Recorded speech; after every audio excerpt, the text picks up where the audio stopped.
your cell phones and electronic devices. If you wish to submit testimony, you may do so at testimony@council.nyc.gov. Once again, that's testimony@council.nyc.gov. Chair, we may begin.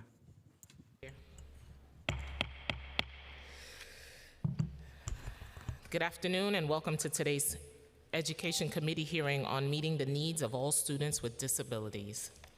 I am Rita Joseph, Chair of the Education Committee. I would like to welcome everyone present here today and those witnesses testifying remotely. At today's hearing, we will also hear testimony on the following legislation: Introduction 582 from Public Advocate Williams and Introduction 610 from Councilmember Bottcher. We will hear more about those bills from their sponsors shortly.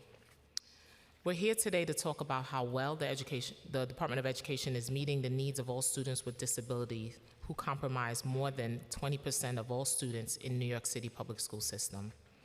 I'd like to acknowledge that the DOE has made improvements in delivery of services to students with disabilities in recent years. When the DOE first started reporting special education data to the City Council in 2016, only 60% of students were fully receiving their recommended special education services. 35% were partially receiving services, and 5% were not receiving services. According to the latest report, as of November 1st, 2021, the percentage of students fully receiving their recommended special education program was 82%, with 17% partially receiving and 2% not receiving their recommended programs. While this reflects improvements over time, it is simply unacceptable for 2% of students with disabilities to not receive any of their recommended programs. It is important to note that majority of students with disabilities go to the same schools that they would attend if they did not have disabilities, either in a general education classroom, alongside peers without disabilities, or in a separate self-contained classroom.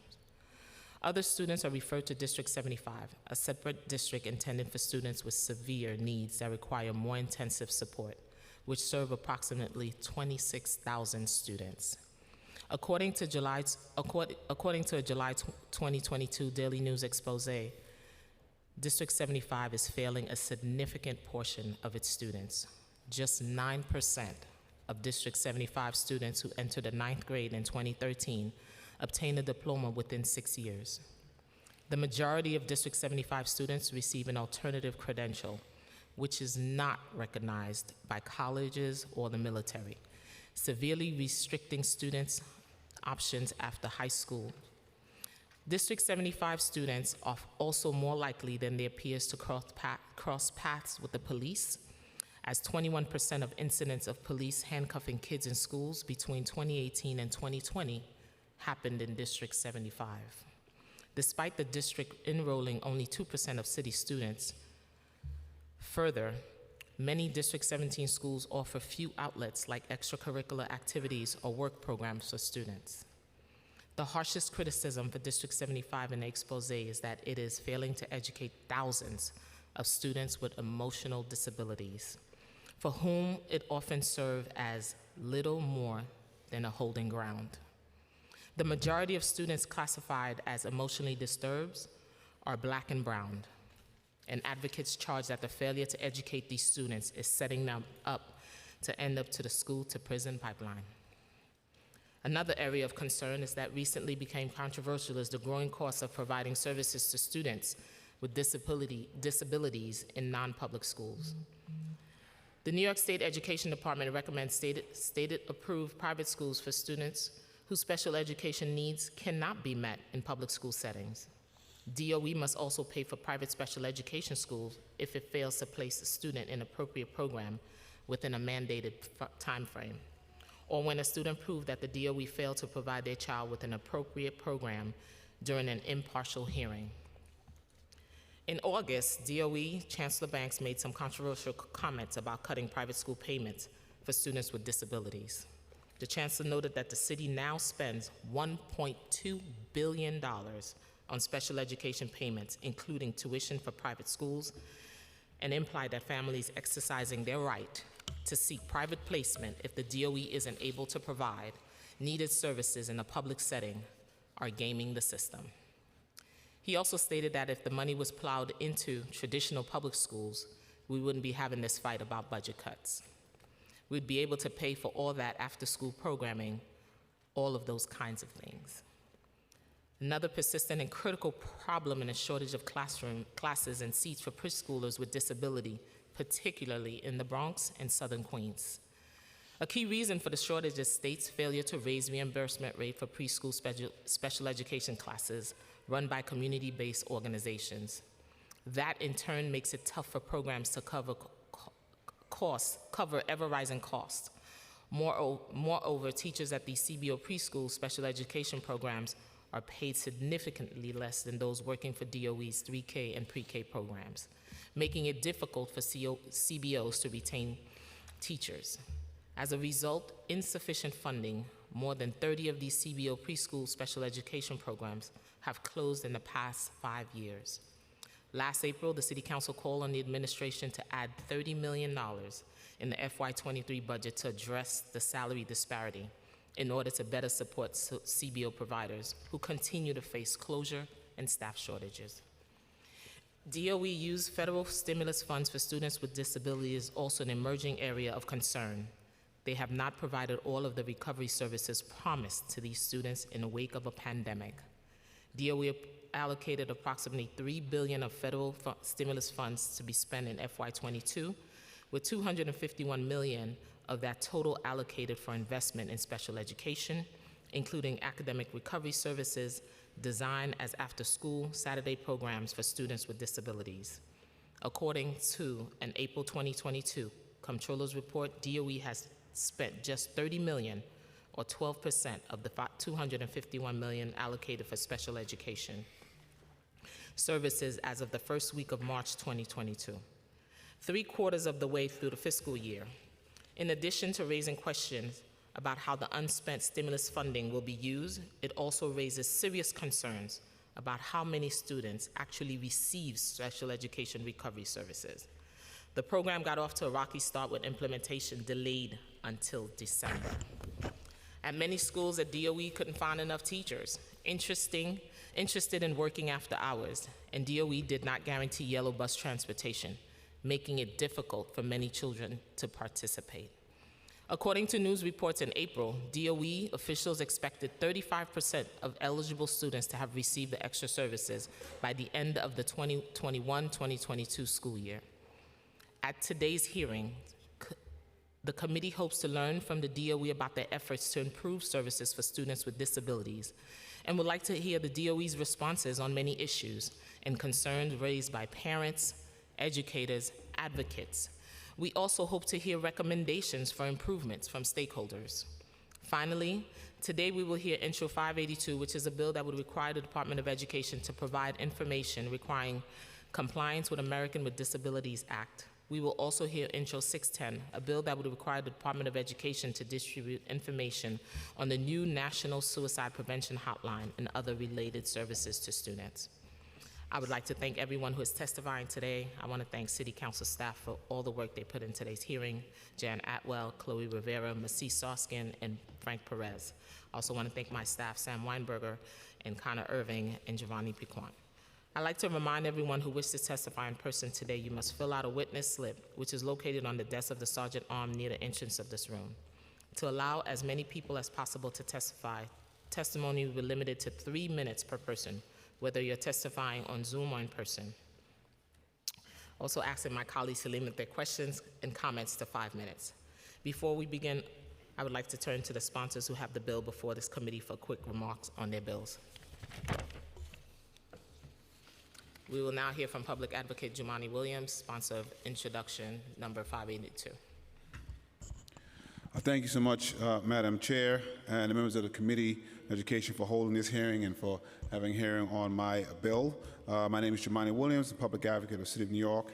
In the 2021-22 school year, 20.6% of New York City's more than 1 million students had a disability. Despite being legally mandated to provide disabled students with the services they require, even with the COVID-19 pandemic, the Department of Education did not meet mandated accessible education requirements. The pandemic has made it even more difficult for disabled students to get the support that they need, especially for students of more color and those who live in low-income communities. The Americans with Disabilities Act prohibits discrimination based on disability status. In schools, compliance with the ADA includes permitting academic accommodations, including accessible education services, transportation to and from school, additional services to address a student's individualized education program, extra time between classes, and modifying testing, as well as physical changes to buildings, including grab bars in bathrooms, installing ramps and elevators, and widening doorways. The accessibility of our school buildings is embarrassingly lacking. While students without disabilities can attend their local zone schools or another school of their choice, students with disabilities often must choose their school based on whether they can physically navigate the building. For disabled students, picking a high school means not only considering their choices based on academics and their interests, but finding out whether they can fit into bathroom stalls, use water fountains, if they have access to an elevator, or whether the school can provide the services mandated by the IEPs.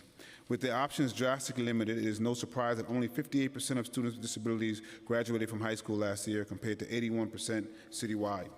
According to the School Construction Authority, 73% of DOE schools are accessible. However, this includes not only schools that are fully accessible, but also those that are partially accessible. A partially accessible school is not accessible if a student cannot fit their wheelchair through classroom doors or fit into the bathroom stalls. Likewise, a school may be classified as fully accessible for those with mobility disabilities, but unable to accommodate a student who requires accessible education services due to, for example, a lack of qualified staff. The DOE must also address and resolve the transportation issues that have students missing school because their seat on a bus is not confirmed or their travel companion has not been assigned. I know there are parents who have missed work to stay home with the student or have used their grocery money to pay for a cab to take this child to school. No family should have to pay out of pocket for their child to get to school simply because their child has a disability. For these reasons, I have introduced Intro 0582, which would require the DOE to report annually on the degree.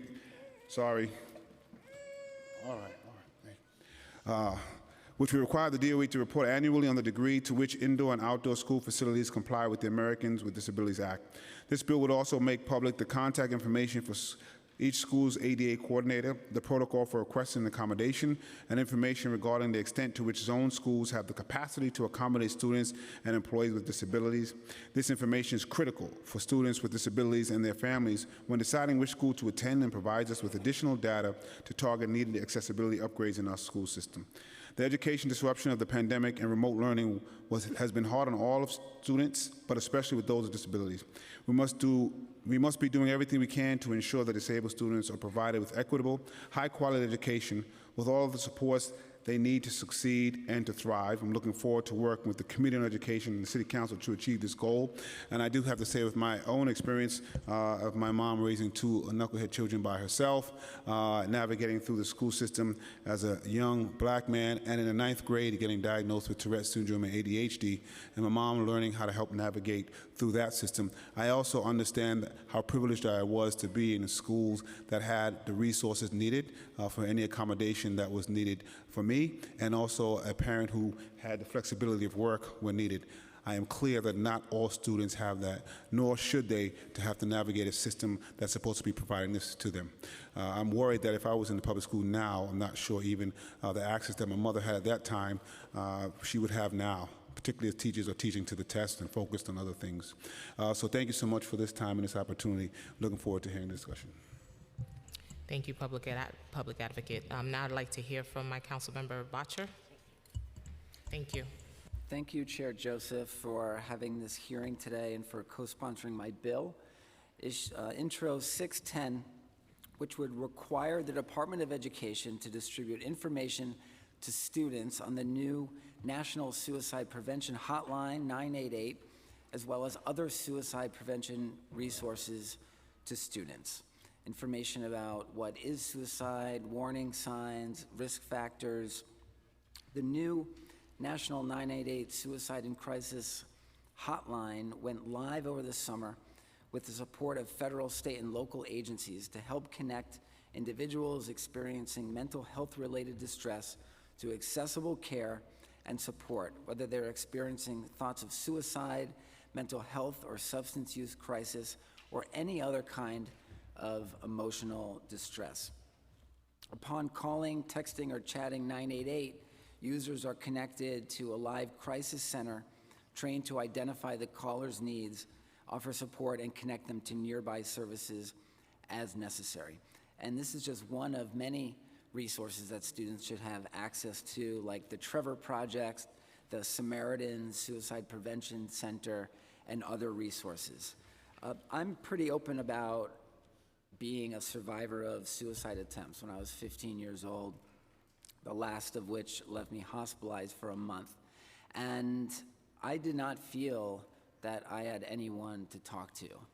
I did not know what suicide was or where to turn. And I don't blame my parents. I don't blame my teachers, the school. That was a different time. We did not have resources like we have now, but now we have those resources, and we have to make sure that they're getting out to students. That's what this legislation would do. I look forward to this hearing today, and I look forward to working with my colleagues and the administration to pass this bill. Thank you very much. Thank you, Councilmember Bottcher. And now I'd like to acknowledge my colleagues, Councilmember Lewis, Councilmember Gennaro, Councilmember Dinowitz, Councilmember Aviles, Councilmember Hanif, Councilmember Hanks, Councilmember Lee, Councilmember Narcisse, Councilmember Shulman, Councilmember Ung, Councilmember Brewer. Thank you. Now, without any further, I'd like to turn over to our first witness panel. You'll be sworn in.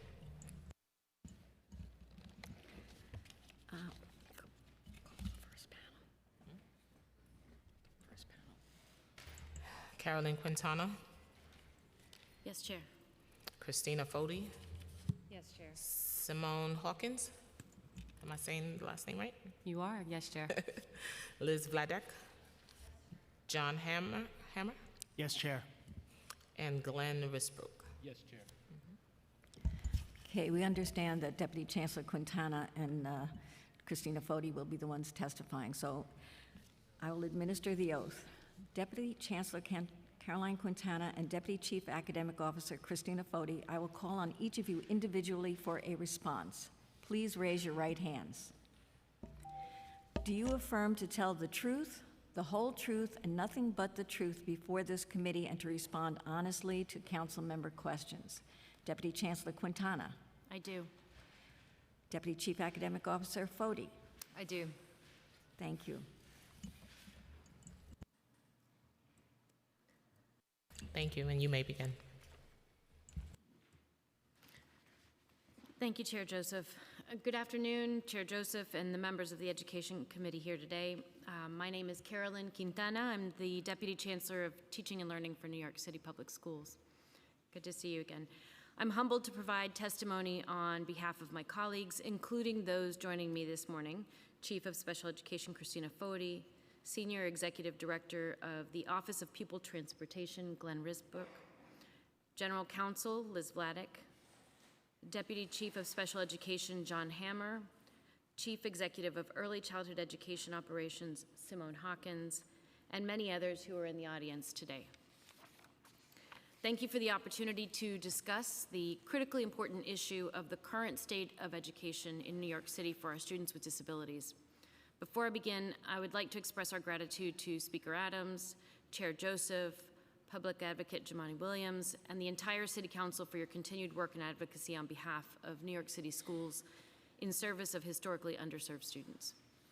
I join you today on behalf of Chancellor David Banks and New York City Public Schools to share our continued commitment to serving all students in New York City, especially our children with a disability and eligible to receive special education services. We know that historically, many students with disabilities have faced significant challenges in accessing quality learning opportunities and have lower academic outcomes than their general education peers. Chancellor Banks and my colleagues in the administration and I are deeply committed to changing that reality.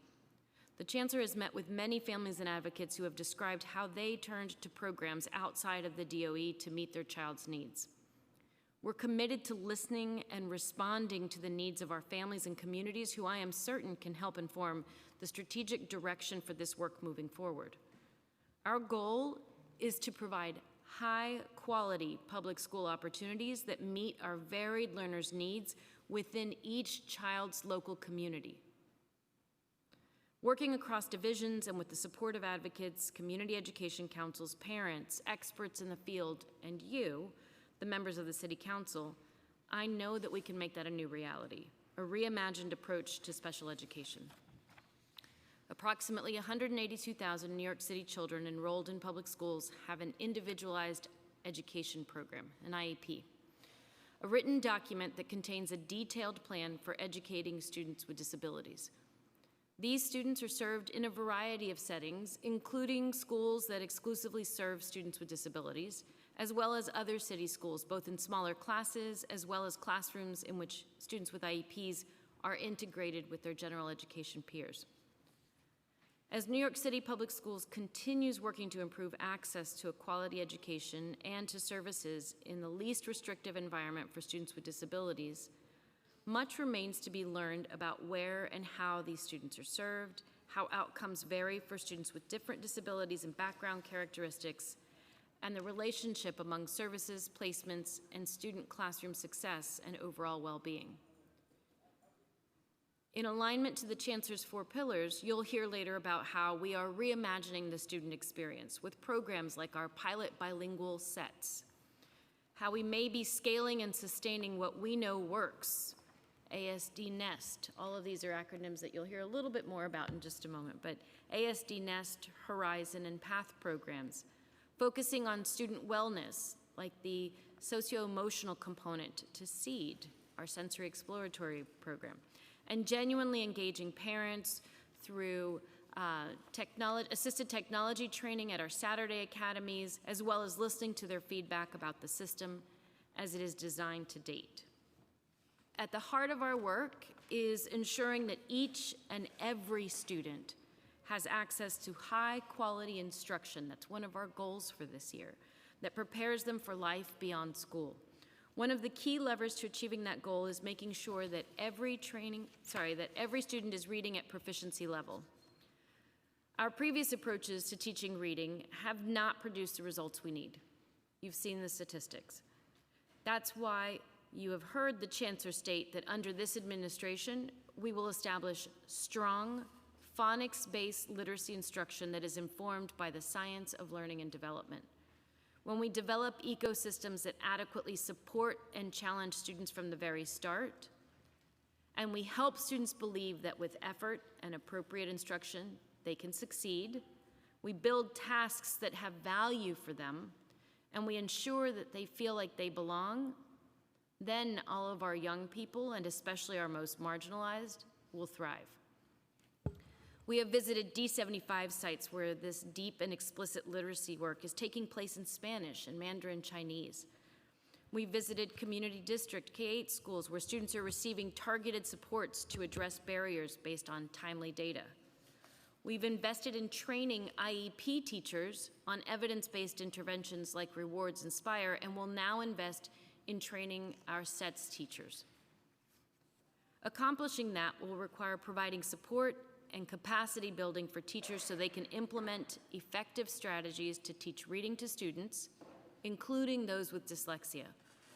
Importantly, through all of this work, we'll be focusing on culturally responsive and sustaining practices that genuinely respond to the communities in front of us, so that students can see themselves reflected in the curriculum, in the way that we deliver our learning, and maximize their potential as readers. That means that all students in grades K through 9 take a math and literacy screener 3 times a year. Every district has an academic intervention service coordinator to support schools in developing systems to interpret and use data from those screeners. And we're implementing citywide professional learning for educators to ensure that they're rigorously trained on core curriculum and phonics by specialists with expertise in strategic reading interventions. In fact, last night we launched our Literacy Advisory Council with a collective of members of the community, educators, students, specialists from different universities nationwide, and really put really got that work in motion so that we can do what we are saying in terms of making sure that schools are grounded in research and evidence.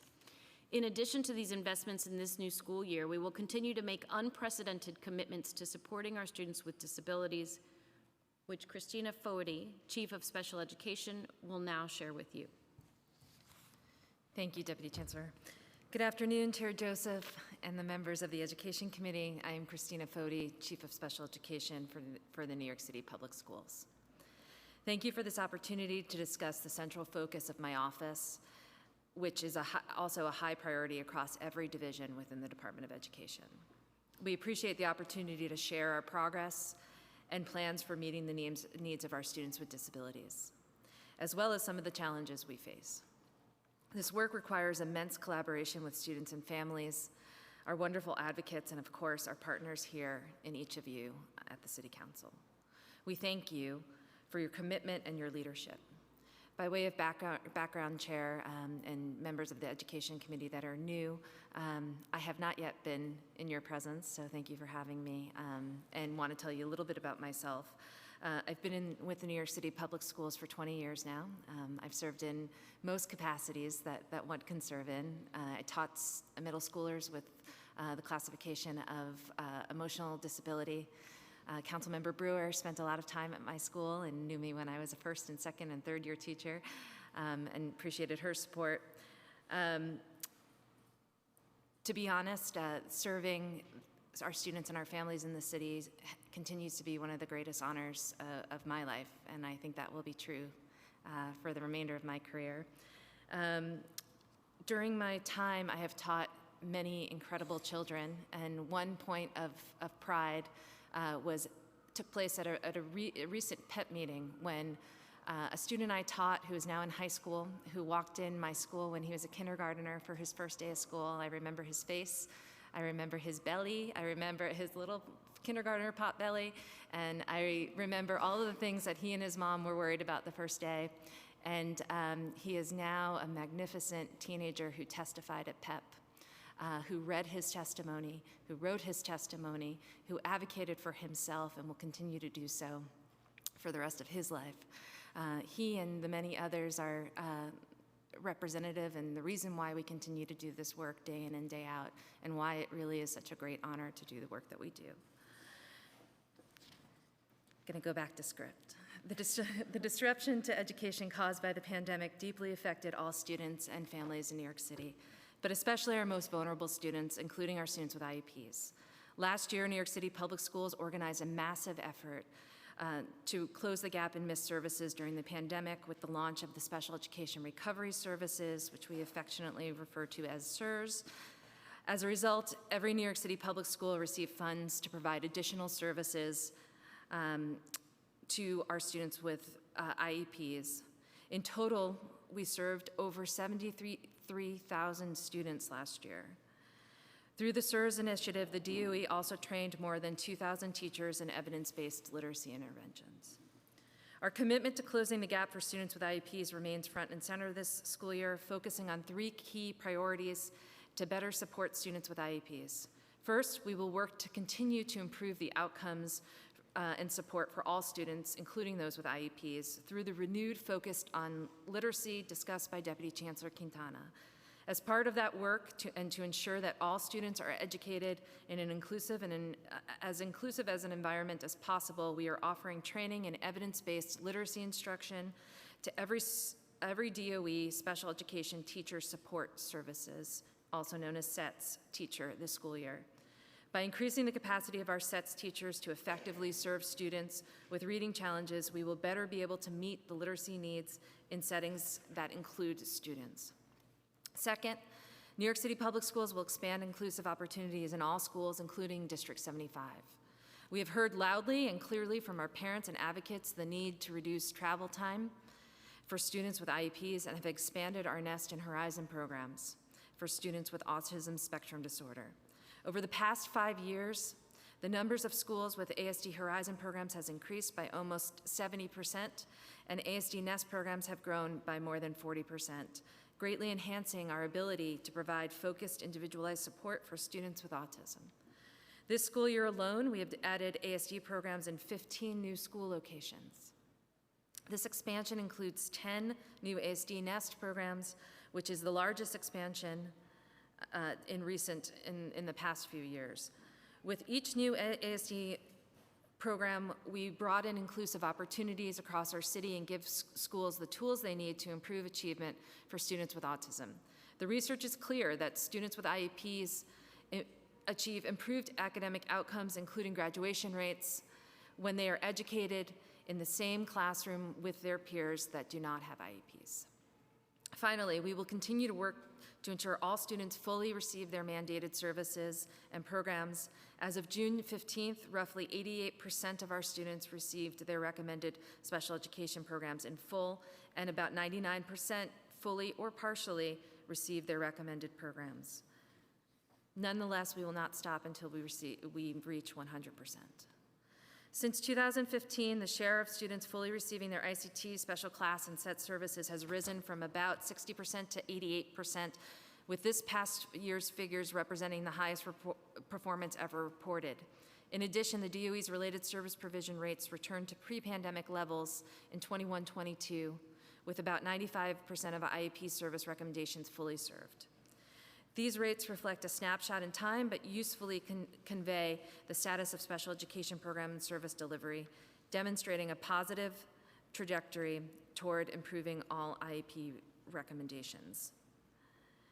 Turning to preschool, we know how critical it is that students with disabilities receive access to high-quality services as early as possible, and we are taking several steps to strengthen the preschool special education process. Last year, we added 48 committees on preschool special education administrators who are responsible for conducting timely IEP meetings and arranging for services. This is roughly 50% expansion in staff dedicated to serving the students and families coming through the pre-K process. In addition, this school year, we are investing in itinerant speech, occupational, and physical therapists who will improve service for students in community-based organizations who we contract with citywide. Originally comprising 40 providers, this team will expand to 97 and this school year and will be deployed to high-need areas that cannot be served through contracted agencies. We are also working to ensure that there is an appropriate special education program for every preschool student who needs one. This includes the expansion of integrated SKIS programs, which are inclusive. The SKIS programs are integrated co-teaching classrooms in pre-K, as well as financial support for the non-public 4410 sector that will enable them to add special classes. We are in the process of implementing the enhancement contract for 4410 providers, which provides funding for higher teacher salaries and additional supports. I will now turn to the proposed legislation, Intro 610, which would require the DOE to distribute information to students on the new National Suicide Prevention Hotline, number 988, and other related suicide prevention resources deemed important for students. Ensuring that students have access to social, emotional, and mental health supports in New York City is our top priority. Our partners at DOHMH, who we've worked closely with, are leading the efforts around this new resource on how information will be disseminated to all New Yorkers, including students. We look forward to working with this council on this. Intro 582 would require the DOE to report annually on the degree to which indoor and outdoor school facilities comply with the Americans with Disabilities Act, ADA. The DOE is committed to ensuring that its programs, services, and activities are accessible to staff, members of the school community, and students and family members with disabilities. We are reviewing this legislation and look forward to conversations with the council. With the first anniversary of this administration approaching in January, we are both proud of what has been accomplished and confident about the progress that will be made. My team is intensely focused on meeting the needs of every single student with an IEP, and the efforts we'll share with you today are all in support of that goal. We continue to welcome the Council's partnership in this pursuit. Your leadership and your advocacy are essential to everything we do day in and day out. Thank you for the opportunity to speak about this topic today, and we are happy to take any questions that you may have.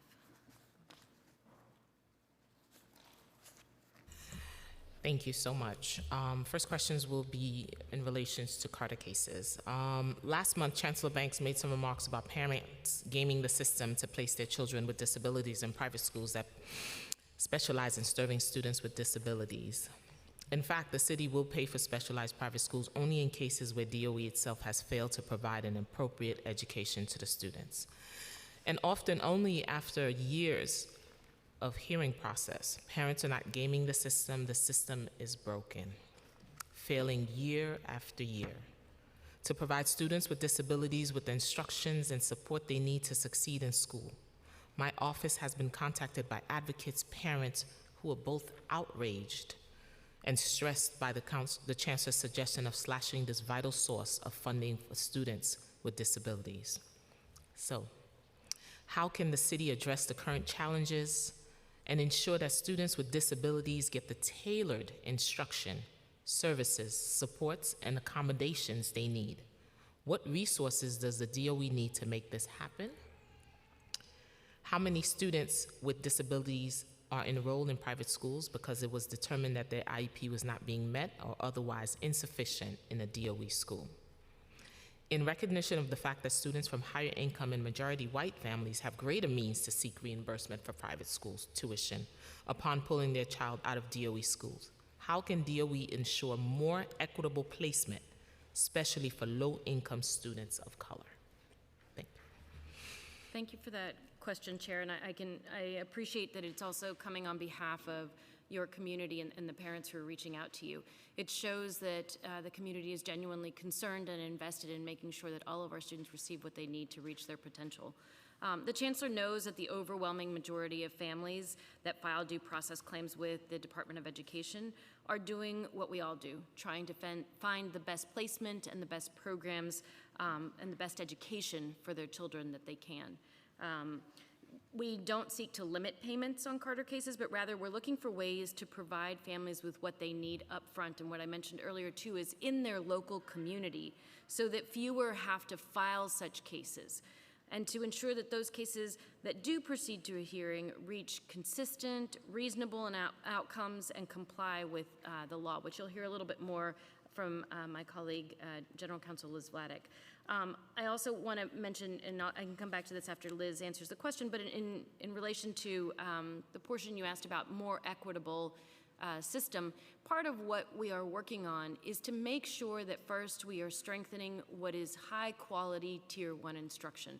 We've had this conversation before and in other settings as well, but we want to make sure that every child has access to a strong start in their general classroom so that they are receiving exactly what they need from that teacher that they spend the most time with.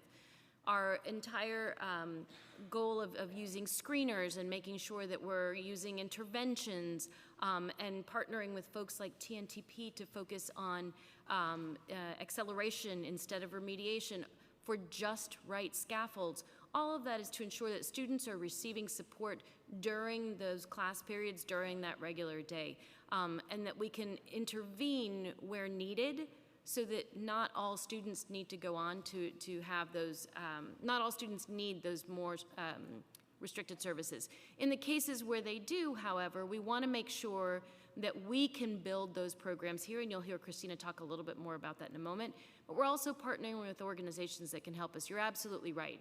There is a disparity between who attends and who brings cases to file for due process, and so we want to make sure that we're partnering with organizations like Promise Project, who is piloting opportunities to use secondary screeners and mini evaluations.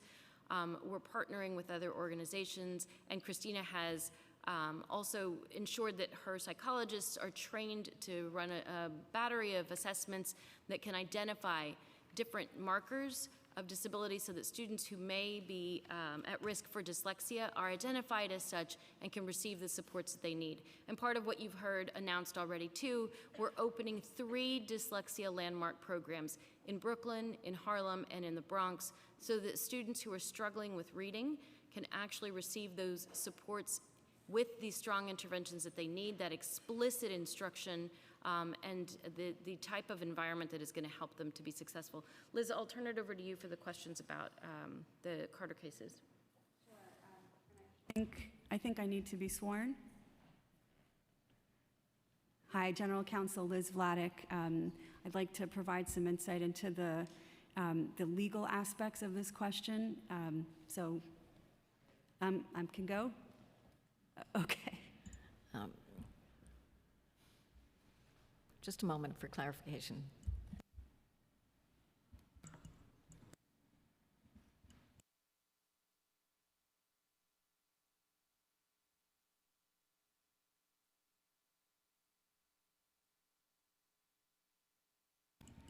Okay, thank you.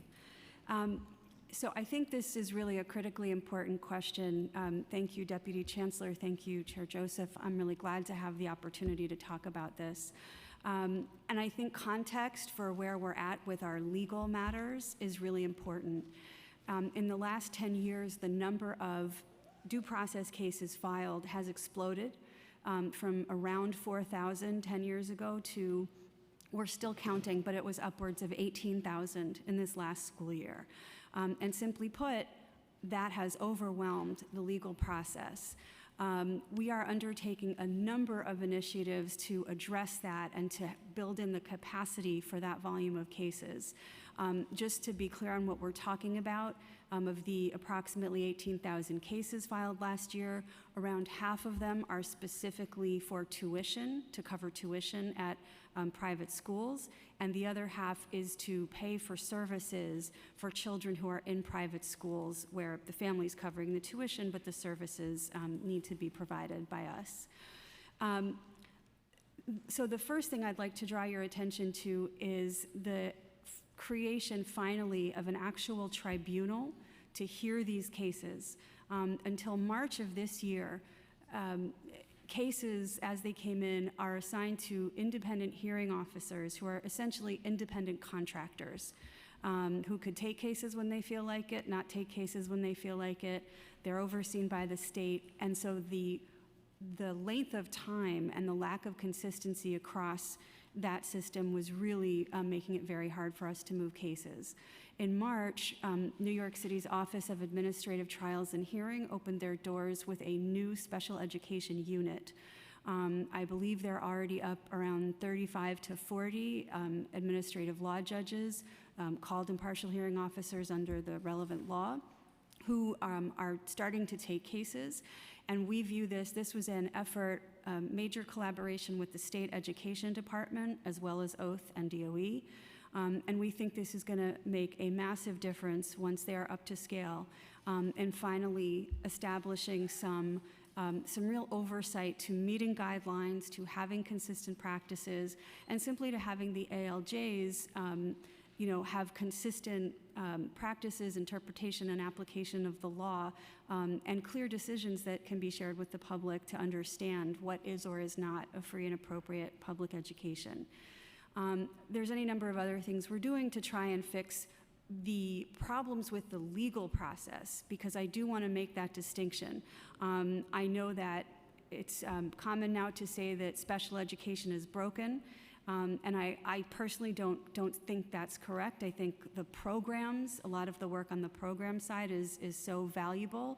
I think it's part of the challenge we face in getting, as you pointed out, especially middle-class white families to have a basic trust and confidence level that our public schools can meet their needs. And that's work that we have to do. I know you asked specifically about the Chancellor's comments, and I wanted to provide that context to say, I think what the Chancellor was talking about is not the 18,000 families who are bringing cases. We know that the overwhelming majority of them, all families who are bringing cases, are just trying to do what we are all trying to do, which is figure out exactly what our child needs and do everything in our power to get that for them. It is an unfortunate fact, though, that there is a very small number of bad actors, not families, but organizations, certain attorneys or consultants who have identified the challenges we have with our legal process as a profit opportunity. And so, for example, we know of organizations that do their own highly particularized evaluations of students, identify what they need, and coincidentally, those needs can only be met in the school that they also run. And then they charge, and we pay 4 times as much as our best-known private special education schools in New York City. And what that does is it distorts, it is moving money in the wrong direction to the wrong places. Some of these places might charge $200,000 a year or upwards for services that we may well be able to provide in our own schools. I know that the Chancellor is deeply committed to ensuring that every dollar goes to children, not to help someone build their business when they're not helping children and getting the most what they need. And I think that's what his comment was speaking to, not at all to all of the children who are, whether in private schools or public schools. We want to make sure we're complying with their IEPs and getting them all that we can. Thank you. Ms. Vladek, my apologies to you and other members of the panel. I'm told now that we do need to swear in those who are responding to questions. This committee doesn't have a counsel at the moment, and I am filling in, so my apologies. I'm going to save time by swearing you all in at one time, okay? Liz Vladek, Tom Taratko, Glenn Risbrook, John Hamm, and Simone Hawkins. I will call on you individually for responses. Do you affirm to tell the truth, the whole truth, and nothing but the truth before this committee, and to respond honestly to council member questions? Please raise your right hand. Liz Vladek. Yes, I do. Tom Taratko. Glenn Risbrook. I do. John Hamm. I do. Simone Hawkins. I do. Thank you all.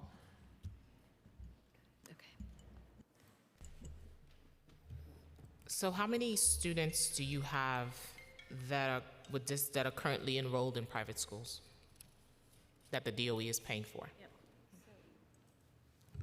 We have, as of early September 2022, 10,204 students in Carter schools. And over 25,000 students with disabilities were parentally placed by their parents in private and parochial schools. How long does the case take from beginning to start, to end? So our objective and what we're working on with Oath is that it shouldn't take more than 90 days. And that includes a resolution, and that's the requirement that we need to meet. That includes a resolution period initially, a very short beginning window where we triage to identify if a case should just go straight to resolution, to be settled, which we're trying to do more and more of. But the cases that still remain with the state independent contractors, some of them are years and years old. So that's a big part of the shift to Oath, is we think 90 days should be the standard, and we want to come in under that as much as we can. In the last 10 years, how much was the Carter cases the DOE was paying out? Because now we're looking, it's $1.2 billion. So somewhere along the line, DOE have really dropped the ball. And somehow you're gonna have to fix it, because if we invest that money into the services that these students are lacking, we wouldn't be paying $1.2 billion in private services. I appreciate that question. Let me make a distinction. Over in the last year, we spent upwards of $800 million on the Carter cases, which includes those services cases. The other $400 million of that $1.2 billion number goes to schools that are private but already certified by the state as appropriate placements. And to your point, we're trying to sort of come at this problem from 360 degrees. So most critically is all the critical program work that my colleagues have spoken about, but we're also trying to streamline the legal process so that A, we don't have as many cases getting filed in the first place, and B, the cases that we do have, we can handle them quickly, and those cases that should not have been filed, as I referred to earlier, we can defend and succeed, so we can stop making those payments in those particular cases. Thank you. Chair, may I add something? Sure. So just want to address the last part of that and the importance, just want to lift, this is a major equity issue in a lot of ways. And I would argue that while the DOE plays a role in this, and where there may have been places where the ball was dropped historically, this is an issue that we all have to catch the ball on. This issue involves policy. This issue involves decisions made at many levels, including the DOE and beyond the DOE. And so this is all a problem that we have to work collectively to fix, because the bottom line is that we want to be serving children in our public schools. We do not want lawyers involved, as lovely as they are, in the process of educating our children. We want families to be able to go to their neighborhood schools, and we want them to have access to those high-quality programs. Now, we've built hundreds of those programs. And by the way, many of our programs are nationally recognized, internationally recognized. Denmark has replicated some of our programs. We need to continue to fund those programs and expand those programs, because particularly with our ASD Nest programs and Horizon programs, our graduation rates are at 96, 97%. And by the way, those kids come to school more often than their peers. And so where we need your help in this is, you all see things and hear things and know things from your communities that we don't see on data screens. You know the real stories, and you lift those stories. And so many of you have advocated and said, I need this program in my district. I need that program in my district. When that comes our way, it's incredibly helpful to us so that we can work as your partners in prioritizing programs where kids and families need them the most. And when we do that and put programs in local communities where they are needed, we get kids off school buses, we get them into schools with their peers in inclusive environments, and we allow them at times even to go to school with it. We enable them to go to school with their siblings. So that is our goal. Our goal is to move towards a place where families want to be able to send their child to the program. And many of the Carter cases are families that have not attended New York City public schools. And that's because we haven't yet inspired confidence in those families to attend the schools. But we understand and share the goal of wanting to build equitable programs that serve children in their neighborhoods. And we do need the collective support to do that. That said, if we are not able to provide something, Chair, and all, we must be able to provide an option, because families need options now. So that's inarguable. But our intent is to continue to build programs that best serve the needs of our kids. These are problems I was seeing on the ground. I was in the classrooms, I was in the streets, I was in the field for 22 years. So after 22 years, I should not see these same problems repeating itself. And then some of these problems have widened. It's not that they've gotten better. So yeah, we all have to play our part, but we've given you your part, and somewhere along the lines, those, again, we failed our New York City students with disabilities. So now moving forward, we need to fix it. You need to sell your programs as ways to keep your families. And another big issue we have is how do kids get to your programs? That's right. I met with 142 parents last night. I have parents who talked about their kids being in the system since kindergarten that has not had a reliable mode of transportation to and from their programming. So that's going to be another area where we need to fix it. It has to be ASAP. We can no longer wait. D75 children deserve a basic quality education just like any other student in New York City. My next question will be focusing on counseling. There's a lack of sufficient service providers providing counseling in the DOE. Many students have to look for counseling services providers outside of their school. Does the DOE provide professional supervision for those providing counseling for students?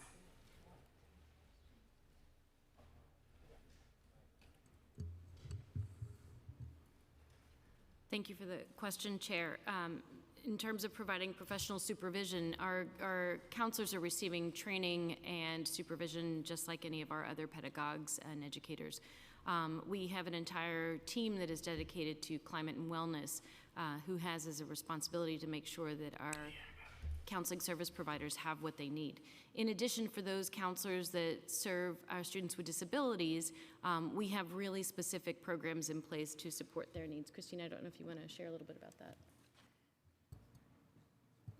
Generally speaking, and as DC Quintana said, the Division of School Climate and Wellness really does own much of this work. Where our partnership with them comes in is around support services beyond what is provided generally at the school level, whether that be help on behavior intervention plans, teaching and providing professional development on therapeutic crisis intervention. These are places that we partner to make sure that our counselors have the tools that they need and our teachers have the tools that they need to support children who are demonstrating behavioral issues or mental health concerns. To continue on that, one of the things I've always said, I felt that service providers need to collaborate the counseling with the instructional staff too. Can you talk about that for me? Yeah, you're absolutely right, Chair. One of the directions that we are moving in under Deputy Chancellor Quintana's leadership is thinking about, I hate to use this term in this setting, but because it's very edu-speak, but a multi-tiered system of support. So how do we impact our children academically and behaviorally, knowing that one size doesn't fit all, right? And if the general practice in a school is not working, then what are the other practices that a teacher can pull in academically and behaviorally to support students' progress? On the academic side, that is why we're focusing so heavily on interventions, because teachers need specialized tools that are evidence-based to help kids learn how to read when they're not learning to read through the general curriculum. The same is true for behavior. If a positive behavior support system in the school is not working, then what do teachers do next?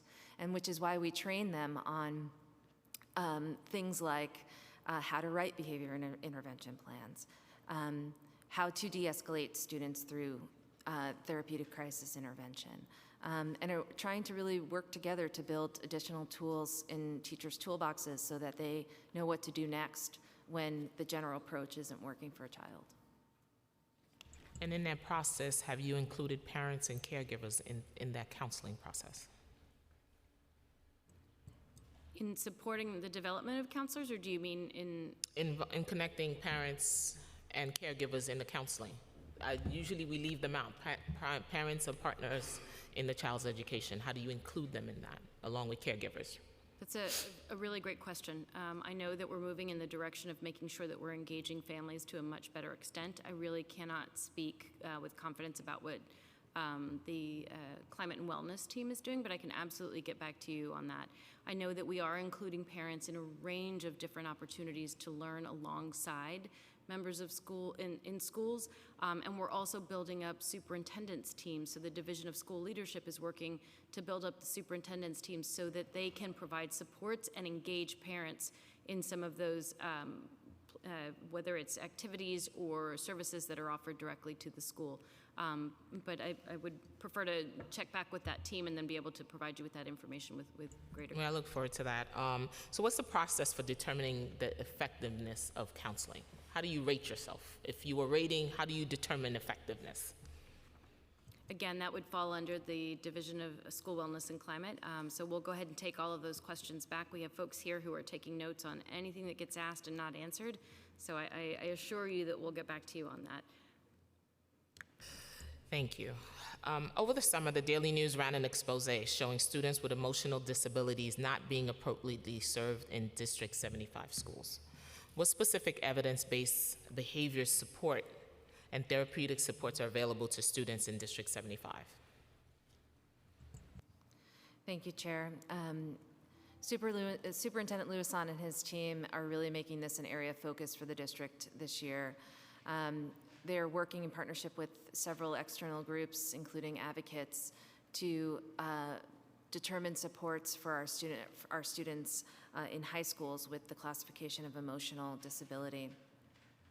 And that is currently in progress, and we can definitely report more out on that over the course of the year. As a a standard, District 75, given the behavioral needs of students, has a team of folks that are devoted to coaching, training, and supporting teachers on how to provide appropriate interventions and support for students with behavioral needs.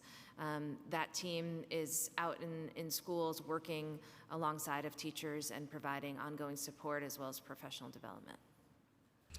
I look forward to a briefing with that. Is there any current model program that's working that shows promises towards students' behaviors and challenges? Can you share that with us, please? Yeah, so a major promising practice, which is actually outside of District 75, is the PATH program that we piloted last year. And we piloted that in District 9. And we opened 7 of those classes this school year. The PATH program is intended to put kids who are demonstrating behavioral concerns as early as kindergarten in environments, inclusive environments within their district of residence. And what we did is we funded that class to have a reduced size ICT, so there were fewer kids in the classroom. We added a social worker and an occupational therapist to the model, and trained the entire school in therapeutic approaches approaches, as well as high-quality curriculum instruction. And that program, if that program hadn't existed, the students would have been on a path to District 75. And knowing that District 75 is a less inclusive setting, we wanted to see what we could do to put kids on a path to more inclusive opportunities starting in kindergarten. All of those students have successfully remained in the program, are now first graders, and we're really excited to be growing that program with the right supports. And I think to the point that you're making, Chair, there is a coordinated set of supports that are required to serve students well, and we think this model reflects that coordination, and it's one that we are really excited to continue to grow. I think it's important too, during a time when we are seeing an influx of students who have experienced trauma, that there's a great focus on trauma-responsive education and training, that modules have been modified to ensure that they can be adapted for more inclusive environments and that they ensure that they are representing students with disabilities. And Christina's team also was responsible for launching the school response clinician program that is a unit of social workers that provides mental health supports to students in school communities who've experienced trauma or in times of crisis. What's the ratio? What is the ratio of those clinicians to providers to students? I'm not sure if I have those numbers. Let me look for that, and I'll get back to you in just a second. Mm-hmm. To piggyback off of the PATH program, you said I noticed that it served K-1. If there are any specialized programs for middle school and high school students that are also experiencing behavioral challenges in schools? So the PATH program is just at its nascent stages of, we're just at the beginning. And so the PATH program was open for kindergarteners and first graders. But behavior comes in many forms, and that includes our students on the spectrum. And our programs serving students on the spectrum are absolutely pre-K to 12, and we've built hundreds of those programs, of those classes since 2013. I look forward to a briefing when you decide to expand it. I would love to have a briefing so I can see the numbers in the program. Preschool. Preschool, one of my little pet peeves, because we don't have enough seats for our special needs, special education class shortage. Last year, the DOE projected there'll be a shortage of 900 legally mandated preschool special education classes, especially with a shortage in the Bronx. As a result of hundreds of students with autism and other complex disabilities were sitting at home with no instruction or services they need. As of the last day of 2021-2022 school year, how many children were still waiting for a seat in a legally mandated preschool special education class? Chair Joseph, thank you for lifting this issue and for your passion around our preschoolers with IEPs and ensuring that they receive access to the supports and services they need. That's a priority that we share here at the Department of Education. Are working very hard to ensure that every student receives their mandated programs and services. We are working in many ways in order to strengthen service provision for our 3- and 4-year-olds with disabilities.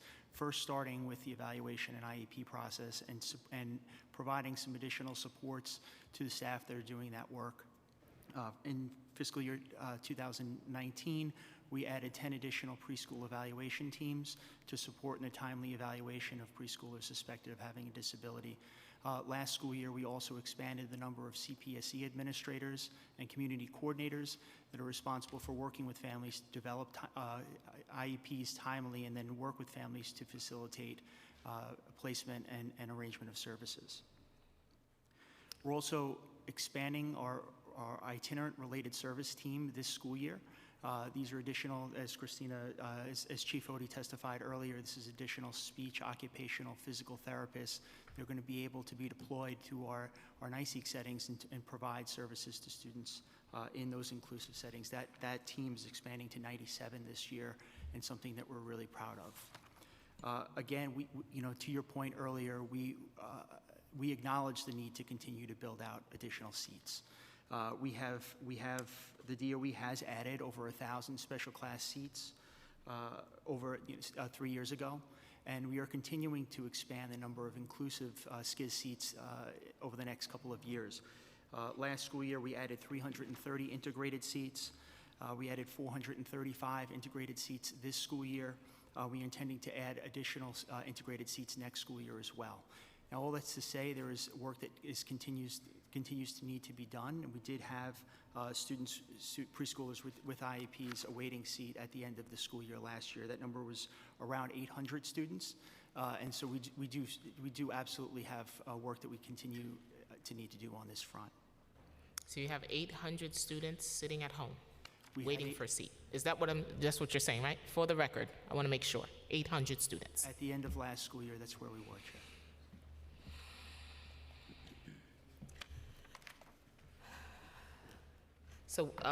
So today, will you commit to ending the shortage of preschool special education classes and ensure there's a seat for every child whose IEP mandates a special education class for this school year? The Division of Early Childhood. Simone? Oh, thanks, John.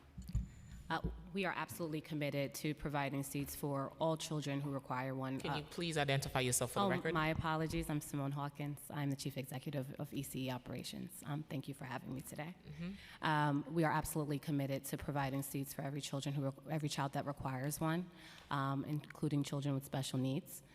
We are working, as my colleagues shared, to expand capacity not only along district school settings, including pre-K centers, but also in our CBOs to provide 4410 enhancement services through the prior solicitation that the prior administration released, and we actualized over the last few months. We are currently looking and assessing the landscape to see where opportunities exist space-wise to make those type of expansions. As you can imagine, space is limited, and that is a necessary requirement in order to actualize the expansion of seats. We also need funding.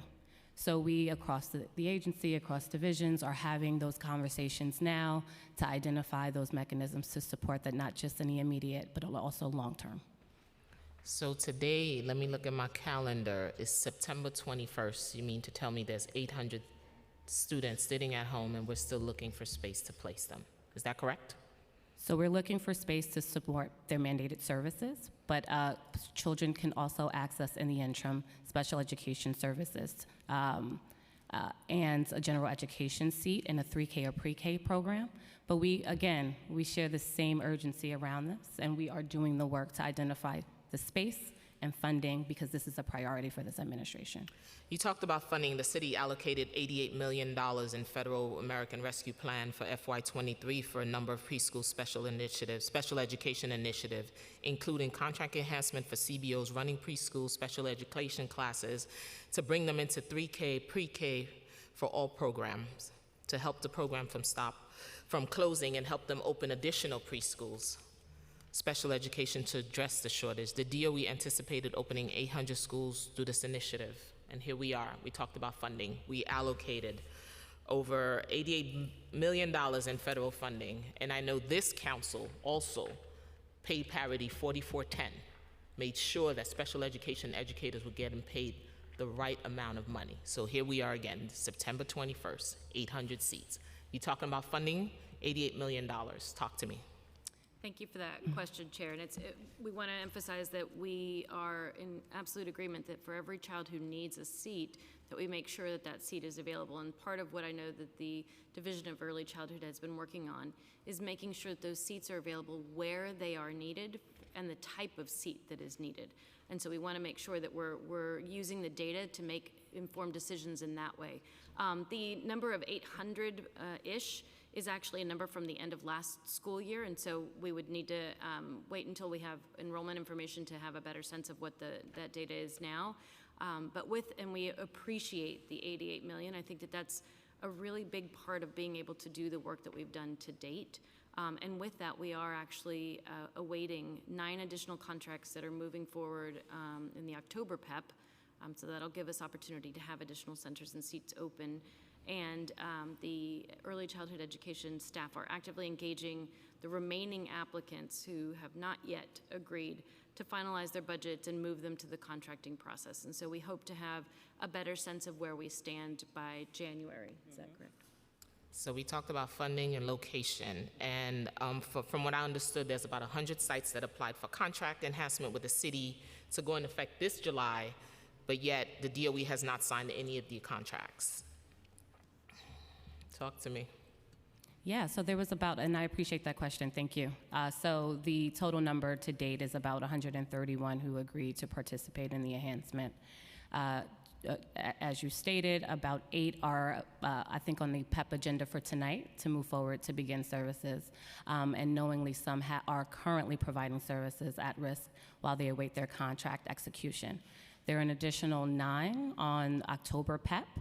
And we are working with the remaining ones, just as the Deputy Chancellor shared, to ensure that they can start programming no later than January. And that will support about 568 seats. And I'll still have 300-something students not sitting in a seat. All right, we got a lot of stuff to send over. This year in this budget, and I talked about that earlier, we fought to ensure teachers of preschool, special education classes at CBO get the same minimum salaries as teachers in pre-K, general ed classes at CBO. However, we understand that you guys have not yet provided increased salary to any preschool special education classes due to delays with the contract enhancements, right? So when will the new salary go into effect for those teachers? Once we can finalize the contract, the new salaries will go into effect. Thank you. Let's talk about something very spicy that I want to talk about. The program to eliminate the gap pegs. Let's talk. Earlier this month, the mayor proposed a 3% target reduction in city spending in all agencies for fiscal 2023 and 4.75 in fiscal 2024 in the out years. How would a 3% reduction to DOE's budget cut impact students with disabilities? Can you provide any assurance that special education services will be exempt? Loud for the record, please. Thank you for the question, Chair. And I do want to acknowledge that we know that there is more work to be done, and we're keeping focus on what the vision is and where we need to move forward. For special education, the allocation for fair student funding ensures that any child who needs services is entitled to receive those services, right? And so that means that any school that requires a teacher to run a class, whether it's an inclusion or a special class or any other setting, is mandated to have that teacher. And so if for any reason a school does not have that teacher, please let us know. If there's anyone in your district right now who does not have that mandated teacher in place, we can absolutely put them through the appeals process, which is a process that has existed for quite some time, that allows us to make sure that when a child's need may shift and a new class needs to be created, or there is a shortage for any other reason, that we can absolutely make that happen. So that there's that piece. The other thing is that fair student funding, which is not the form of funding that is used for related services. or for any of our specialized programs, like those that we mentioned in terms of the autism spectrum disorder programs that we have in place. And so those would not be subject to these. You have to speak a little louder so I can have this on the record. Please move the mic a little closer. Thank you. Apologies. Do you need me to restate that? Yes, please. So the other piece of that is that the monies that are used to fund related services and those other programs that serve the needs of, for example, our students with autism, are those autism spectrum disorder, are those that are not fair student funding, and so those would not be subject to those same cuts. How many budgeted headcount positions are still vacant with DOE offices outside of our schools? Would you repeat the question, please? How many budgeted headcount positions are still vacant within DOE offices outside our schools? How many vacancies outside of our DOE schools? I don't have And that how many are number, but- related to special education? Oh, The vacancies related to special education. Mhm. John, do you have that? We'll have to get back to you with that information. Yep. Please do. Okay. Will the DOE exempt special education vacancy positions, central positions related to the service provided to vulnerable populations from cuts such as ENLs, foster care, students in temporary housing? So I want to make sure I understand your question. Would you repeat it again, please? Will the DOE exempt the special education vacant positions or other central positions related to the service provided to vulnerable populations, my ENL students, the students in foster care, and students in temporary housing? Thank you. I think that goes back to that same piece, right? We want to make sure that wherever services are mandated, we have those service providers in place. And so if something is required by a student's IEP, then that personnel needs to be in place. If we're talking about other types of services or other staffing, then that might be under different other steps that get taken. I don't know if you want to add to that. I didn't hear the last part. Repeat that, please. I just asked Christina if she wanted to add to it. Just echoing the sentiment, first and foremost, it's going to be services to kids. We definitely don't have a crystal ball in terms of what this is going to look like on the central level, but what we are very clear on is that our services to students are the #1 priority. And so far, we are able to run all of the initiatives that we've planned for, and all of our we are able, as Deputy Chancellor Quintana said, our special education services are mandated by the IEP, and when schools need additional funding to create vacancies or create lines or create classes, there is a process in place to do that, and is one that we want our schools to continue to utilize. Thank you. I'd like to recognize the following colleagues: Councilmember Feliz, Councilmember De La Rosa, Councilmember Gutierrez, Councilmember Menin, Stevens. Thank you. I'll pass it over to Councilmember Bottcher. He has questions. Just a couple short questions about Intro 610.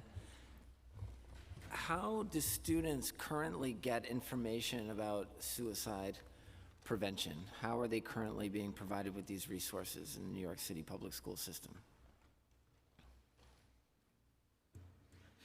So I appreciate the question. Again, that is, we're here hopefully to focus on special education and the services that we are responsible for.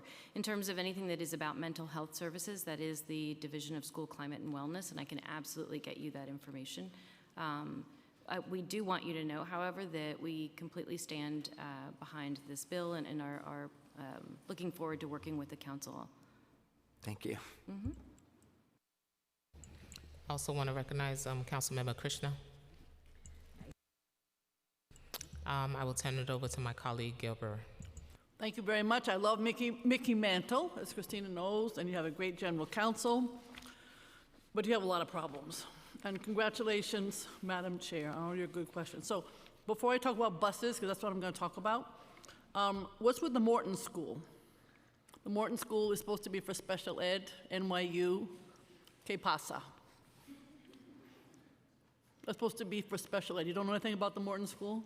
NYU, big campus, said we're going to build a school. We said it should be for special ed. Board 2, Board 1, borough president, council member, et cetera. There's a whole school there waiting for you to move in.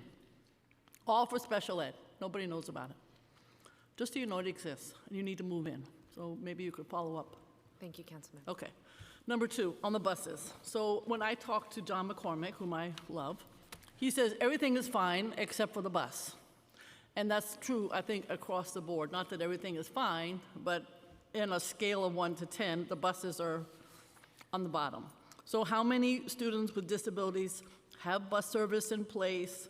How many students with disabilities are waiting for mandated bus service to begin? And just to say, the great staff found that 3,449 between the 8th and yesterday, that's September 8th, that many were delayed, which is almost 90% of the buses. So bus is a problem. And so can you just tell me how many have bus service? And then you can just imagine all the other questions. How are we going to improve it? And of course, it impacts education. Let's just start with, do you have the numbers of who has bus service and how many are on the waiting list?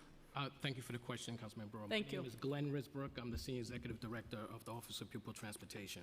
Who are you? Can you speak up a little Oh, louder? you didn't hear me? I'm sorry. My name is Glenn Risbrook. I'm the Senior Executive Director of the Office of Pupil Transportation. You have a hard job.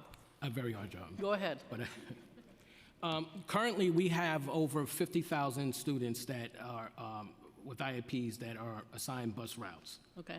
I just wanted to take a moment to talk about some of the improvements we have, but I want to acknowledge just for a moment the chair. I just want to say that thank you again for having me to testify in front of you. I testified in front of you in foster care support. I just wanted to say that your testimony was impactful to me, and it undergirds what I do every day, so I just want to say thank you.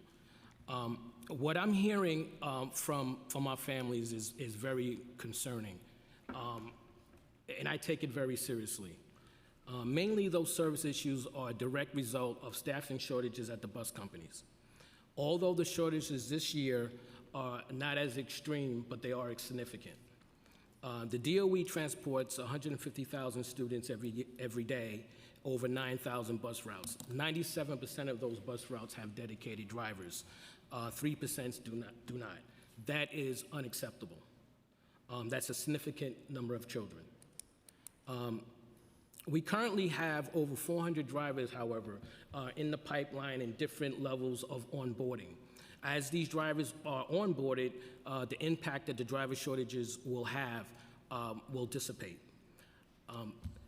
Another thing is that we've made some strides, and it's been overshadowed pretty much by the problems we're having with the bus companies, but we made some strides with some improvements. In 2019, the call center received on day one complaints, 23,294 complaints on day one. This year, we received 3,350. A great improvement, unacceptable. One complaint, one child without a bus is unacceptable. After the first 7 days of the beginning of the school year. Those are the numbers I have. Yep, go ahead. All right, well, we had the first week of school in 2019, we received 79,678 complaints. This year, the first 7 days of school, and shortly after that, we received 17,748. 78% decrease in complaints, unacceptable. Unacceptable. Any complaint for any student is unacceptable. But this is what we're doing. We're modernizing our legacy applications so we can better communicate, data process, and the routing is becoming more efficient. We will be rolling out in short term, within a few days, Via for Schools that would allow our families to be able to track in real time the bus routes that their students are on, and also be able to track the turn by turn that's happening with the bus companies as well as other. Well, do they have that GPS? Because that's the city council law. Every single parent has a GPS? Yes. Well, with their Nixon account, every parent will be able to see the bus from beginning through the route. Is that true now or in the future? Well, that will be in the future when we roll it out, actually within the next week or so. In the next week or so? You're going to roll it out in the next week, you just said? No, within the next few days, it will be rolled out on a pilot program in District 26. And as we work through that to make sure all the kinks are out, we're going to be expanding that out citywide. So during the course of the year, we should be rolling that out citywide. So when will it go citywide, do you think? As soon as we know exactly if there's any issues with it, I will be able to get back to you with that. I don't want to get ahead of my skis and say when it's going to happen when we're still working on idiosyncrasies with it. So those are the improvements that we're embarking on. They're overshadowed by what's going on with the driver shortage, and we take that very seriously. How are you going to deal with the driver shortage? Where are you going to find drivers? We can't find city workers, have you noticed? Yes, I do notice Okay, that. so how are we going to find drivers? Well, at the end of this, I was going to ask for the council support with that as well. Recommendations, ideas. Our bus companies are fighting an uphill battle. Some of our bus companies have come to us and said that the MTA is actually going to yellow bus yards in their area recruiting drivers. The MTA is also short drivers as well. Everybody's short. Absolutely, and they have the same credentials as an MTA bus driver, so it's fertile ground for them. And they also compete against Amazon and some of the other companies. So what we have done is partner with the bus companies, give them strategies to onboard drivers, giving them strategies for retention, and having drivers who once were yellow bus drivers and retired to come back into the system. But we are open to other suggestions, and I look forward to working with So I know my time is up, but how do you hold the vendors accountable? And I don't know, how many bus companies do you have? That's one question. And then how do you hold them accountable? I understand they don't have drivers. We've got to find drivers. Absolutely. But how do you hold them accountable? Because every time a young person is not in school for that morning, their education is compromised. And after 2 years, it's even worse. So, Yes, Councilmember. particularly, I have had a kid who has special needs. I'm very familiar with this problem. Yes, So Councilmember. how are you holding them accountable, the vendors? First, to answer your question, there are over 52 bus companies and their affiliates. Okay. We assess what we call liquidated damages for everyone else. It's monetary fines. Every time a bus route does not perform as required, we issue a monetary fine to the bus companies. I have been at the helm of the Office of Pupil Transportation for about 11 months. I am leaning in with my staff on taking the next step, which is removing contracts from bus companies. That'd be great. Okay. We are in a process right now of looking to remove a bus contract from a company that has had habitual errors. Okay. I wish I could announce that to you for legal reasons, and I can't, but I definitely want to say that my office, and I have a great team working for me, they are leaning into this. Okay. And we will be holding count. My time is up, but we may submit other questions, and thank Sure. you very much. Thank you. Thank you, Councilmember Burrow. Councilmember Hanif. Thank you, Chair Joseph, and I'd like to thank you again for starting this hearing by acknowledging the harm that the Chancellor's comments had on our communities, and I'd be remiss to not push back on the Chancellor's comments as well, which blamed the DOE's current budget shortfall on costs associated with providing services that are legally mandated via IEPs. And I appreciate the discourse we had early on about what he might have meant, but it caused a lot of harm, and I want to just reiterate that was what we were hearing in my community. And with that, I want to pivot to some questions to dig a little deeper on parents who filed complaints related to IEPs. The DOE agreed to an MOA with oath that was intended to address the backlog of cases in the impartial hearing system. The MOA required the hiring of 40 to 50 impartial hearing officers.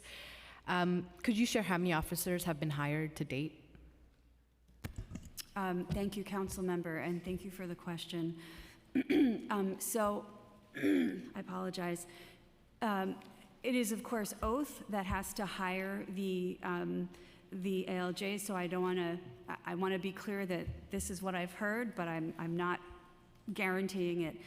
My understanding is oath has already either they've got them working or they're onboarding upwards of 40, thank you, upwards of 40 administrative law judges, IHOs, and they're continuing to recruit additional attorneys, additional individuals to come on board because they're estimating their need actually as being greater than what's stated in the MOA. With respect to, I'm sorry, you asked, I still have a little COVID brain fog. You had an initial point you were making. No, that was the first part of the main question, one. but Okay. thank you. That's good to know, and that there's an active effort to recruit more. Would the best point of contact for us be to reach out to Oath to learn more? Certainly. The Oath Commissioner and Chief ALJ and the head of the Special Education Unit. This is actually the first type of case in Oath. They're the largest tribunal by number of cases in the country. And special education is the first area of case where they're dedicating an entire unit, and these are the only cases that unit will hear. So Commissioner Rahman and his deputy, Noel Garcia, have been phenomenal partners. You also asked about the backlog. Yes. I apologize. And I did just want to report, last November, we had a backlog of 9,000 cases that had not even been assigned to a judge, to an impartial hearing officer. The law requires we make those assignments state law within 2 days, and these cases were sitting and sitting. When we announced the Oath MOA and that Oath would soon be opening its doors, the independent contractor IHOs snapped up all those cases. And our backlog is now virtually non-existent. Lots of cases are filed at the beginning of the year, so it flows day to day. So that's a tremendous development. We think those independent contractors saw some income likely going away from them. And now our next goal is we've got to get the cases done quickly. Great, thank you so much. We understand the DOE will translate special education documents for parents whose home language is not English, but only if the parents make a formal request. Is there a reason the DOE does not translate special education documents as a matter of course?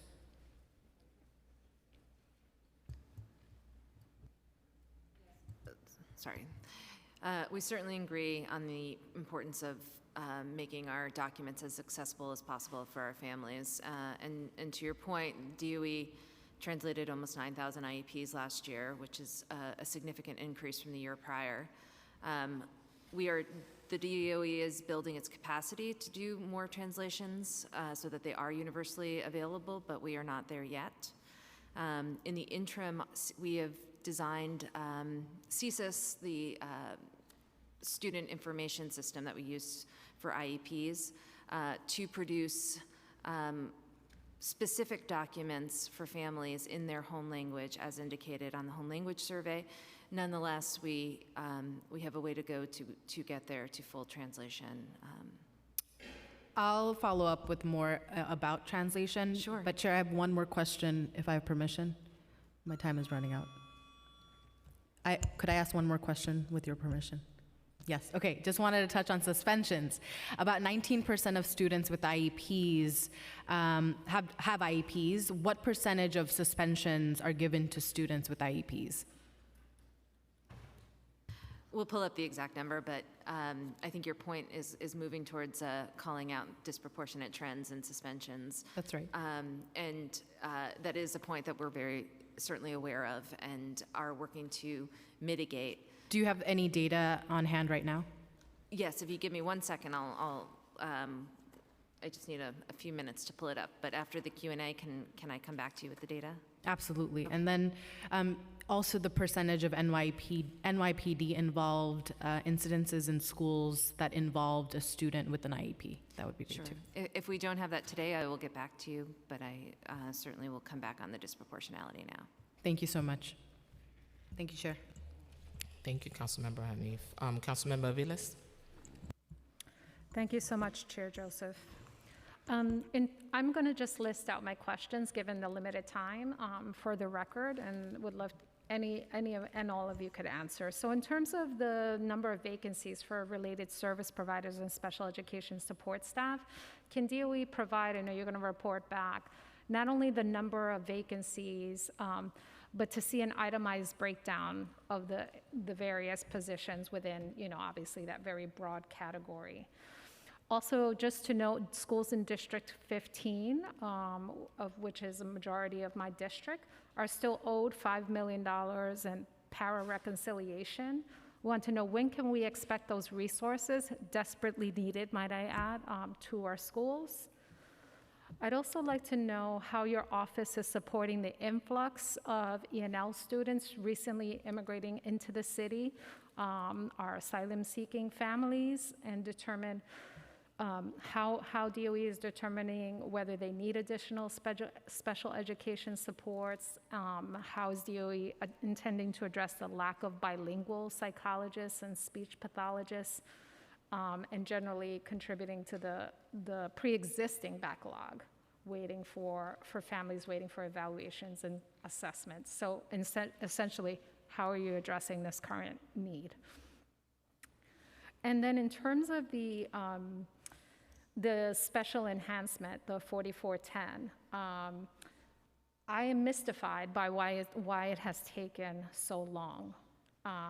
You know, obviously this process, we have 131 contracts and only still the school year has started 8 to 9 contracts with hundreds of students sitting at home. I can tell you that there are providers sitting with empty classrooms who have been waiting to get information from DOE. So I'd love to know exactly how you rolled this out, because my understanding is providers have still yet to even be contacted around this. So I'd love to understand what the plan was and really what was driving the delay. And lastly, in terms of the expansion of specialized services like ASD Nest, obviously this is a huge need. And in my district, we have fierce parent advocacy for a lack of services, particularly in Sunset Park and Red Hook. We have seen a small growth. We are appreciative of that, but it is nowhere meeting the needs. And in particular, I have to highlight, our children are still getting bused out to other neighborhoods in South Brooklyn and spending hours to go to Queens.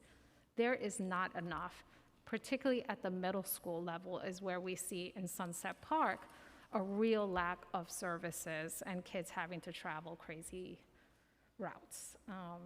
And I have 8,000 other questions, but I think, I have 2 minutes, so I'm gonna indulge and just mention one last thing. In terms of, excuse me, so this is also partially commentary, but a real question as well. What plans are in place for the DOE to address this deficit mindset and ableist culture that seems to be very apparent and vivid in the system, which has been particularly exacerbated by the comments of our chancellor, who are blaming families, which we have seen already being regurgitated by other parents who want to use structures that push out kids rather than bring them in and meet their needs. So in terms of this culture, we'd like to know what DOE is going to do if our children with disabilities are seen as broken or unteachable or unworthy before they even enter the school building. What change, what chance do we have at embracing the values that they bring within themselves if this system continuously, from its leadership down, tells them that they are not worthy and that their families are gaming a system? Thank you, Chair. Thank you for the questions, Councilmember Aviles, and whatever we are not able to answer here or in this moment, we will absolutely get back to you. But I appreciate the wealth of questions and would love to talk to you more about District 15 and some of the plans and ideas we have for meeting the needs of our schools and our students there. I want to start with the deficit mindset, because that's something that really matters to our team and something that really matters to this administration. We're looking to reimagine how we approach school and schooling, and it starts with making sure that our students have access to what they need when they need it. In fact, for teaching and learning, our goal is to make certain that our classrooms. Tier 1 has every resource, every training, and the right kind of environment. So we're building, I think you heard me say earlier, an ecosystem where students can thrive. And that means making sure that the facilities have what they need, that the students have the mental health supports that they need. And I was pleased to hear the question, so Councilmember Hanif, that you had asked a little bit about the rates of suspensions, but in part because it lets us think about the continuum that we have for mental health and really thinking about our restorative practices and pieces like that, right?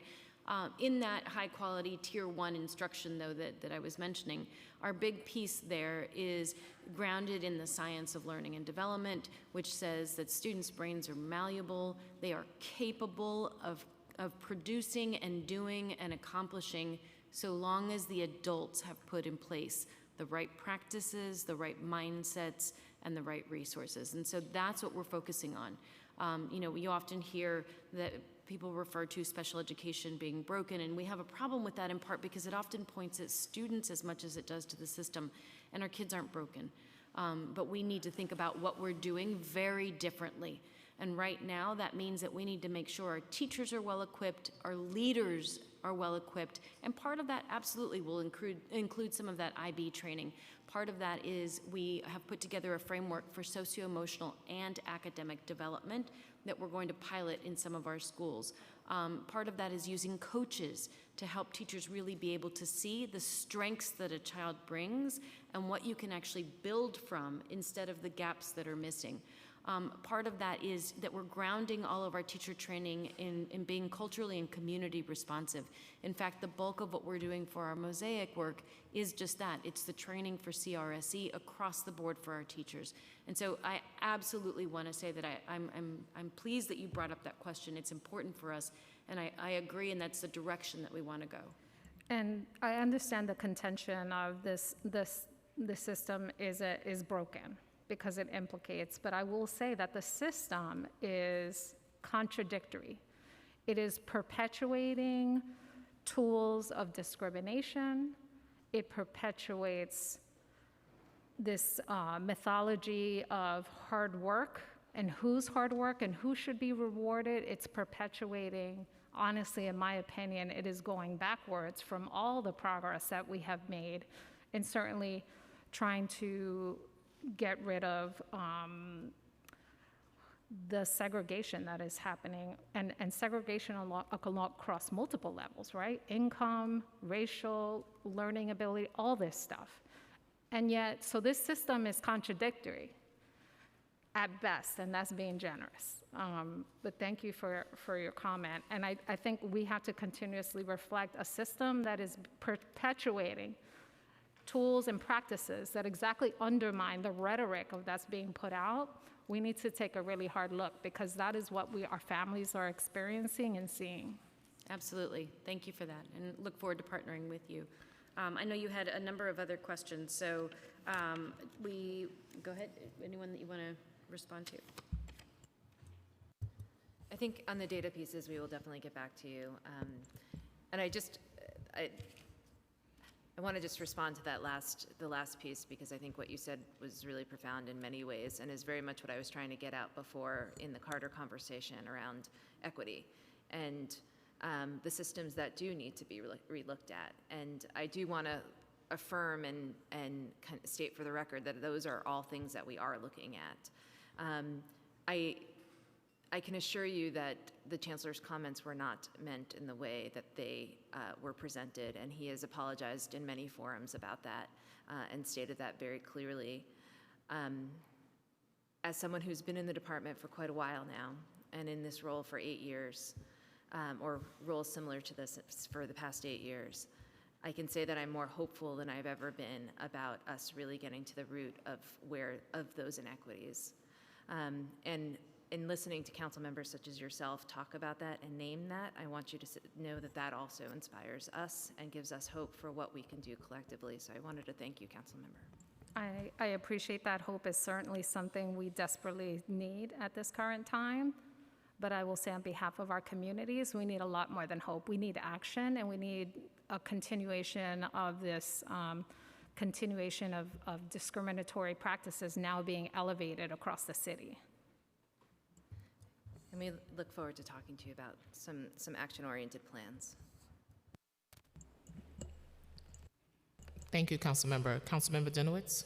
Thank you, Chair, and also thank you for having this hearing. It's obviously a topic very close to my heart.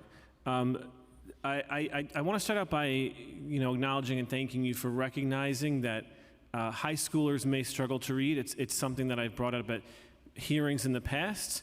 In your testimony, you said K through 9 students would be assessed 3 times a year. And I think it's really important to recognize that there are high schoolers who need that support.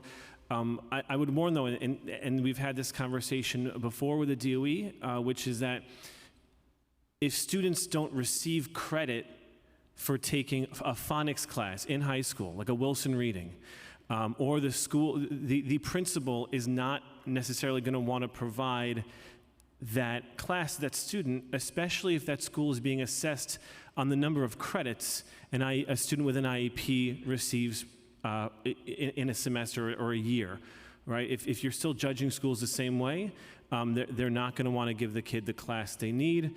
Of course, it's the same for providing a student with a teacher to teach that class. If you're giving the same resources to that school and the teacher has 5 periods to teach, a principal may have to decide they can't afford to spend one of the teacher's periods on 5 or 6 kids who are going to get that reading intervention. So I will just highlight for you that unless there's actual resources and time and you are assessing schools differently, it is going to be a purposeless, another assessment that's just going to take time away from learning. One question I have is, how many hours per week would you say a special education teacher spends on paperwork?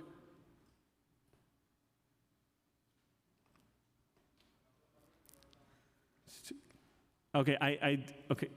We would say that special education teachers spend the vast majority of their week in front of students. I would say that I think you should probably, when was the last time you surveyed teachers and asked them how much time they actually spend on paperwork?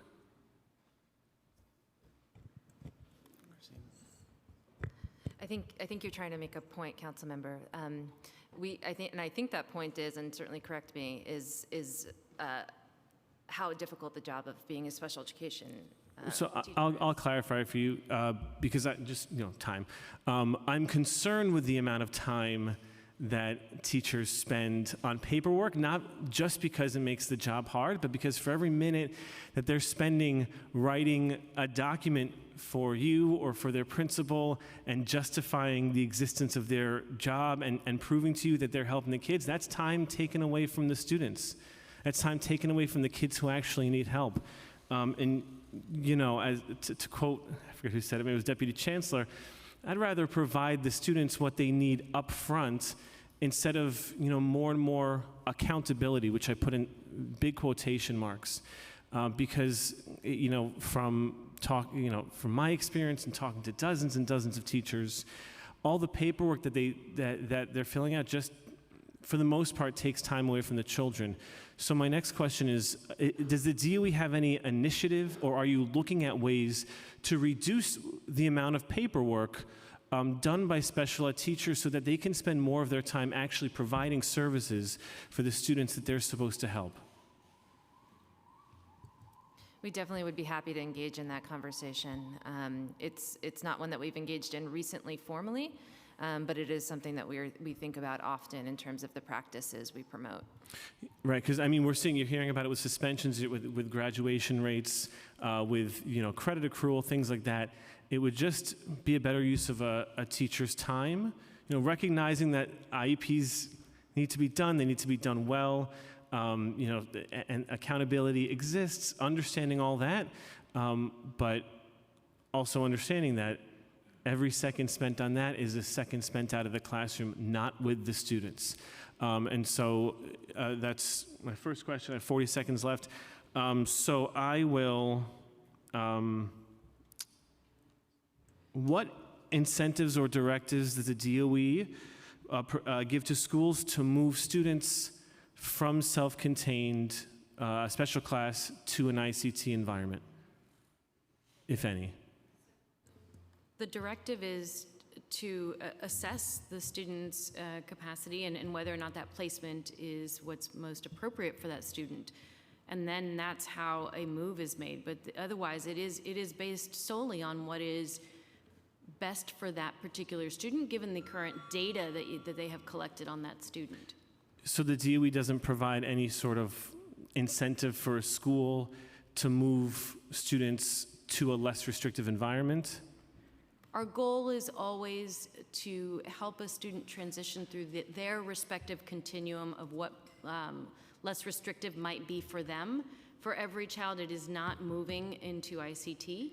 And so any directive that they would be given is to determine what that particular child needs and whether they are ready to move into what is less restrictive for them specifically. Okay, so for example, I may have read the Fair Student Funding formula wrong, for example, but does a student who has 60% or more of their schedule in ICT have more money attached to them than a student in a self-contained class, a special class? The funding distribution is different for both, but we are not asking principals to make decisions based on budgets. We are asking principals to make programming decisions based on student needs. There's not an incentive to move the student. All right, I will, I'm going to ask for like a few data points, and then I know my time's up.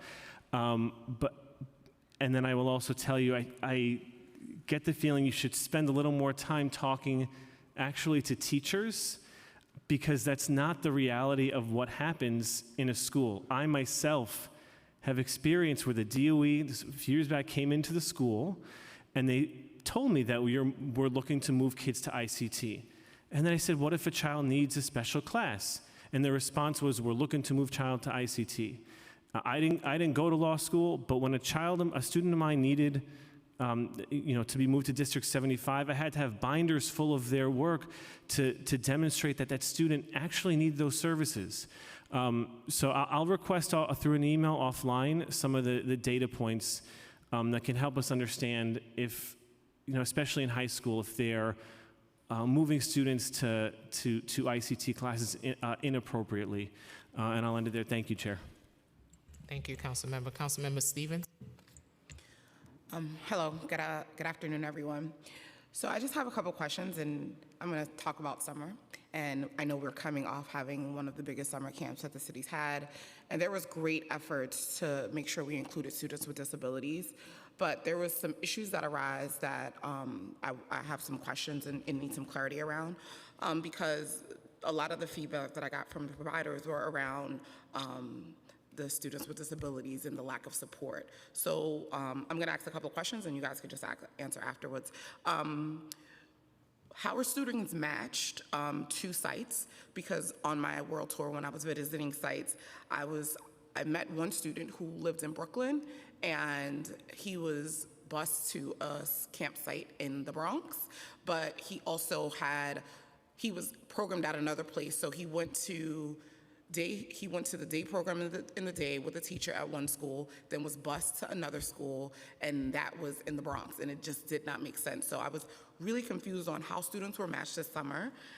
Also, the other question is, providers were told that there would be paras paired with a lot of these students, and they were not prepared to not have paras to support them, and that was not the case. Were students who had severe needs, and obviously on the provider side, we don't get copies of their IEPs, we don't know their disabilities, but some of them had severe needs and was not able to handle some of these things.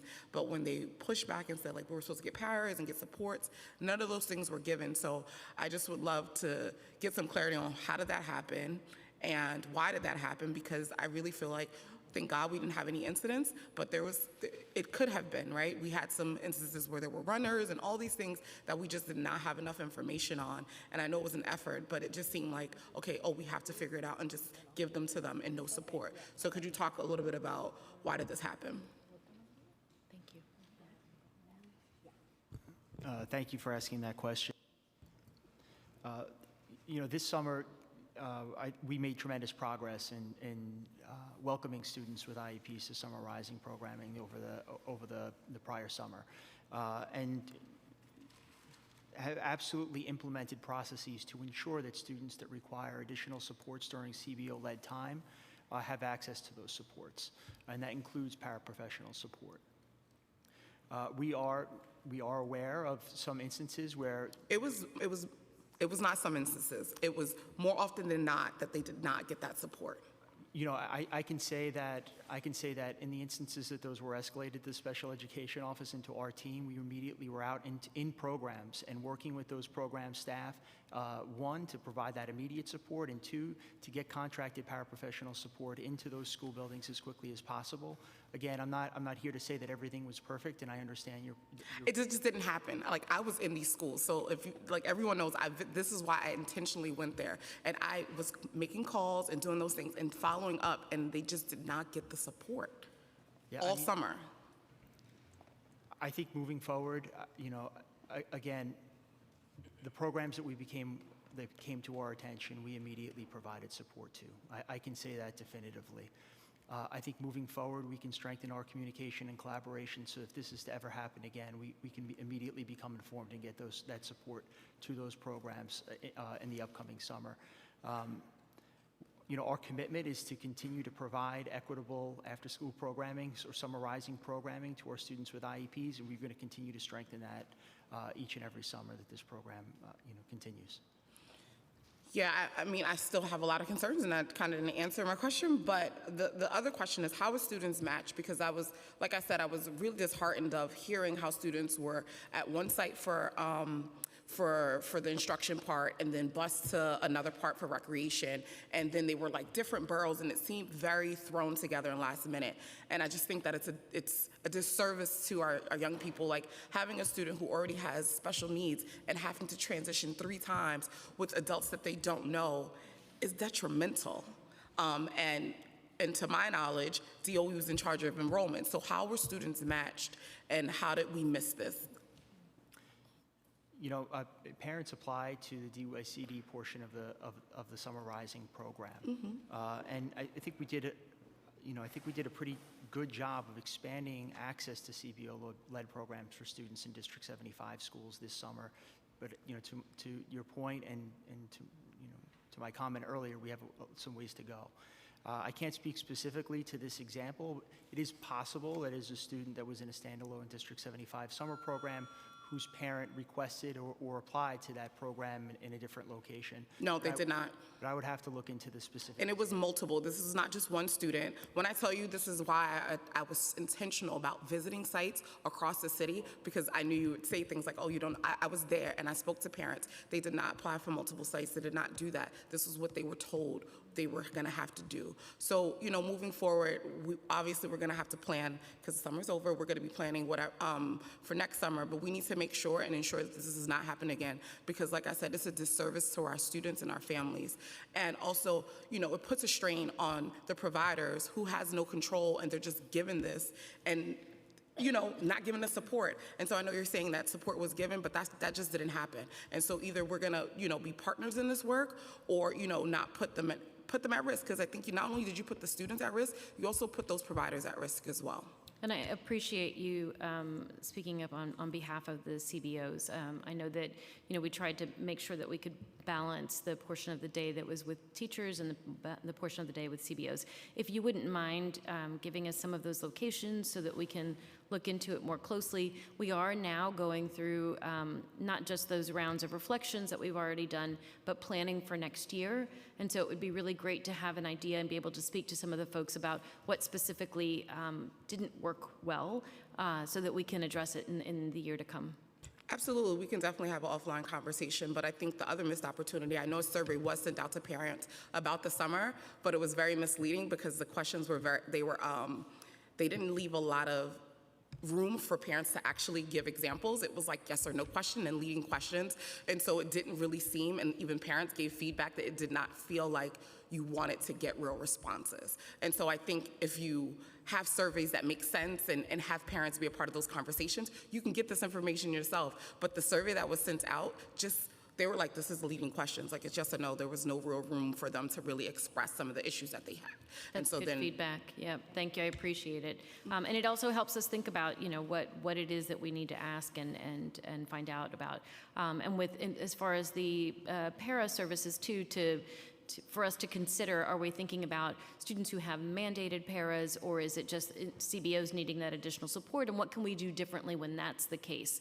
For us to plan for that in advance instead of having to have this situation. So I appreciate you bringing it up. Would love to talk a little bit more about where that happened and see how we can plan for that for next year so that we're not having the same conversation then.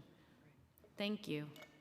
Councilmember Stevens and I will be in the briefing for Summer Rising. We were outside for Summer Rising. We visited schools. We saw the problems, and we talked to each other. So you'll be hearing from both of us. Thank you. Councilmember Lee? Great, thank you. This should be pretty quick. Sorry, I was actually out on a call, so forgive me if I missed if this was addressed already. One comment that I heard was addressed was about the D75 school buses and how there has been a real lack of coordination there. And this is a complaint also, just to note, for my district, because I have 35 public schools, 14 private schools, a lot of D75 schools in my district. And so if we could work, and Chair Joseph, I'd love to work with you on this also as Chair of the Disabilities, Mental Health, and Addictions Committee. If there's something that we can do to help support that, I think that'd be great. So I just wanted to make that comment about the buses, and hopefully we can resolve that issue for the D75 students. But my other quick question was just around the special education pre-K centers and daycare providers, because I know that the council a couple years ago, reached an agreement to raise the salaries at DOE contract CBOs. So this is going along with the CBO theme, but it didn't include the special education programs. So I know that we put, and the city council put $46 million in this year for enhancements, but I think this is just a temporary Band-Aid solution. And so I just wanted to know if you all have been having conversations at DOE about how to sustain that, because I know that a lot of those teachers, have the same certifications, criteria, everything. It's just that they're not at the DOE sites and they're at the CBO sites for special education. So just wanted to know if you guys have been addressing that or talking about that. Yeah, that's a great question, and thank you for asking it. So the 4410 enhancement is meant to really weave in some of those community-based organizations providing special education pre-K preschool services. And through the enhancement, staff working at those programs will be eligible for increased salaries based on the 3K and pre-K salary scale. Thank you. That's it for me. Councilmember Ressler? Here. Thank you, Linda. Thank you, Councilmember Lee, and thank you, Chair Joseph, for your leadership and calling attention to this issue. Greatly, greatly, greatly appreciate it. I think this is one of the areas in our city government that is most problematic and most troubled. And I know some of the folks on the dais today and have a lot of respect for you as professionals, but am deeply troubled by the state of special education in New York City. And unfortunately, Liz, I'm one of the people who would agree with the sentiment that our special education system is broken, as you referenced earlier. I'd like to just start with the Carter cases and just the explosion in spending. We've gone from $393 million in FY18 to, was 917 the final number for FY22 in our spending? I don't know if that's the final number, but we can get back to you on that. Well, just forgive me, we're 3 months into the new fiscal year. Why wouldn't we have the final number for FY22 at this point? Because we don't always get the required invoices or the required orders or the required paperwork that's required. Is 917 the most up-to-date figure that you all have? The most up-to-date figure that I have is the 800 million that I mentioned earlier. 800 million? Right. And that that's was what I have admittedly, for the FY21 actual number. That was the FY21 number or FY22? No, that was the FY22 number. Oh, well, the council documents have us at 917, which I think I've seen reported in the public sphere as well. So, from our data, we're looking at a 2.5 times increase in the span of just 4 years in Carter cases, in the spending on Carter cases. And yet in our FY23 adopted, we're at half that amount. Do you expect that we're going to see similar spending in FY23 as we did in FY22? Yes, I do. And my understanding, let me just be very clear, I'm the lawyer person, not the math person. Totally. So we need to get back to you. You're also the labor person. You're one of my favorite people to talk to on all things labor. So, Can we talk about that instead? No. But seriously, let us please report back. My 800 million figure is as of a few weeks ago, and I'm sure we've done a lot of processing of payments for last fiscal year since then. And what's the current average timeline for resolving Carter case claims? I don't think, so I agree, Lincoln, that there are a lot of problems throughout the process that is involved in getting kids services. I think the distinction that I wanted to draw earlier was to make sure that we're not lumping in some of the great program work that we're doing with other kinds of problems that make it hard for us to achieve what we want to achieve and what we should achieve. And so, for example, it's a great question. How long is the average Carter case? Well, because we have not had systematic data collection, because we've been, handing these cases out to individual hearing officers, who are actually overseen to the extent that they are overseen by the state, not the city. We don't have that kind of data. There was a survey done in, I want to say 2018 or 19, that determined that the average time it was taking us was somewhere around upwards of 200 days to close cases. Data I have here is 259 days. Right, right. And but just to be clear, that's the last time, and that was when there was a particular organization that works with the state and the city that spent some time doing a deep dive into the data to put those numbers together. So I know this isn't the interesting part, but one of the critical things we're working on is actually establishing software applications that could allow me to answer your question in 10 minutes instead of hoping we can get another contractor in to take a deep dive. Hopefully answer the question in 10 seconds rather than 10 Yes. But no, this is basic data we should have. But it's indicative of, I think, the structural failures in the system that we don't. And I appreciate that there are efforts being made to improve it, but it's worth calling it out for what it is. That somebody could be waiting, that the average wait time is 8 odd months is a very, very long time to have complaints resolved. So I also just wanted to ask in my final 43 seconds, if I can, about DOE's efforts to make parents aware of the compensatory services this school year. My understanding was that only 35% of students received some services, 35% of families received some compensatory services that from the special education recovery services. I would have hoped that number was much higher and wanted to just understand what the efforts were being made now to try and expand the compensatory services that are being made available to families. Yeah, I can take that. So 73,000 students last year received recovery services, and that out of just help me on the. It's about 40%, so it's a little bit more than what you quoted. Okay. And that is in the face of our busing issues. That's in the face of our staffing issues, and it is a direct reflection of our schools and their teachers who stepped up to do that work.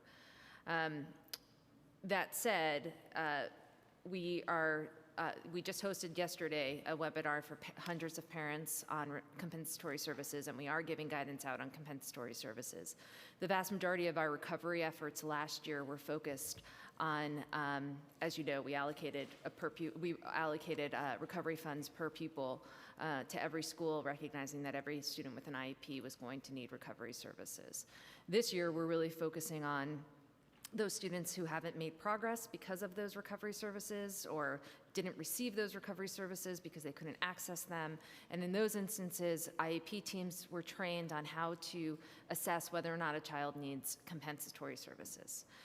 So we are communicating with families that The IEP team will do this review as part of their annual review, but also parents can request that review to determine level of service, intensity, type of service, and those compensatory services will be delivered either during the school day on time that we pay for, or after school or Saturdays via our Saturday academies. Any mid-year mechanisms that the council, that you could share updates or progress with the council so that we could think together on doubling down efforts to expand on your goals and, you know, hopefully far exceed the 40-odd% from last year? Absolutely, we'd be happy to think about what we could provide, and I think more to the point, though, it would be great to have a collaborative conversation on that. I think, you know, we all have deep relationships in our schools, and so any ways in which we can help, we'd like to. Thank you. So let's think about how we can do that together, and you know, with Chair Joseph's leadership. Thank you, Chair. Thank you. Thank you. Councilmember De La Rosa. Thank you, Chair. First, I just want to express my solidarity with most of the comments that all of my colleagues have stated. You know, one of the main things we hear when we talk to our parent community, to our educators, is the crisis that it really exists in special education. And when, you know, communities like mine, I represent Washington Heights in Upper Manhattan, that have been marginalized and underfunded for decades, generations, those issues are compounded. I want to say also that as the chair of the Civil Service and Labor Committee, I'm extremely concerned about what these pegs will mean, and I know this is not a budget hearing, but what it will mean for the workforce, especially a workforce that is already, you know, at its wits' ends with cuts and, you know, and just lack of services right now. I want to just ask a line of questioning around bilingual special education. And I want to know if you could describe for us sort of what is available for bilingual English language learner students, English language, you know, new arriving students, students that are not proficient in the English language, as well as for their parents. Yes, thank you for that question, because it's not something we've talked a lot about during the hearing so far. So since 2013, we've opened up an additional 152 bilingual special education classes across the city. That said, we still struggle to serve our bilingual special education students, particularly in the districts that you represent. As a response to that, what we are doing this year is we've engaged with using recovery funds, or engaging in a bilingual SETS contract, it's a bilingual special education teacher contract, to help us serve those students that we haven't historically served in our high to serve areas. So that is new and is a direct response to what you're saying. And we're really delighted that that's going to be in place and that we're going to get a lot of those coverage gaps that we've had historically covered. One of the things that has been detrimental in getting intervention services is also lack of language access for parents with children with IEPs, specifically understanding what are the needs of their children. If you do not know English, you can't understand the type of services that your child needs, or if you're even addressing those services. So what is in place right now for parents who are not English proficient in understanding IEPs and the services that are required? Yeah. And yes, you're right. We need them to be understanding and knowing what they need to do to advocate for their children and partner with their schools. Completely agree with the urgency around that. A few things on that front. The first is we're working with the superintendent's teams to train their family points to help understand better the IEP process and build capacity and how to talk to families in all languages about that, with particular attention to making sure we lift the value of our translation and interpretation services and reach all of the folks that we may not have reached in the past. I mentioned, I don't think I mentioned earlier that we also are doing a weekly special education series for families that we do stream in multiple languages that is devoted to topics like that. What does the IEP process look like? It is one avenue, but it's been a successful avenue. Last night's attendance, we had hundreds of people, which was exciting. It's a resource that I just want the council to know about because it's every Tuesday night at 7:30. But I do expect our family points at the district offices and our parent coordinators to be a major lever to addressing understanding. So right now, are the IEPs provided in at least the 7 languages that are required by city law? Yeah, so we have increased the number of IEPs being provided, but parents still do need to request that translation. And I know that we covered earlier. Why isn't it proactive? Because if a parent can't fend for themselves, right? Like, I'm a public school parent. I've watched as parents stand in the hallways waiting to be called in for parent-teacher conferences because they don't know that they just have to walk in. Why is it not proactive? If you already know there's a language barrier because we fill out all those surveys that say we don't speak English, so why is it not proactive? Like, why is that service not being provided proactively? I know that the department is expanding our language and transition services. I hear your point and it is well taken. I believe firmly that this will eliminate barriers to intervention. There's a lot of stigma in communities. Understanding the way our children learn is critical for us to advocate for their rights. So I would ask that the department take a look at this seriously, look at where we are failing and where the gaps are so that we can address that for our families. Thank you so much, especially in the face of the asylum seekers that have now come into our communities. Absolutely, and that is, it's a priority for us. We want to make sure that all families can access the services that we have available, that all children feel like that the school is designed for them, and that parents know what their choices are.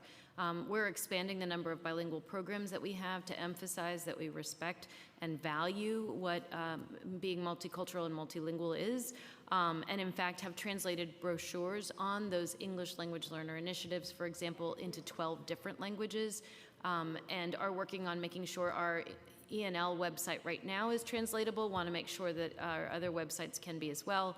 And we have translated videos on the Bill of Rights for parents too. And so we are making small strides, but they are strides. And I think it's really important for council members like you to point out what's needed where so that we can be reminded, right? I think your example wasn't even one of an IEP. It was when a parent shows up to a parent conference. That shouldn't be the case. They should not know I don't know if I said that right, but they should know what to do and where to go and feel comfortable doing it. And if they don't, then we need to have thought about that in advance. And if we have the services, how do we make those more publicly available or let people know that they exist? So I appreciate that feedback. Thank you. And if you could provide maybe the chair's office with the links to where those videos are. Absolutely. I think partnering with the council members to disseminate that is super important. Thank you. Thank you. And council member, I was remiss earlier in not thanking the council for the investments that have been made in language and interpretation, and we very much appreciate your support. Yes, I was going to note that the council did invest in language access. Councilmember Gutierrez? Thank you, Chair Joseph. I have 2 questions. One is I am acutely concerned with the process that our newly arrived neighbors undergo in some of these new schools, particularly in my district. I was told that they had difficulty registering students where local schools had to lend parent coordinators so that because they didn't have anyone available that spoke Spanish. Primarily in my district, the majority of the new folks are Spanish speaking. So, and I have met with the families personally. I have visited the shelter. I know that there is a number of special needs students. If you could just walk me through what that process looks like for a parent that's just experienced significant amount of trauma, wanting to acclimate to a new school district, a new environment, and interested in wanting to understand how to register their special needs student in the program, and in the school, excuse me. And then my second question is related to connectivity.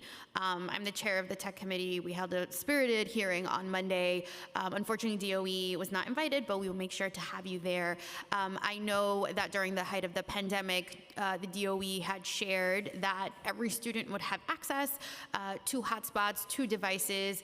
I learned through a report that the Community Service Society had put out, it's still unclear of those families that remain in our school system, how many of them are still connected. Through that study, they revealed that 65% of Black and brown households still will feel the impacts. They feel like their students will be left behind. So I'm curious to understand if you have those numbers available about the amount of students that are currently connected and currently in possession of a device.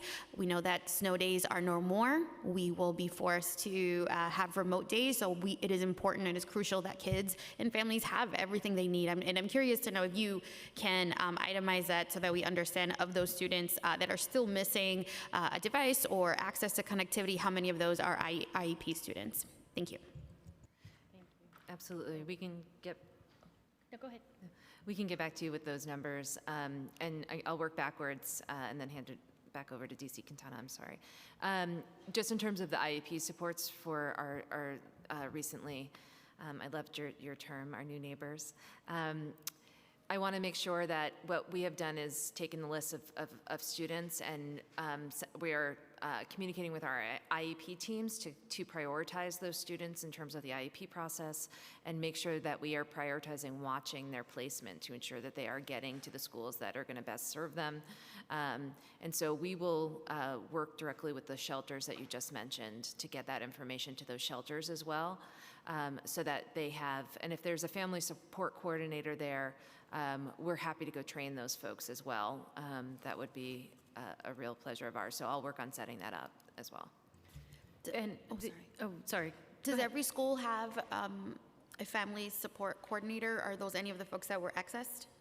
I'm so sorry. I was referring to, I was making the assumption that there was a point or an educational point at the shelters that we could work with. I will investigate all of this. Okay. Just to make sure that the families that are newly here understand the process and have the supports they need. We do have family support liaisons at every district, and they have been heavily involved in this process. And in fact, some of our superintendents themselves have taken entire teams directly to the shelters to ensure that our students have access, and their families, right? There is an entire committee that is being formed and has taken, or was already formed and has taken action, and really exciting in that they are thinking about this holistically. So there are folks from the Division of Multilingual Learners who are training other divisions to make sure that they know what it means to interact with families of immigrants and language learners. We are providing lists of multilingual community-based organizations to the schools so they have access to those partnerships. And we're working, I think the most important part is we're working in collaboration with other agencies across the city to make sure that we're meeting the needs of the students. And part of what this committee is doing is making sure that families are receiving the supports that they need, including things like donations, housing support, food security support, and that the students are receiving the appropriate placements for what they need. And so even making certain that whether it's a specialized instruction program or whether it's something that has to do very specifically with the type of language program that they want, and we're offering the information is offered, as I mentioned, in 12 different languages, but we're also meeting with folks so that they have that information. Thank you. I just want to follow up because I think this is news to me, but it's wonderful news that the DOE is so activated in connecting families to services. A chief complaint of a lot of my colleagues who are receiving a lot of these New Yorkers and shelters is that they feel like a lot of our nonprofits on the ground are burdened, are responsible for getting these resources connected. In some cases, the social service provider is not equipped, is still hiring staff. So I'm really elated to hear that news. Would love for you all to be able to share that with me, especially in my district. And I just want to shout out School District 14 that did exactly what you did. The new superintendent corralled his entire team to the shelter to be able to register every single family. So thank you. That's wonderful, and thank you for sharing that. That's great to hear. I also have the data on the devices if you want that now. 715,000 devices were distributed, and we have another 69,000 allocated for this current school year. And we do have a process in place to make sure that any student who needs a device and any school who needs one can request it. And those are the devices, not a hotspot necessarily. They have to have internet connectivity at home already. I believe they come equipped with internet connectivity, but I can verify that for you. Okay, thank you so much. Thank you, Chair. Oh, they are LTE enabled.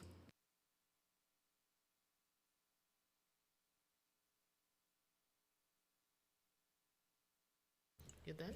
Thank you, Council Member. Just wanted to piggyback real quick off of the bilingual part. In my experience, I always know that bilingual related service providers is a shortage area. What is the DOE doing to fill in those gaps? Because I know bilingual OT, speech pathologists are always a long wait. There are times students wait 2 years to be evaluated because there's such a shortage area. What are we doing to change those things? Yeah, we're about to put out a MTAC that would allow us to provide contracted services to historically underserved areas and neighborhoods that have had those shortages, Chair. So we're hoping that that covers some of our gaps, but the long-term strategy is we want our DOE providers, we want to widen that pipeline of DOE providers who know and love our children that we train, providing those services to our students. We've been doing various incentive programs like tuition assistance. As you know, there are national shortages in these areas. Nonetheless, we are actively pursuing all avenues to try to get to turn that narrative around and make sure that all our students are served. We have an intern. And in high schools, how are we looking with prioritizing special education classes bilingual, especially in high schools? We know that's another shortage area. And even in transfer schools, we don't have those type of supports for the students. Thank you. Sorry, thank you. And thank you for bringing that up. And fortunately, that is an area of focus for our Division of Multilingual Learners. They are expanding our bilingual programs across the board. And so we have some schools that are going through the school design process, and we'll be expanding the bilingual programs that already exist there and others that are opening new bilingual programs. In addition, we are adding new English language learner transfer schools so that there is at least one in every borough, which did not exist before. And this goes back to our point of making sure that we have services near students so that they have access to them. Thank you for that. There's one thing I have to definitely touch on. If I'm talking with students with disabilities, accessible schools, and that's a conversation I've had before with School Construction Authority. In the fiscal 2020 to 2024 capital investment, I know about $750 million is to ensure 1/3 of all our New York City buildings are fully accessible to students, families, and educators with physical disabilities. At the time the investment was announced, 20% of our New York City public schools were fully accessible. To date, what percentage of New York City public schools are currently fully accessible? How many districts have reached the benchmark of having at least 1/3 of all schools building being fully accessible?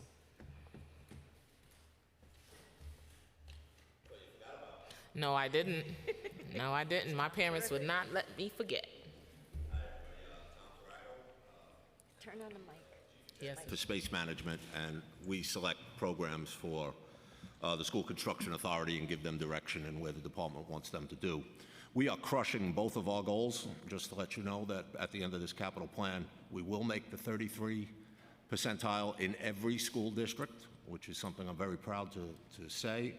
And we will also make 50% of all elementary schools in all districts will have either a partial or a fully accessible categorization. So where we are right now, we are at approximately 30% fully accessible options in all districts. Now that takes into consideration those approved projects that are in the capital plan, whether they be in scope, design, construction, but at the end of the plan, so it's like a forecasted, but that's our forecast right now.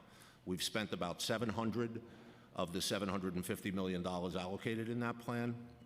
And in regards to this hearing today, about 2 years ago, we shifted priorities to include District 75 in special education locations, and we've been doing a lot of work in that. I got rather short notice for this hearing today, but when we come back with the capital plan, I would love to share all the special things that we've been doing in District 75 locations across the city, because it's substantial.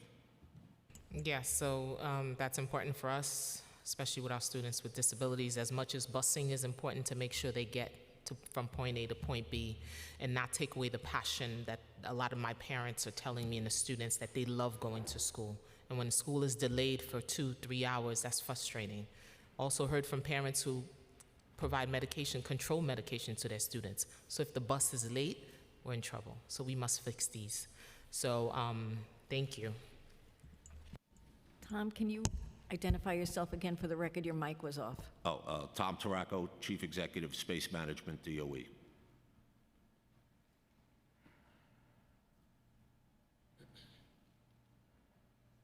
Thank you for your testimony, and I look forward to all of the follow-ups to our questions that was not answered today. Thank you.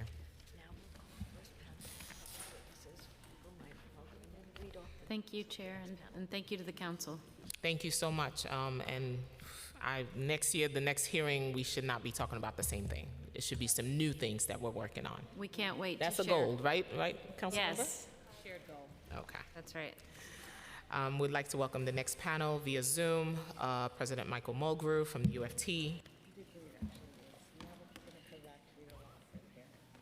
Person, which will be, so that, the next panel will be in person. And the next panel will be in person. Randy Levine from Advocates for Children, Lori Pressler, yes, I'm reading it, Jennifer Chow, Felicia Wisdom, and Nelson Marr. Thank you. Thank you.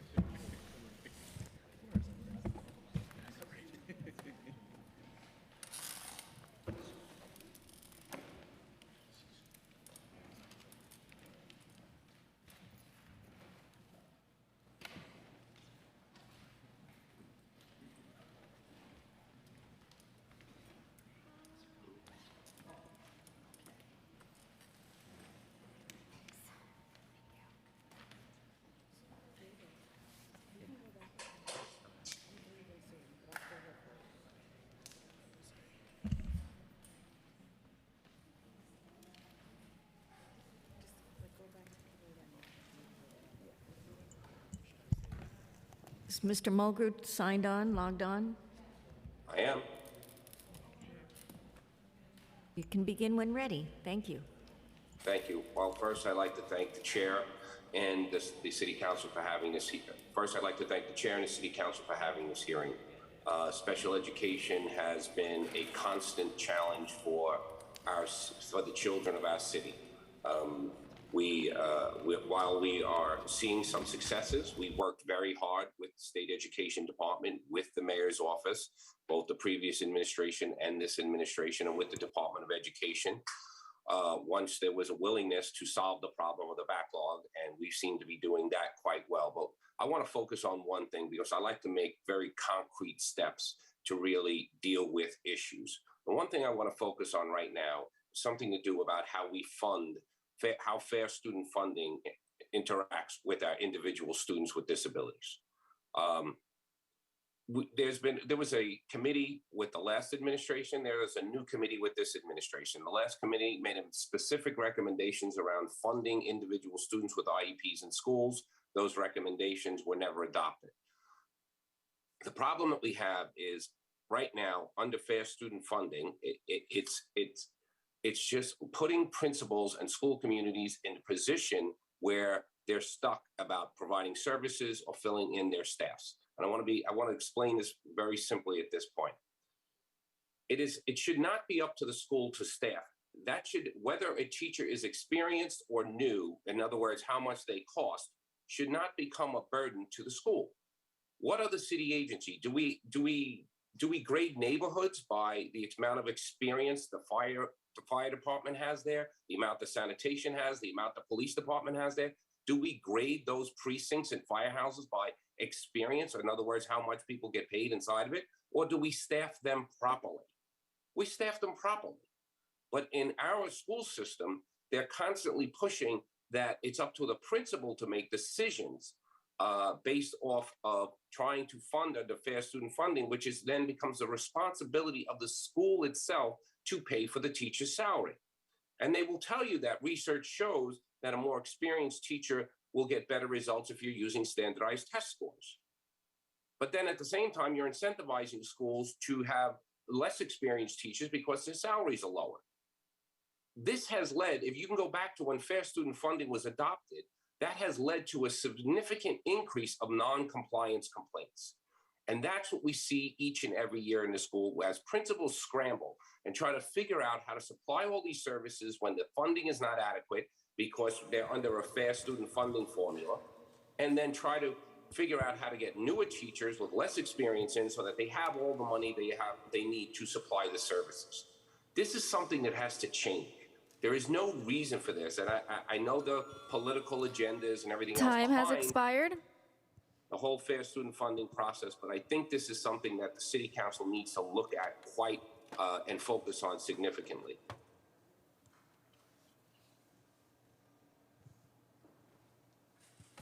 Thank you, President Mulgrew.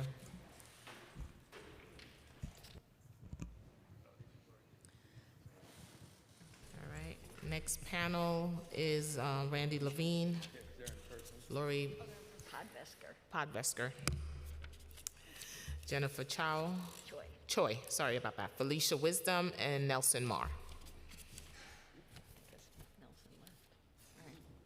You may begin, thank you. Thank you for the opportunity to speak with you. My name is Randy Levine, and I'm Policy Director of Advocates for Children of New York. We appreciate the Council holding this important hearing today. I also want to thank the Department of Education, educators, and leaders who are working hard on behalf of students with disabilities, and thank the Department of Education leaders who have stayed to listen.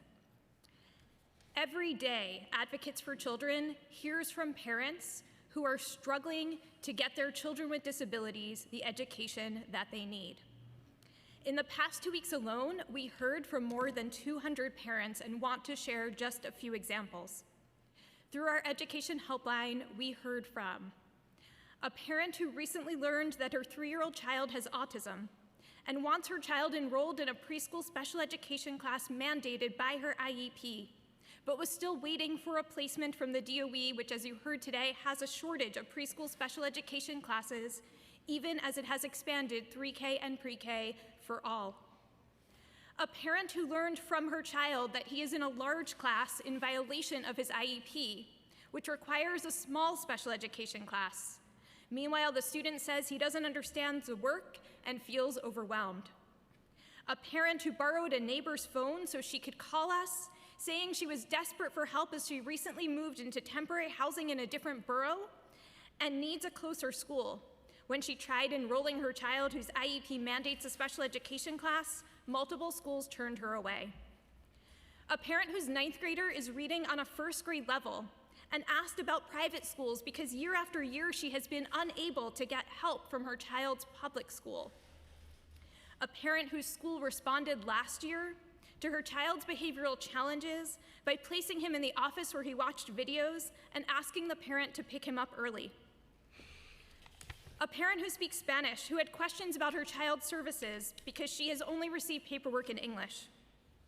A parent living in shelter whose child has a significant disability and missed the first weeks of school because the DOE did not have a bus route in place. And a parent who's been unable to work full-time and is experiencing financial hardship because she is transporting her child while waiting for the DOE to arrange for the paraprofessional her child needs on the bus. A parent whose child uses a wheelchair and was assigned to a classroom on the 3rd floor of a walk-up building. The child has been out of school since last fall. And a Spanish-speaking parent of a child who needs a wheelchair-accessible District 75 placement.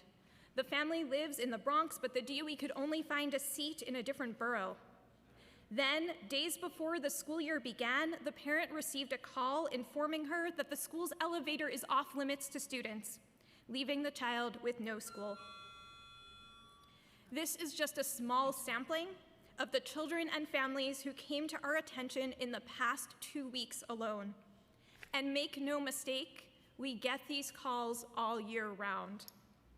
Shortages of preschool special education classes, inadequacy of literacy instruction and behavioral supports, problems with transportation, lack of accessibility, failure to provide translation and interpretation, these are all serious obstacles that students with disabilities and their families continue to experience every day on the ground. The city must do better.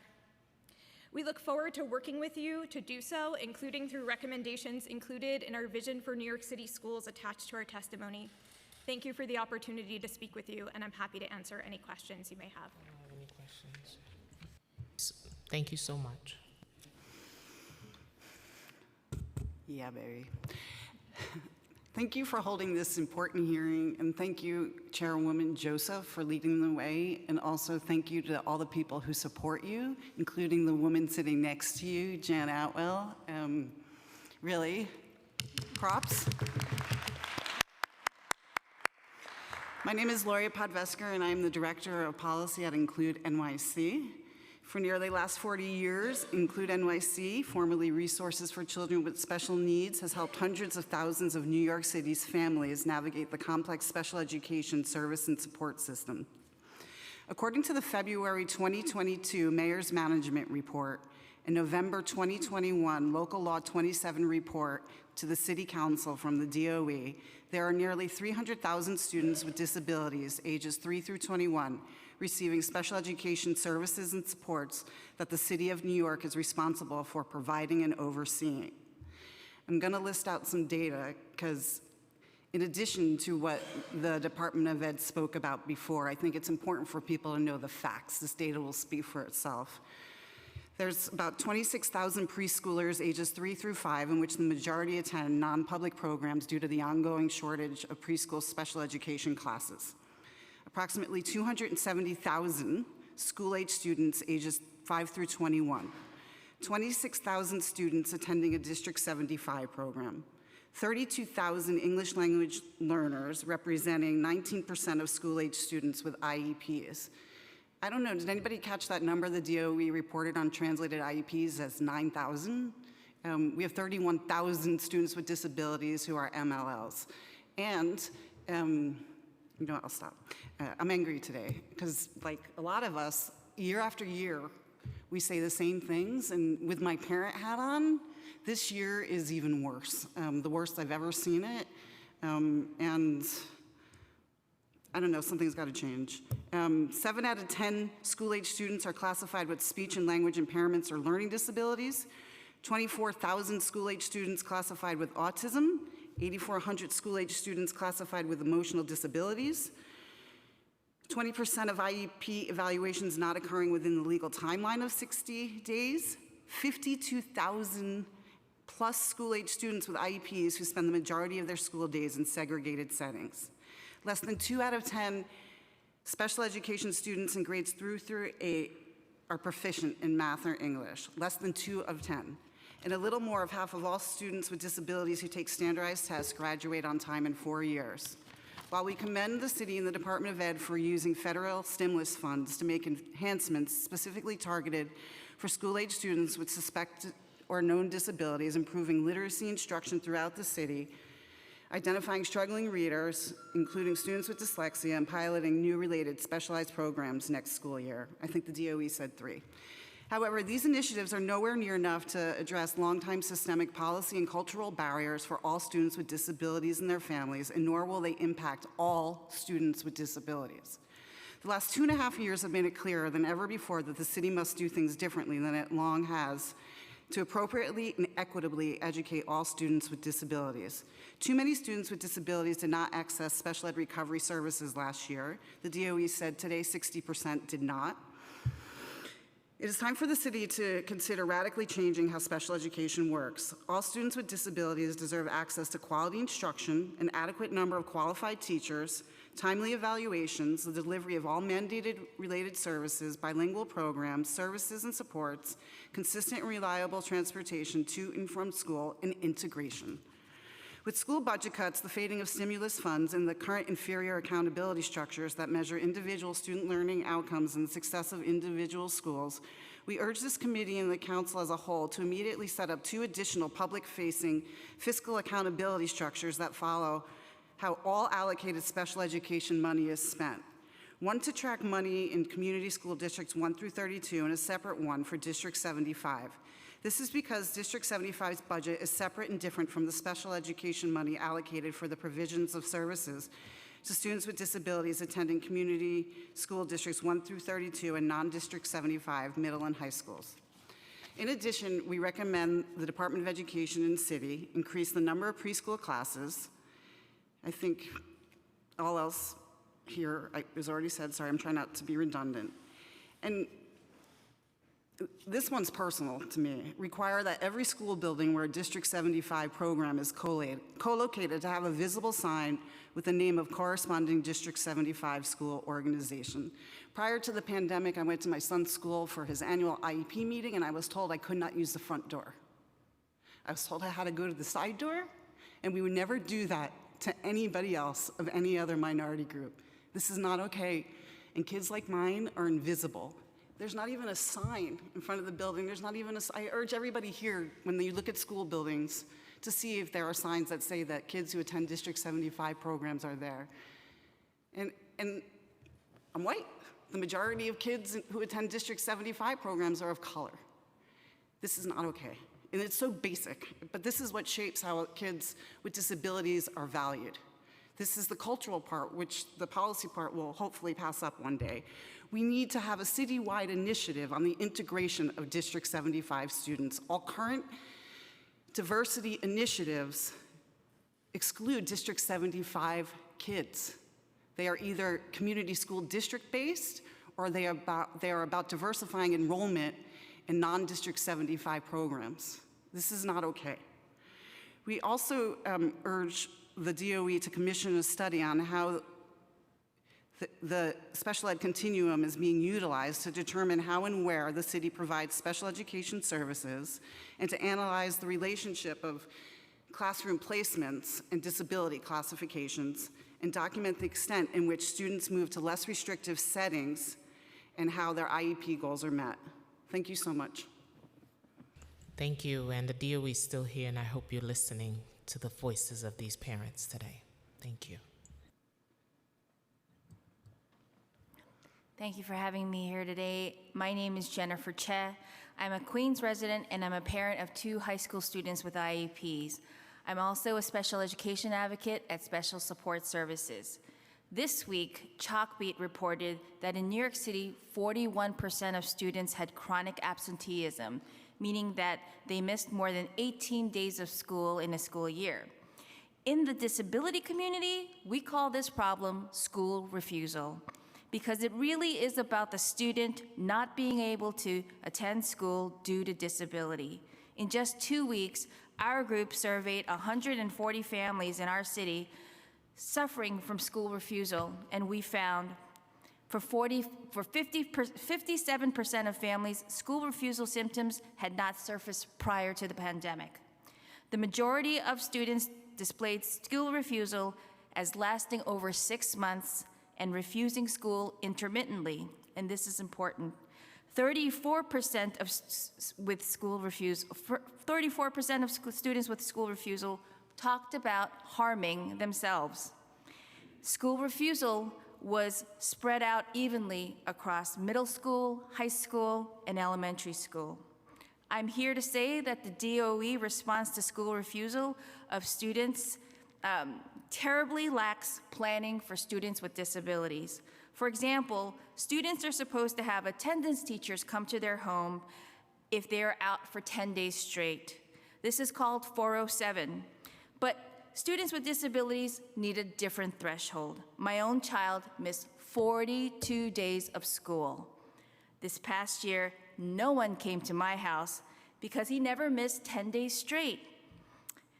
In fact, my son's school social worker, and I'm sorry that Council Member Boucher's not here, and actually, no, you were the one that brought this up, Chair Joseph, about counseling. My school social worker told me to seek help from ACS as part of getting help.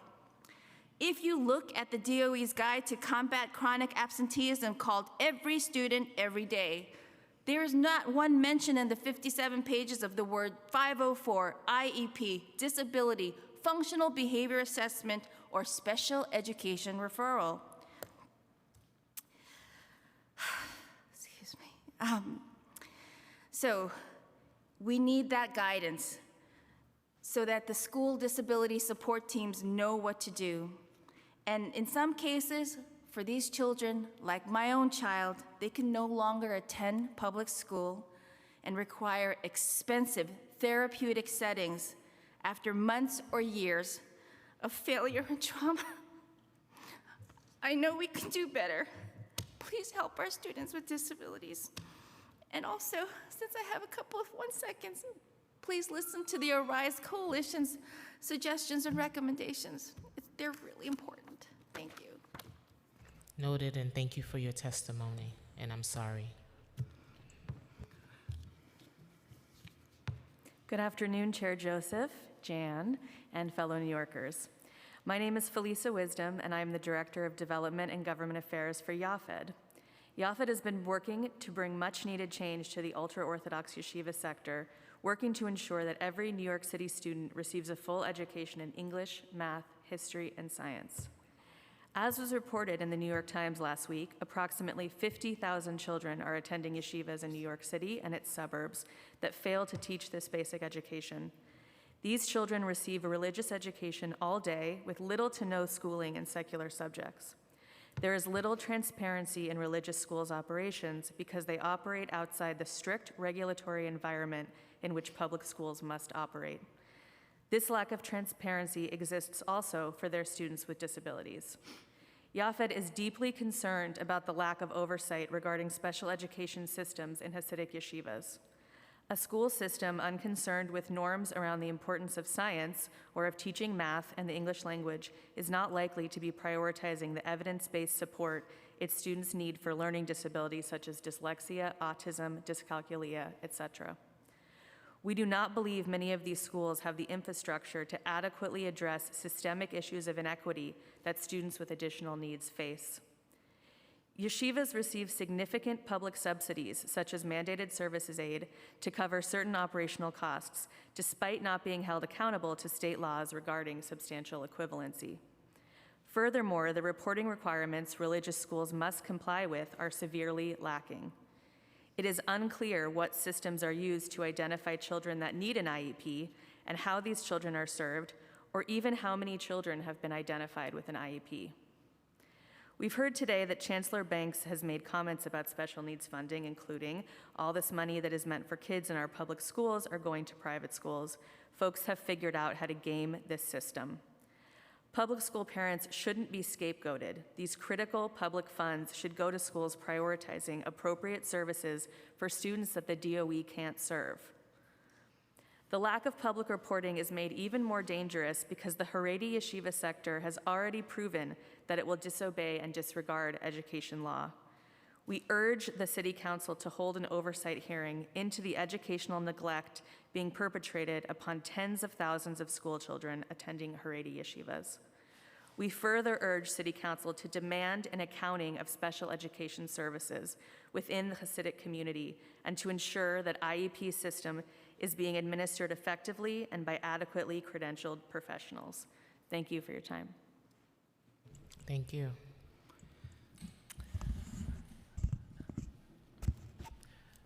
Good afternoon. Thank you, Chair Joseph and the Education Committee for holding this important hearing for meeting the needs of all students with disabilities. My name is Nelson Marr. I'm an attorney at Legal Services NYC.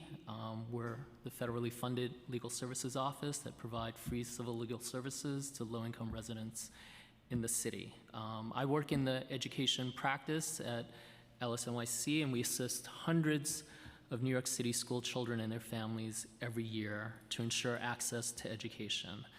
We often represent students who are most at risk. A lot of the issues that Randy and Lori had mentioned. I'm going to talk a little bit today about an issue that I think is often overlooked when we're talking about disability, and that's the issue of trauma and adverse childhood experiences. My question that I would pose to the Department of Education and to City Council is the city meeting the needs of students who have disability-related conditions due to the impacts of trauma and adverse childhood experiences? Because from representing students for 20 years, I can say that a lot of issues stem from, children's exposure to trauma and adverse experiences for a lot of my clients. That if we could do more to address this issue, we would actually stem some of the flow of students into the special education system and even into the highly restrictive settings. And science actually supports this, because long before COVID elevated the issue of trauma to national prominence, neuroscience and behavioral research established that trauma and adverse childhood experiences, or ACEs, negatively affect child development and often leads to disabling conditions, both in childhood and later as adults. ACEs negatively impact a child's social, emotional, and cognitive development. These are experiences that we often find in some of our neediest neighborhoods, whether it be abuse, neglect, or experiencing violence. And consequently, it's no surprise that a large number of children in New York City have experienced more than one ACEs, especially given the direct and indirect impacts of the COVID-19 pandemic, and the consistently large number of children living in poverty in the 5 boroughs, which is over 20%. Children who are negatively impacted by trauma and ACEs can present with disabling conditions related to behaviors and learning. And researchers have linked poor academic outcomes with children who are exposed to higher ACEs. So I would argue that New York City public schools can help mitigate disability-related impacts of ACEs and trauma. And moreover, I think they're legally obligated to under the Americans with Disabilities Act, the Rehabilitation Act of 1973, New York State, New York City human rights law, and even under the IDEA. At minimum, the New York City Department of Education should be providing accommodations for students who have disabling conditions related to trauma exposure. Our office helped move the New York City Department of Education towards that goal in a settlement of a landmark lawsuit that we brought on behalf of students who had experienced sexual harassment and sexual assault 3 years ago. And as part of that settlement, the New York City Department of Education moved to develop new guidance aimed at making the special education evaluation and IEP development process more trauma-informed. But we need to be more than trauma-informed. We actually need to be healing-centered. And our office has worked with community groups to actually come together to develop a roadmap to bring healing-centered practices to New York City public schools. And we encourage the New York City Department of Education, the City Council, to support those efforts, to continue those efforts, actually. The Department of Education undertook pieces of that roadmap over the last 2 years. This year, we're very unsure of what's happening with it. We're very concerned that all the resources and cachet that was built up over those 2 years will now be dissipated. We had over 800 parents trained and involved in the Parent Ambassador, Healing Ambassador program. Now a lot of them are just left not knowing what to do with all that training that they received. We also want to uplift the needs for more targeted services for those students who have higher needs.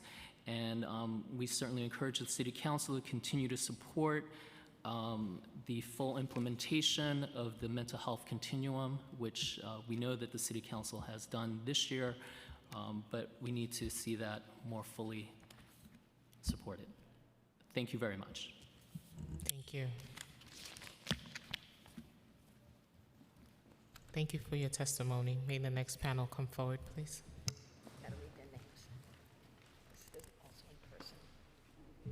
Miriam Nunberg, Janet Marte, and Laura Espinal. Laura Espinal.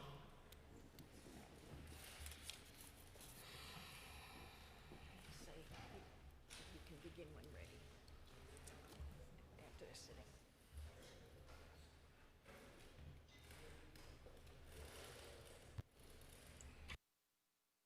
You can begin when you're ready. Thank you. Thank you for holding this hearing and for the opportunity to speak today. My name is Miriam Nunberg. I'm an attorney with a private advocacy practice for students with disabilities and also am an IEP parent. I'm a former attorney for the U.S. Department of Education enforcing Section 504 in the ADA in schools.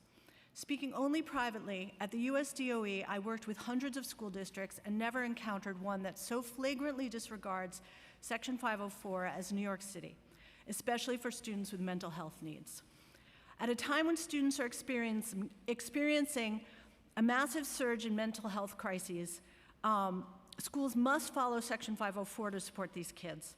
This law requires schools to accommodate students with disabilities, including those with mental health needs. Lately, I've repeatedly encountered students with severe mental health challenges, including ones undergoing psychiatric hospitalizations, where their public school violated Section 504 by doing nothing at all. All these students had been high achievers before experiencing crippling depression and/or anxiety and might not need IEPs, but still may have disabilities requiring accommodations like shortened schedules, breaks, or modified workloads. When these kids cannot handle their workload or refuse to attend schools, their schools fail to comply with Section 504, and the students would have spiraled out had I not been able to intervene and demand compliance. When schools notice that a child might have a disability, Section 504 requires them to take appropriate steps in response. So upon notification that a student has a potential mental health condition, i.e. they were discharged from a psychiatric facility, the DOE must offer a free comprehensive evaluation to start. I can categorically state that I have never seen the DOE offer evaluations for 504 rather than for an IEP. Rather, to request 504 accommodations, families must submit a diagnosis and suggestions from their child doctor in order to initiate the 504 process. Nowhere does the DOE reference its legal mandate to provide free comprehensive evaluations under 504 instead of requiring input from private doctors. Further, the 504 plans that I have seen are routinely so vague and skeletal that they are incapable of providing what is called a free appropriate public education, or FAPE, as the law requires.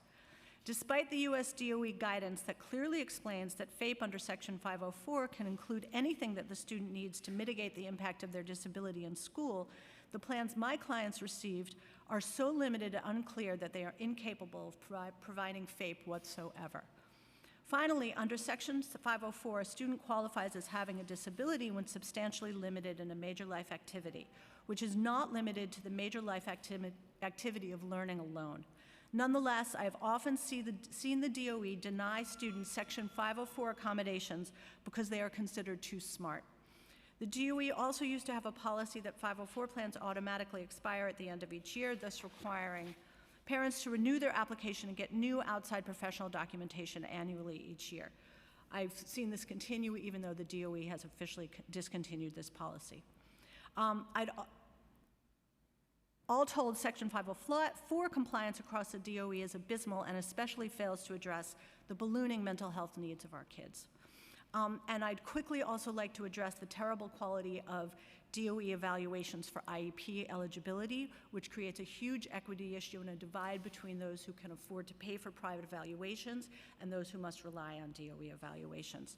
Under both the IDEA and Section 504, schools must offer comprehensive, valid evaluations to thoroughly assess all of a student's potential disabilities, including ADHD and mental health conditions. IEPs and 504s cannot be legally developed without a thorough understanding of the child's disabilities. But again, however, generally the only children who are able to obtain these kinds of comprehensive evaluations are those who can pay around $6,000 on average. And they do it. And they will routinely go out and get these neuropsychological evaluations, leaving the kids who can't afford it to deal with these vague and incomplete evaluations that are provided by the DOE. They're getting better, but they still do not address the needs of children, again, especially those with mental health needs. This is an unacceptable equity issue and must be addressed to allow all students with disabilities the comprehensive evaluations the law requires. Thank you. Thank you. Next, you may start. Hi, my name is Janet Marte. I'm a parent to a special education student being served by the DOE. I just want to say that back when my son was going through what is called the Turning 5 process, which we all get very stressed out about, I have to thank Christina Foti and her team for taking us seriously. Sunset Park has always been a ghost town when it has come to special needs, to special education for our children. Our children get bussed out. We rarely see buses coming in to serve children with special education. She took our concerns seriously under the leadership of Richard Carranza. We had a meeting. They went back to their office. They looked at the data, and they were able to determine that there was students in our neighborhood that qualified for ASD programs, and these programs were opened. And now The Horizon program is located in our neighborhood and has been there for the past 4 years, and our kids are doing phenomenal. So I must thank the DOE for doing their work then. But I must say that one of my biggest concern is the unintentional exclusion that happens within the DOE with our children with special needs, especially in after-school programming and in the arts. So I see a lot of schools offer music, art, after-school programs where the kids are involved in sports, and our kids are not invited or are not asked to participate in these programmings because they need added support, like one-on-one, paraprofessionals. That's huge to me because our kids should be part of the community. Our kids should be part of those programs. Our tax dollars are being put into work, and my child should have the same accessibility. Another thing that we are very concerned about is these inclusion and equity piloting programs that are happening. They're great, they look perfect in writing, but our kids are being excluded because when you read them, our kids are not being mentioned in equal parts. So it only talks about race and socioeconomic status and making sure that kids are being, taken into different neighborhoods so schools could be more diverse, but our kids are not being mentioned in equal parts, and our kids are continuously being segregated. As one of the persons on the panel mentioned, District 75 students are co-located in many school buildings, but yet they're not sharing the space in the co-located building. I know so because as parents, we tend to share information. We gain the most valuable information by sharing with one another. The DOE and everyone that's participating here today receives a paycheck. And for some reason, we're not receiving the information on a timely fashion by all the people that are receiving a paycheck. And we are receiving this information by other parents that are heavily involved. That's very concerning for us. It's very crippling to us and our families. I work, and it's difficult for me because at work I'm constantly feeling anxious because I'm constantly thinking, what's next, what's next, what's next? What else can I do to support my child? And even though he is my child and it is my responsibility, I shouldn't constantly be thinking about that because there's people on payroll to do that job. Thank you. Thank you. If you don't mind, I'm gonna help Laura translate. Go ahead. Buenas, perdón, sometimes I speak English, sometimes when they make me angry, I speak English, but sometimes yesterday we didn't receive this information until yesterday at the night. We couldn't, to make a firing statement or I'm going to sing Spanish and Jen is going to translate. Buenas, me llamo Laura. Tengo 2 niños con autismo. Ella se llama. My brain. Her name is Laura. She has 2 children with autism. Mi testimonio he venido dando 2 veces aquí. Una vez tuve que salir 8:30 de la noche. Hope today is not. Her testimonies have been, she's been here twice. One time she had to leave at 8:30 at night. Quiero, especialmente para los concejales, quiero mandar un mensaje que ellos tienen que, la política, nuestros niños no ser utilizados políticamente en tema de apoyo. She wants to make the council people aware that our children should not be used as a political motive. Y también los concejales de cada distrito nos gustaría que nos incluyan en las decisiones que ellos van a tomar de acuerdo en los fondos que llegan a nuestro distrito. She also wants for the council people to take us into account when it comes to making decisions on the funds that are being allocated to help our communities. Y dar la información exacta cuando son esto, como lo que está pasando hoy, aunque no tengamos mucho que decir, tenemos mucho que escuchar por los representantes del DOE y también de otras organizaciones a nivel de la ciudad. So I'm sorry, because I'm also experiencing some neurological issues. Dígamelo de nuevo. Ajá, que los concejales tienen que dar información. That the council people have to provide information, Como eventos de hoy. like events that are happening today, in a timely fashion, because we found that at 9 p.m. at night due to a CEC meeting. Y así podemos nosotros, aunque no tengamos mucho que decir, tenemos que escuchar de fuentes como el del DOE y de representantes. That even though we might not have a lot to say, we can be able to participate in these meetings and hear what the DOE and what the council has to say in regards to special education. No solamente DOE ha fallado, los representantes políticos también han fallado. No solamente necesitamos dentro del DOE, pero también necesitamos en la comunidad, porque no tenemos un playground adecuado para los niños con necesidades So she's saying not only has the DOE failed us, but our politicians have failed us because within our own communities, we don't have accessible playgrounds for our children. Especialmente cuando es invierno, no tenemos acceso para nada. Especially in the winter, we don't have much access to anything for our children. Yo quiero agradecer al DOE que nos ha escuchado. Hasta ahora nuestra comunidad estaba abandonada por mucho tiempo, nuestros niños no tenían los servicios. Ahora estamos mirando que los servicios están llegando, pero todavía hay mucho por hacer, como en middle school, high school, y seguir creando más apoyo. Espérate que se me olvida. She does want to thank the DOE because prior to all of this, our neighborhood was a ghost town, and the DOE has listened to us and has provided slowly but surely the resources that we need in our community, but there's still a lot of work that we need to do, especially in the middle school and in high school level. Gracias por esta oportunidad, pero queremos tener el apoyo de los concejales, de los representantes políticos, trabajar junto con DOE. She's saying thank you, greatly appreciate this opportunity, but she wants to ensure that we continue to have a partnership between our elected politicians and the DOE so we can, as parents and everyone that's on board, so we can continue to work together. Thank you. Thank you. Thank you. We have another panel. Thank you for your testimony, and all is noted. We're going to the... No, she's not here. Okay. Yeah, we're going to Zoom now.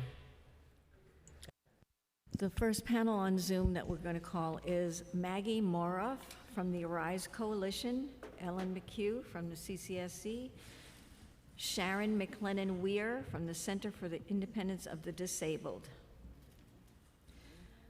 Maggie, you're up when you can. Time has begun. Good afternoon. Can you hear me? Yes. Thank you. Good afternoon, Chair Joseph, and the incredible council staff that you have here with you today. Thank you for the opportunity to testify remotely. I would have really preferred to have been there in person for this really important hearing, but I am getting over COVID and obviously staying away from others as I do. I speak today on behalf of the Arise Coalition that Jennifer mentioned earlier. Last spring, our members offered the administration recommendations around special education service delivery, recovery services, and the provision of appropriate literacy supports for all students. I've attached those to my written testimony and am only going to really briefly outline some of the highlights now. So since coming together 15 years ago, we've seen problems with timelines and quality of special education services. That is nothing new. And with the treatment that families encounter when they advocate for their students, some of the stuff you've been hearing about since testimony began. We've been urging the DOE to prioritize these concerns while also strengthening capacity to conduct quality evaluations and improve access to transition services for students with disabilities ages 14 and above. As you know, many students with disabilities went without services critically needed during the pandemic. The city now has to ensure that those students get the compensatory services that they need. And to that end, we asked for clear information for families about the availability of makeup services. I heard Christina Foti talking about that before. Families are still waiting for that information. We also want to make sure that those services are available to all students with disabilities, including those who are attending charter schools and those placed by the DOE in state-approved non-public schools for students with disabilities. With respect to literacy, the city needs to be requiring the use of evidence-based, culturally responsive curricula for core instruction, universal screening and progress monitoring, and evidence-based intervention to students who need them. The city needs to provide parents with information on their students' progress and about how to seek additional literacy support when they need it. We join others in calling for the city to develop and share an implementation plan for this literacy work. I also want to mention, as others have, that this year, as in past years, we're very concerned about transportation services. Just yesterday in my work at Advocates for Children of New York, I worked on several cases with students still out of school because the DOE hasn't yet arranged paras or nursing supports needed for busing or appropriately routed. Time has students. expired. We offer these and other recommendations shared in our written testimony in the interest of continuing to work with the DOE and very much with the council to improve the experiences and outcomes for the over 200,000 students with disabilities in New York City. Thank you for your time. Thank you very much, Maggie. Ellen McHugh? Time has begun. Hello, good afternoon, or should I say good evening? It's been a while. Thank you for the opportunity to testify. My name is Ellen McHugh. I am a co-chair of the Citywide Council on Special Education, which is a legally required council under New York State education law. We are here again because trust has eroded. We have learned that trust in this system can only be seen after the system responds, not prior to. Our goals and aims as both parents and advocates is to walk in believing that there will be services. Our most frightening realizations are that services can be denied willy-nilly or limited by the knowledge of the individuals who are doing the assessments. One of the issues that has come up repeatedly is the issue of class size. I know that this is not going to be what others want to hear, but I have to say this. Looking at the class size initiative right now, I see it from a totally different perspective. The separation and segregation of District 75 students will be exacerbated, not because it was intended by the authors of the law, but because we in New York City have an artificial separation between special education programs and schools. And I know that you've noticed it, but we've gotten different numbers from different people. The DOE says 180,000, someone else said 200,000 plus. I have heard 250,000. So as a matter of both trust and information, I fear that this class size matters bill will have an unnecessary impact on kids in District 75, shrinking their opportunities for students to stay closer to home and increasing the chances of long distance travel.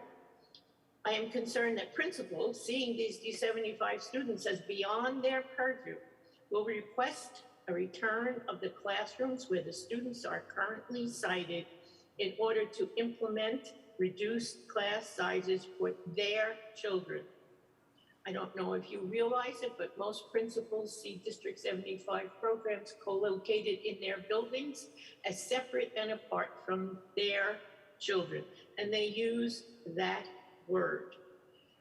The district, while ostensibly part of our system, has its own superintendents, its own school buildings, which are 60, and also well over 300 sites in co-located general education classrooms. Time has expired. Principals can request that the programs be removed and the classes returned to fit their students. There is nothing in the law that protects the students who are currently sited. As a matter of fact, this September, A day before school, a parent of a child who has autism and a hearing loss found out that her child had no school because the principal and District 75 together, without consulting any families, had decided to terminate the program in that building and move the children somewhere else. The ability to grow co-located general education sites with District 75 programs or to create new co-located sites will be severely limited. Building new schools or leasing sites is time-consuming and expensive, as Mr. Taraco has said. It is indeed unfortunate that we are back here again, doubtful and untrusting, but we are asking that you as City Council help us in including our children really, not just on words. And I just want to remind everybody that the CRSE curriculum that has been chosen includes not one book about disability rights, not one book about disability education, and not one book about how in this country people with disabilities had to fight for the right just to go to school. Thank you for your time. I'm sorry to be so depressing, but I am asking once again for your help in directing the DOE. Thanks. Thank you, Ellen. Next up is Sharon McLennan Weir. Time has begun. Good afternoon. My name is Dr. Sharon McLennan Weir. I'm the Executive Director for the Center for Independence of the Disabled of New York. Excuse me, we City. can't hear you. Can you lower your mask? I'm sorry. I said my name is Dr. Sharon McLennan Weir. I'm the Executive Director for the Center for Independence of the Disabled New York. I am a totally blind person, and due to the time constraints, I am asking my Senior Director to speak our testimony on our behalf of Sydney. Hello, my name is Alexa LaFaro, and I am the Senior Director of Consumer Programming at Sydney. Sydney's mission is to ensure the full integration, independence, and equal opportunity for all people with disabilities by removing barriers to the social, economic, cultural, and civic life of the community. Today, we are here to advocate for the needs of students with disabilities living in New York City. We are partnering with the Action for Reform and Special Education Coalition to address the essential needs of students with disabilities. Sydney and Arise want to ensure that each student with a disability has an enriched educational experience. The experience should lead to knowledge, gainful employment, and engagement in recreational and social activities in the community. In fact, the law requires students with disabilities to have access to free, appropriate public education in their least restrictive environment, and for schools to provide each student with a disability with an individualized education plan, or IEP, that is reasonably calculated to enable that student to make meaningful progress in light of their own unique circumstances. Sydney is here today in support of ensuring that this law is followed and to provide concrete suggestions towards that goal. Sydney is here to advocate for the specific instruction for students with disabilities that will allow for a student to receive quality services. This consists of meaningful inclusion and integration, precise transparency and accountability from educators and policymakers, and the elimination of all practices that lead to discrimination and disproportionality in rates of referral, suspension, and segregated placements for students with disabilities from diverse backgrounds, and an increased rate of academic outcomes from all students with disabilities, especially those from diverse backgrounds. In support of these efforts, Sydney and the Arise Coalition advocate for the following. 1, provide comprehensive mental health services for our students with disabilities. 2, provide students who are transitioning to post-secondary education and/or the world of work with comprehensive psychological evaluation that will assist the person to obtain academic work accommodations when they leave the school setting. 3, neuropsychology of education states that we must use procedural memory to teach students, including students with disabilities. In support of this, we are also advocating for educators to teach students a second or third language before the age of 5 years. This is critical for language fluency because at this point in a student's life, neuropruning and neural pathways has not matured because the brain is not fully matured until the age of 25. Educators should teach students differently and tailor their educational strategies to meet the unique needs of the students in their classrooms. Each student has a specific brain which utilizes their environment through observational learning, 7 senses, kinetic, and Time has expired. The action helps the student to store information in their long-term memory store. We want to promote creativity and innovation because we need to identify and nurture each student with a disability's talent. 4, reform decision-making practices across all DOE structures from central through the boroughs, the districts, and individual schools to assure all students with disabilities, regardless of classification, grade, or language of origin, are considered at the outset on all policy and budgetary matters.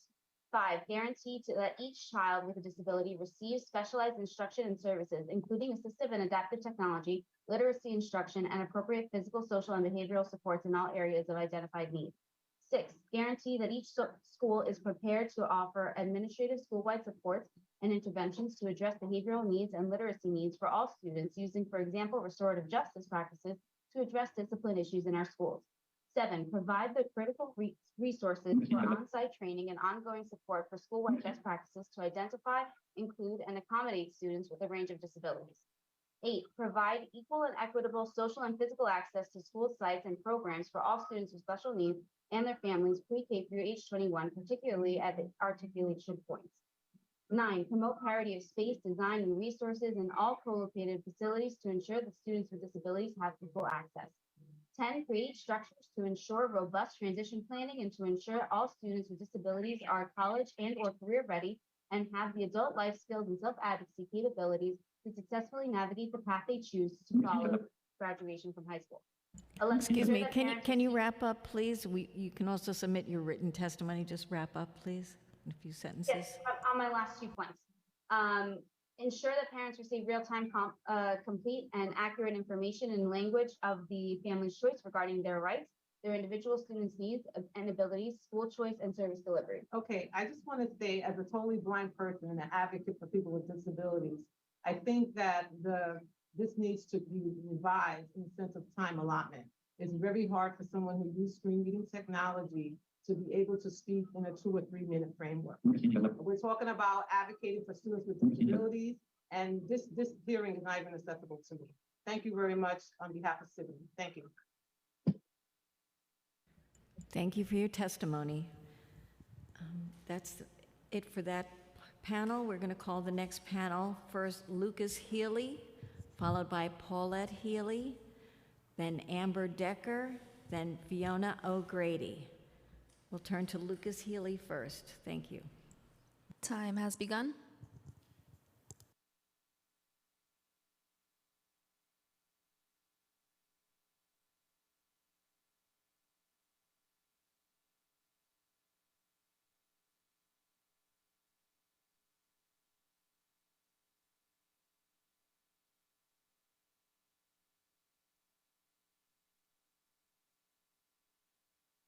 I'm told that Lucas does not have his mic on, that don't have audio.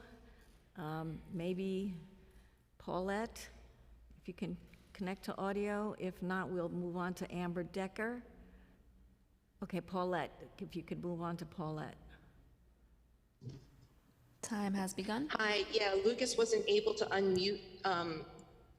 It wasn't allowing him to unmute. Should I still go or should I allow him to go now? I'm being told that Lucas is not connected to audio, so Paulette, why don't you go and see if we can then, or have him do it under your name on the, are you with him together? Yeah, we're in the car, so that might be why his signal is Okay, so coming let in and him out. go under your name and your, what the system Okay. you're using, okay? Sure, no problem. It's my-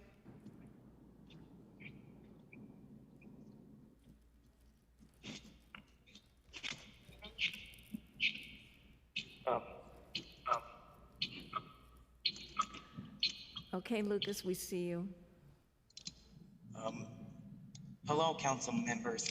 My name is Lucas Healy, and I'm a D75 student and students advocate. I'm here to tell you I'm one of the lucky few. I started in class with only 6 children and had no verbal skills. Thanks for a supportive school staff and teachers who saw my potential. Oh, uh, I I not only found my voice, but I'm now in a inclusion program, learning and along with general education. Students and at telecommunications high school and testifying with my own words here today. Sorry, I'm quite nervous. Um, I was not one of the students who were forced to learn in a space once and used for cleaning supplies. I was not one of the students who end up handcuffed when I had a hard time and couldn't say why. I was not one of the I was not one of the kids that it's getting my arm broken because I would not sit still. I was one of the lucky ones. Ones one of the few because these situations happened and more often than humanly humanly acceptable. I'm one of the I'm one of the 1,500 students out of 25,000 in the inclusion program, and that that is less than 1%, and the numbers is less than when the program started over 30 years ago. Uh, these odds are unfair here, and has harmed thousands of students when our Time has expired. uh, can I just finish up, please? Please do. I You can finish. Thanks. My D75 friends finally going to be given a chance to shine. Hey, sorry. We should all be lucky. We should all be lucky for thanks for the chance to speak. Thank you. Thank you so much for your testimony. Thank you. Thank you, Lucas. Paulette is next, followed by Amber.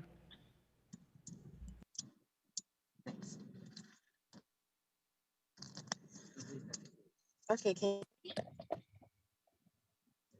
I hope you can hear me. All right. As you just heard from my son, Lucas, he is an inclusion student, one of only 1,500 after 30 years of the launch of the D75 inclusion program. He attended the Summer Bridge program offered by telecommunications, was able to make friends, meet his teachers, and go through the front door. The minute September started and he was diverted to the D75 inclusion program, he was told to go in the side entrance for his own safety. The same school he has been going through the front entrance in all summer. The same child who I personally had to teach how to travel train because the D75 district office failed to do so for the last 3 years. I am beyond angry hearing the DOE try to justify the chancellor's atrocious comments and continuing using deficit language like tiers and remediation in the same sentence that they're trying to say we're diverting from a deficit mindset. The deficit is in the framing, and unless the framing changes, our children will continually be seen as less than and broken and unteachable. To continue to hear the chancellor try to justify his intentions behind his horrific statement, and hearing the general counsel say that, well, it was Oath's responsibility to relieve the backlog of impartial hearings, whilst at the same time spending hundreds of millions of dollars hiring per diem lawyers for the general counsel to represent the DOE in the same impartial cases. $38 million was just allocated as recently as July. And I am sure that $38 million could have gone a lot further in terms of retaining the early education coordinators and social workers that we just lost 6 days before school started. I'm sure that the $38 million would have gone further securing necessary related providers so that our families don't continue having to go to impartial hearing. I'm sure the $38 million could have gone to social workers to alleviate the backlog of evaluations so that our related service providers are not being told by principals to underserve our children and hand out RSAs as if they were a coupon at Subways. I am so angry because we are not gaming the system. We're not gaming the system when we are out in front of Tweed protesting for safer work environments, because our teachers' work environments are our children's learning environments. It is not gaming the system when we are rallying and protesting and marching across the Brooklyn Bridge to make sure that our kids actually get to school on time. And we are not gaming the system when we are asking our schools to allow our children to stay at school for the full day instead of leaving an entire period early just to make sure that the busing leaves on time. I just want to finish by saying we are not gaming the system. As the chancellor is right now, I have no faith that anything will change under this chancellor. So we are not the ones gaming the system. The chancellor is the one mismanaging the store. And I implore City Council to please release legislation similar to what Public Advocate Williams released today in terms of accountability for fully accessible buildings, because we cannot wait any longer. Our children have waited long enough, and we don't want them to come back to the system as adults, seeing it the same as they left it. Thank you. Thank you. Next, we'll hear from Amber Decker, followed by Fiona O'Grady. Time has begun. Oh, great, sorry. Hi, my name is Amber Decker. I'm a Brooklyn resident, a parent of a high school student with an IEP, also a special education advocate. Amber, we're having difficulty hearing you. Oh, okay. I apologize, I couldn't be there in person. Can you hear me? That's a little better, thank you. Okay. In response to the legislation on the national suicide, I wanted to add that the New York City DOE social workers are required to get training from DOHMH and required to report on follow-through on referrals for IEP students for waiver services, such as those offered by OPWDD and OMH. We should require reporting on this too. National helpline is not enough. Are there any updates on the New York City DOE's use of SAFES workers? Any reporting on how they work to address mental health issues? What do they do? What have they done? Substance abuse is rampant amongst teens and tweens, and there's lots of research on how it's connected to suicide. In response to the legislation on 504 and ADA accessibility, I want to reference the committee report that sadly does not include a description of the New York State alternate assessment. See page 9. Footnote 62 is missing. Committee report states that ACES classes follow the New York State learning standards, and principles of UDL, students participate in alternate assessment, including New York State alternate assessment. The report leaves out that all of the students in this program are automatically placed on New York State alternate assessment, which means that they're automatically placed on a non-diploma track. There's no city legislation on New York State alternate assessment. There's no city reporting or oversight on how and if parents are informed about what it means for their child to be on alternate assessment. There's no reporting on how a student is found eligible for New York State alternate assessment, which bars them from getting a high school diploma. Students who have New York State alternate assessment on their IEPs have little to no options after high school. No high school diploma, no high school credit, even for classes that they have and can participate in. and in which there are no alternate assessments. New York City should be leading the way on ensuring that students have the right to earn a high school diploma, heck, even a high school equivalency diploma. There were no questions today asked about IEP students whose IEPs are mandated to New York State alternate assessment. It doesn't seem that the City Council knows what it means when a student is mandated to New York State alternate assessment. It means that the student will get 0 credit towards the 44 credit high school diploma requirement here in New York City. And does anyone know how to even get Section 50488 testing accommodations on a high school equivalency exam? How many disabled students? Time has expired. I'm almost done. How many students age out and are still trying to get a high school equivalency diploma? How many of those adults can even get testing accommodations after age 21 under ADA in Section 504? And how many students in D75 and in specialized programs are on New York State alternate assessment? I ask that the council put diploma pathways for IEP students on their agenda, and that the legislation on today's agenda with respect to ADA and 504 accessibility also include New York State alternate assessment data, and perhaps even a subcommittee to be created. Thank you. Thank you, Amber. Next, we'll hear from Fiona O'Grady. Fiona? Time has begun. My name is Fiona O'Grady, and I represent the Samaritans of New York, Inc.'s Suicide Prevention Center in New York City. Samaritans wants to lend its support for the proposed legislation requiring the NYC DOE to provide information on the new 988 national hotline number and other related suicide prevention resources.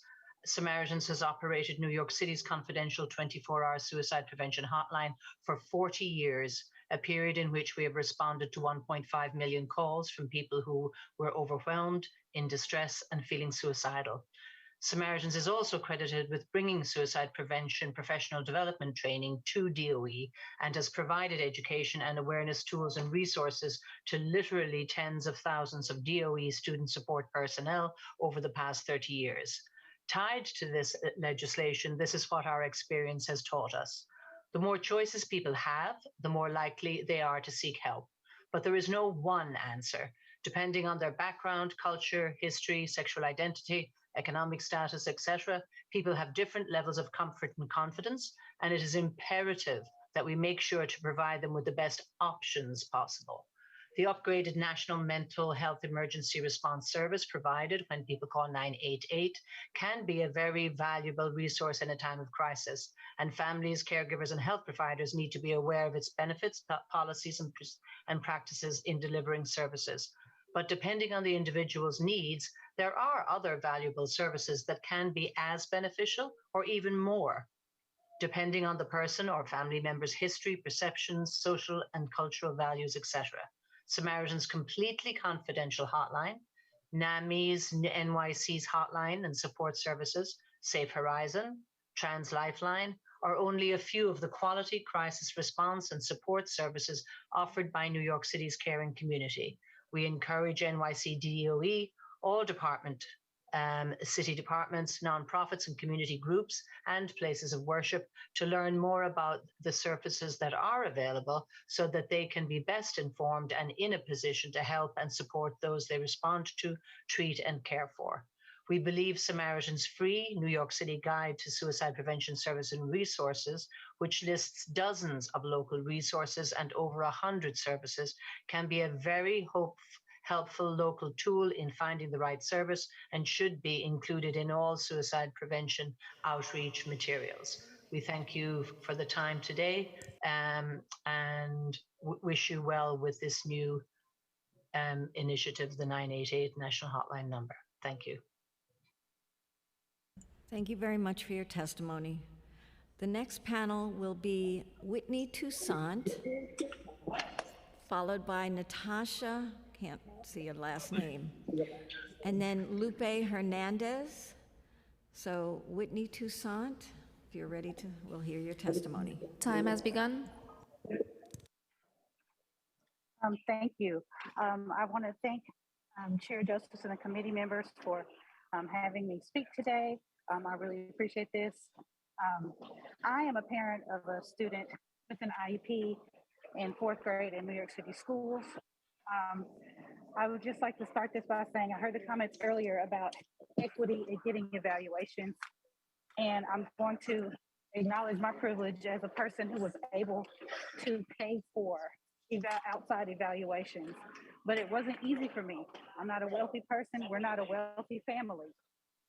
We had to use our savings, and I had to borrow from my 401k to get the evaluations that my son so greatly needed.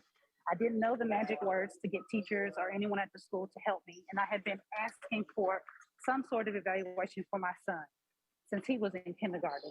And I was not able to get these services for him until he was at home with me virtually throughout the pandemic. And I noticed how far he was behind his peers in his virtual class. Some of the language that was in my son's evaluations that I paid for said that he had below average skills regarding visual motor, poor motor and coordination development, and he could only write letters correctly at the first attempt with a 50% accuracy. And this is at the end of second grade. But again, the privilege of my job and the resources that I had allowed me to do that. What if I was a parent that didn't have this? What if English wasn't my first language? This has taken a toll on my mental health. I'm even spending time walking the streets of New York, missing a class that I am paying for just to spend time and talk to you all today to fight for children like my son. And we really need help. These programs that were just taken away, we got back from the pandemic. They had after school recovery services to help my son after school in third grade. That program is gone. He's in fourth grade now, and he's still reading below level. I'm still paying for outside OT and speech services. I was able to luckily find out about a neuropsychological evaluation with the Child Mind Study through people that I met talking about fighting for special education with their children. I couldn't have afforded a neuropsychological evaluation on my own. That's money that I still don't have. We had to borrow just to get the evaluations done for my son. So please, council members, thank you, Chair Joseph, thank you, committee members. Please continue to work for our students that need these services and our students in special education. Thank you. Thank you. Thank you. Next, we'll hear from Natasha. Time has begun. Yes, my name is Natasha Muzaffar. Thank you so much for giving me the opportunity to testify on the importance of meeting the need of students with disability. My name is Natasha Muzaffar. I live in Queens with my 5-year-old son, Syed. He's a child with disability. Before he started pre-K, I contacted Department of Education to request a preschool special education evaluation.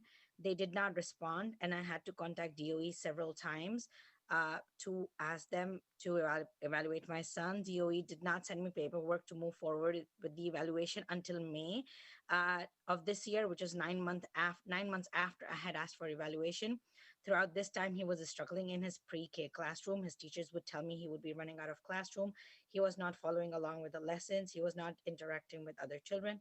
I was so glad that finally we were able to schedule his evaluation. Evaluation showed what I already knew, that he was very behind academically, he is nonverbal and has many behavioral needs. The evaluation agency sent the evaluation package to DOE in June of this year. Instead of holding an IEP meeting for Syed to recommend special education service, DOE closed his case because he was no longer a preschool student. Although he was starting kindergarten in September, DOE did not work with me to create an IEP for the start of the school year. He started kindergarten 2 weeks ago with no special education services in place, despite me going to DOE personally many times and them basically just telling me to dump my child at the door of the school and let the school deal with it.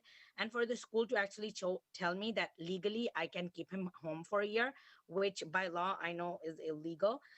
DOE finally held the IEP meeting today and is now recommending that I place my child in another school. But this was only after Educates of Children of New York got involved, and after they had to restart the whole evaluation process, which was only dated 2 months ago. Although they had several evaluations showing he needs immediate support. Last couple of weeks of school has been very challenging for him. He's not following the classroom routine. He's triggered by classroom activities like singing and videos, which make him scream and cry for help. I can tell my child is traumatized. He's being disruptive and aggressive. He's not eating. He's not sleeping. The whole time he's in school, he's not having his breakfast, lunch, or a snack, which I think is very detrimental to his health. I work as a teacher at a private high school and have seen DOE fail many times to meet the needs of older students as well. I've seen my student wait for months for services recommended on their IEP and go without language support services that they need. It is very upsetting as a mother and as a teacher to see DOE drop the ball repeatedly. Please make sure the New York City students from preschool to high school get the evaluation and services they need and don't have to wait like my son and the students have waited. Please stop leaving the children behind. Thank you so much for this opportunity. Thank you very much, Natasha. The next witness will be Lupe Hernandez. She's the last one on this panel. And the next panel, so that you can be ready, is Crystal Baker Burr, Melinda Andra, Amy Tsai, Emily Hellstrom, and Kimberly Blair. Lupe? Time has begun. Good afternoon, Chair Joseph, Jane, and the remaining Education Committee, and if anyone is there from the DOE as well. My name is Lupe Hernandez, and I am a parent of a fourth grader with an IEP. I serve on the Community Education Council for District 2 as Borough President appointee, and I also chair the Students with Disabilities Committee. Today, I am speaking on behalf of capacity as me as a parent, along with many other families that are very angry. I would like to talk about the impact on students with disabilities. This past 3 years has only exacerbated what we already knew. I'll briefly try to go through many things that were touched upon today already. Fair student funding. We knew this already. It never has adequately supported our students with disabilities. We've known this, and special education, we know, need a boost in funding, not additional cuts, as I will try to show you what this administration has done in these past 9 months. For decades, students have not received their mandated related services. As we've heard today, a lot of this is due to staff shortages, such as counselors, paras, therapists, special education teachers, educators, as well as inappropriate placements due to lack of transportation, again, due to staff shortages. Most of these shortages come from the lack of equitable pay parity that was spoken on about today. Language justice, therapy paras, speech therapists, occupational therapists, physical therapists in languages other than English have been shortcoming and not sufficient. Families with disabilities, with students with disabilities, have been accused by this administration, and we are really angry about this. I can't say this enough. The fact that they said we are gaming the system with the Carter Law, having to sue the Department of Education in order for our children to receive the free, appropriate public education that is their due process.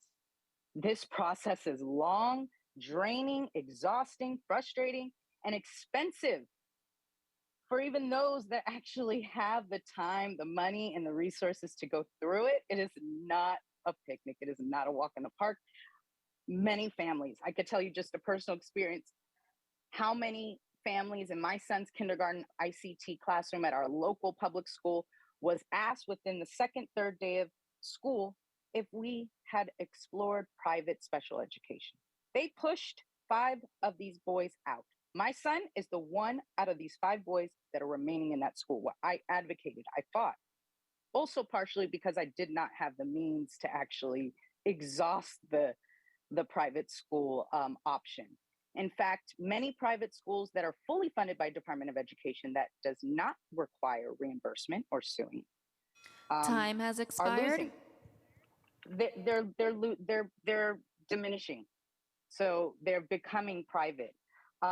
An example of special education funds being diverted, the egregious budget cuts, and where the administration thought that they would give $150,000 to principals and allow them to use them for teacher salaries when that money was supposed to go to SIRS, students that did not receive those SIRS, compensatory services, as well as OTPT therapists that still have not been paid. The excess of close to 400 social workers and instructional coordinators. This is a crucial time in early education for teachers to be able to identify young students with learning disabilities. Why are we pulling back?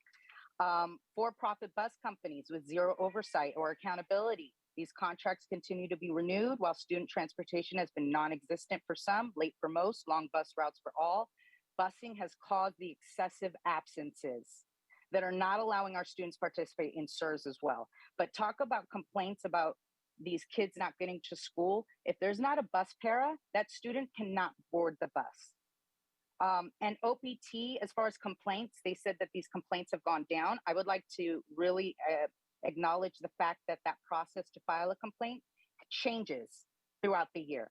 So, and it's not available in all languages, and as of right now is only available via online. Some schools don't have parent coordinators or transportation coordinators. And why is the focus on the few accelerated learners and families that are threatening to flee this system? When over hundreds of thousands of students, we have been begging for the past 20 years for our students to get the mandated bare minimum. And yet we continue to be ignored, and money keeps getting shifted away from special education. When the chancellor said $1.2 billion can go to after-school programs, no, $1.2 billion should be shifted into the public schools for special education so that they don't need to go outside of the public school system. Please listen to the advocates, SSAs. I'm sorry, our communities, especially those with students that are experiencing emotional disabilities, we need more healing-centered based practices. Why are we cutting from restorative justice programs? Advocates worked years to implement this, and then all of a sudden we're putting more SSAs in these schools, and our students with disabilities are impacted the most, especially our Black and Brown students. There needs to be a shift, and special education advocates and students and administrators need to be a part of this conversation because we've been left out. When we talk about diversity, there needs to be diverse of learning abilities as well. And I apologize, we're angry, we are frustrated, and we're tired because we get pushed aside for the small vocal minority talking about kids that are doing very well, but they are become a priority of this administration. And that's unfair. These problems have existed for 20 years. Let's get to business. And I'm sorry, mayoral control has also been around for 20 years. So maybe that's the problem. We need to really address this. State level, citywide level, we need to work together. Please, thank you so much. Thank you very much for your testimony, Lupe. I need to call the next panel, which will be Crystal Baker Burr from the Bronx Defenders, followed by Melinda Andra from the Legal Aid Society, then Amy Tsai from the New York City Coalition for Educating Families Together, then Emily Hellstrom from Literacy Academy Collective, and Kimberly Blair from the National Alliance on Mental Illness of New York City. Just so they'll be ready, the next panel after that is Jennifer Manning, Jacqueline Vargas, and Beth Heller. Thank you. Crystal, whenever you're ready. Time has begun. Thank you, Chair Rita Joseph and members of the committee that still remain for the opportunity to speak before you today. I'm Crystal Baker Burr, the Director of the Education Project at the Bronx Defenders, and today I'm going to talk to you about students who haven't been mentioned today. Some of the city's most vulnerable students, the students that are sitting in cages, the students that are routinely pepper sprayed, students that are subjected to violence daily, who have watched as young people around them have died, carried out without an acknowledgement of the impact of their death, students who are deprived of the hope and freedom that come hand in hand with education. I am talking to you about the students with disabilities that are incarcerated on Rikers Island, whose rights to an education are protected by state and federal law, but whose rights are being denied. In April of 2021, I spoke before this committee and I told you the harrowing story of one client who was trying to access his special education services, who to this very day has never seen a teacher at Rikers Island or set foot in the school on Rikers Island, East River Academy. Over the last year and a half, I've spoken with many more young adults who are similarly being denied access to their education. There are a few troubling themes that I've observed during speaking with these students, and these concerns must be addressed. Number one, the majority of the young incarcerated people I've spoken with have asked to go to school and have been denied. They have been told they have to be handpicked or win in a lottery run by the warden in order to get the privilege of their federally and state protected special education services. This is illegal and it must be remedied. Two, a majority of young incarcerated clients are students with disability, disproportionately represented in the incarcerated student population, who should, with recent legislation that was passed by the state, be afforded the opportunity to go to school until the age of 24 to obtain their diploma with special education services in place, even on Rikers Island. Three, a disproportionate number of young adult clients previously attended District 75 schools, which have been spoken about today, and were classified as having an emotional disability. But when asked what services they were receiving at those schools, most remember counseling vaguely, but no other behavioral health supports, and that's a problem that needs to be addressed. My takeaway from these conversations with students is not only are these students being harmed by their current denial of access to their education and special education supports, but the harm to them started far before their incarceration. The Department of Education is failing students that need behavioral health supports. Standalone District 75 high schools are pushing students into jails and prisons at alarming rates. Denying incarcerated young people access Time to has education expired. is a factor in the increasing violence and hopelessness on Rikers Island. These students must be prioritized and protected long before they are pushed into the school to prison pipeline. Without strong pressure from this committee, nothing will change. This committee must act to ensure the DOE and DOC no longer deprive incarcerated students with disabilities of their right to an education. Thank you for your time. Thank you very much, Crystal. Next, we'll hear from Melinda Andra. Time has begun. Hi. Good afternoon. My name is Melinda Andra, and I'm a supervising attorney in the Education Advocacy Project at the Legal Aid Society. I want to thank Chair Joseph and the Education Committee for the work you have done to address the needs of the city's most vulnerable children, including students in foster care, students in the juvenile legal system, and in the adult legal system, and students with disabilities. We know that students of color are overrepresented in all of these groups, and moreover, there is significant overlap between these groups. So I wish to echo the concerns expressed by many members of the committee and other advocates about special education evaluations, the need for effective provision of compensatory services, language access, transportation, and social and emotional supports. You know, certainly all students with disabilities have the right to receive high quality evaluations and services in a timely way. But like Ms. Baker-Burr, I want to elevate an often overlooked subpopulation of the group of students with disabilities, and that is students with disabilities who do become involved in the adult legal or juvenile legal systems. Mr. Healy spoke earlier about seeing his fellow students handcuffed, and unfortunately, his experience is not unusual for students with disabilities. The DOE is currently required to report about students with disabilities enrolled in DOE schools on Rikers Island. And while the Department of Corrections is currently blocking those students from attending school, since Raise the Age, this report covers only those students from 18 to 21. And it does not include any information about the level to which these students' IEPs are being implemented. We know that students with disabilities are more likely to be pushed into the school to prison pipeline. We see that every day with our clients. And no similar reporting is required about students in juvenile detention. We know from previous DOE testimony before this body that about 65% of the students in juvenile detention have been identified as being students with disabilities. The real percentage is probably much higher, as not all of those students have been evaluated. Anecdotally, we know from our students that many do not receive special education services or receive instruction from any special education teachers or service providers while in detention. And I want to talk about one particular client that we recently represented. This client was 13 years old, and he had been mercilessly bullied due to a serious speech and language delay. He had a physical altercation with one of his bullies in school, and police were called, and he was charged with assault and arrested. When he was brought to court, one of the factors that the juvenile court judge used to determine that he should be placed in detention was his poor school attendance.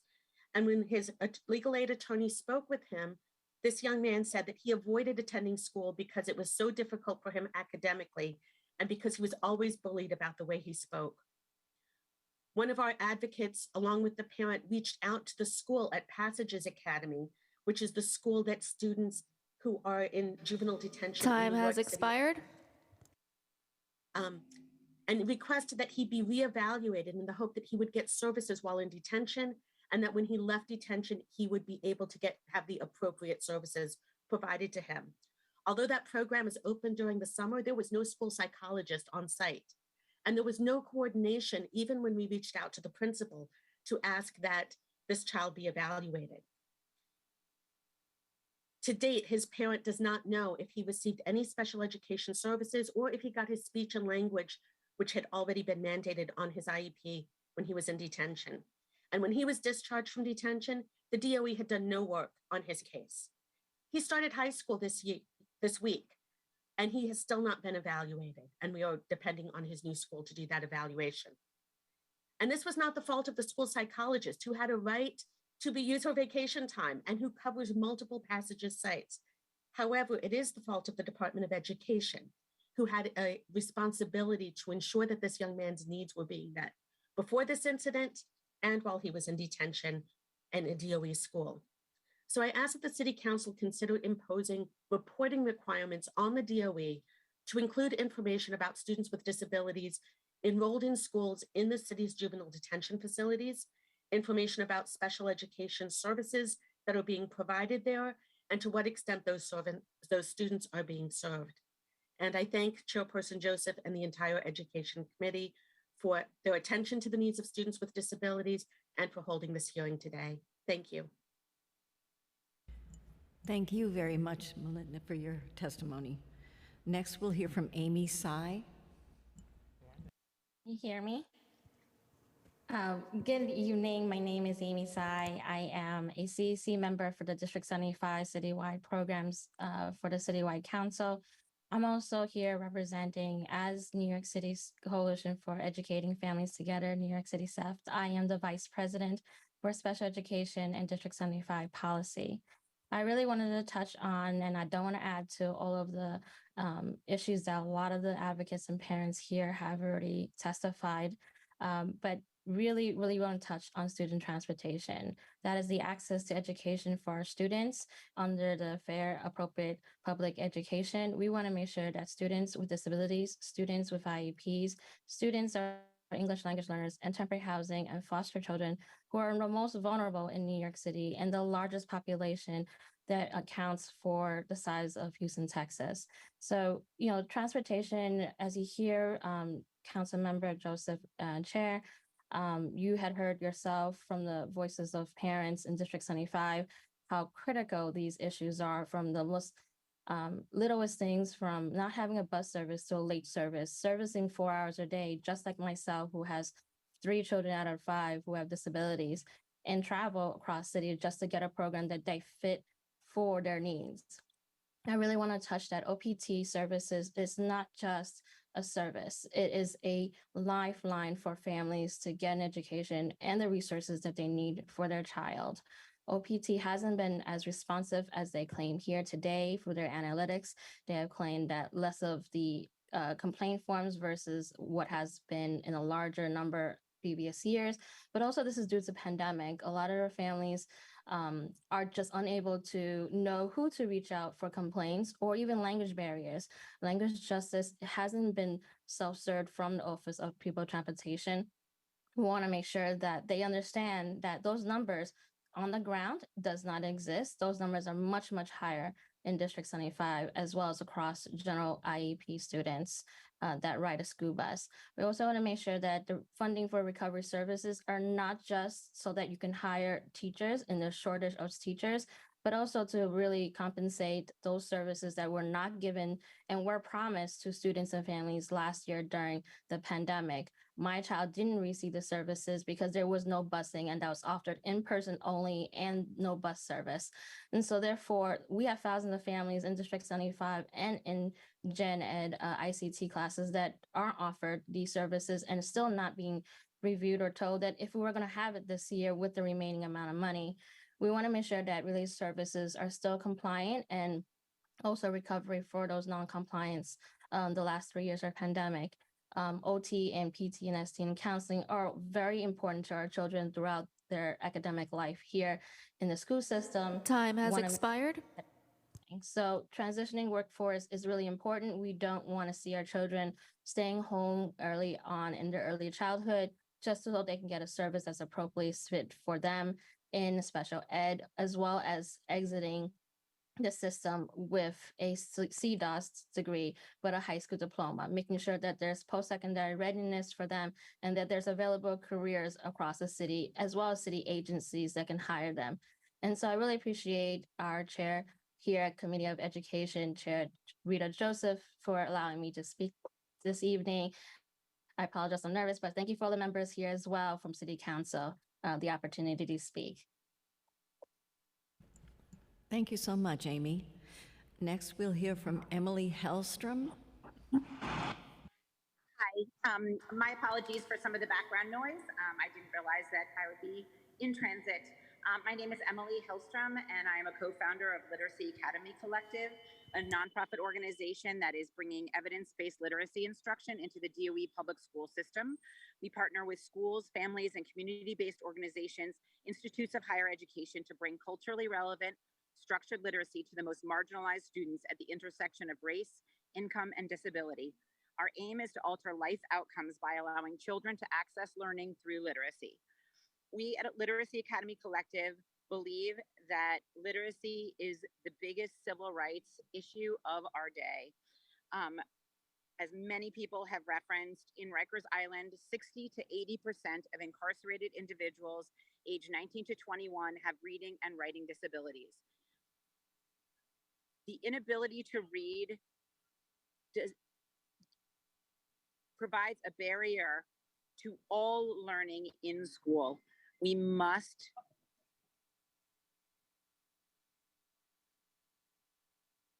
therefore, we think that it is deeply important to commit funds to Emily, we're losing your audio. It's going in and out. Oh, I'm sorry. I apologize. I would just say that it is deeply important that we look and commit funds to educating teachers, deep teacher training. We must use our funds to pay teachers for training. Literacy work is complicated, it is difficult, and as the godmother of structured literacy said, teaching reading is rocket science, but our children are worth it. So I implore you and urge you to take a deep look at how we are funding and using our dollars to educate teachers on how to teach literacy across all areas of learning. Early education is key so that all people can have access to literacy. So my apologies for my microphone issues, but thank you so much. Thank you much, Emily. I started. The last person on this panel is Kimberly Blair. And the next panel will be Jennifer Manning, Jacqueline Vargas, and Beth Heller. So Kimberly, you're up.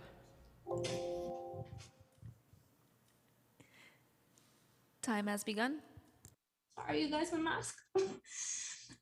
Good afternoon, Chair Joseph and members of the committee. My name is Kimberly Blair, and I serve as the Director of Public Policy and Advocacy for the National Alliance on Mental Illness of New York City. I also identify as someone who was first diagnosed with a mental health condition in the 9th grade, despite exhibiting symptoms for many years. The focus of NAMI NYC's testimony today is to come out in support of Intro 610 to bring 988 crisis line information to students with a couple small amendments that I've included in my written. But before we delve into the bill, I think it's important to explain that as part of our peer support services, my org has an Ending the Silence program that we have brought to an average of 104 New York City schools over the past 3 years upon request and free of charge.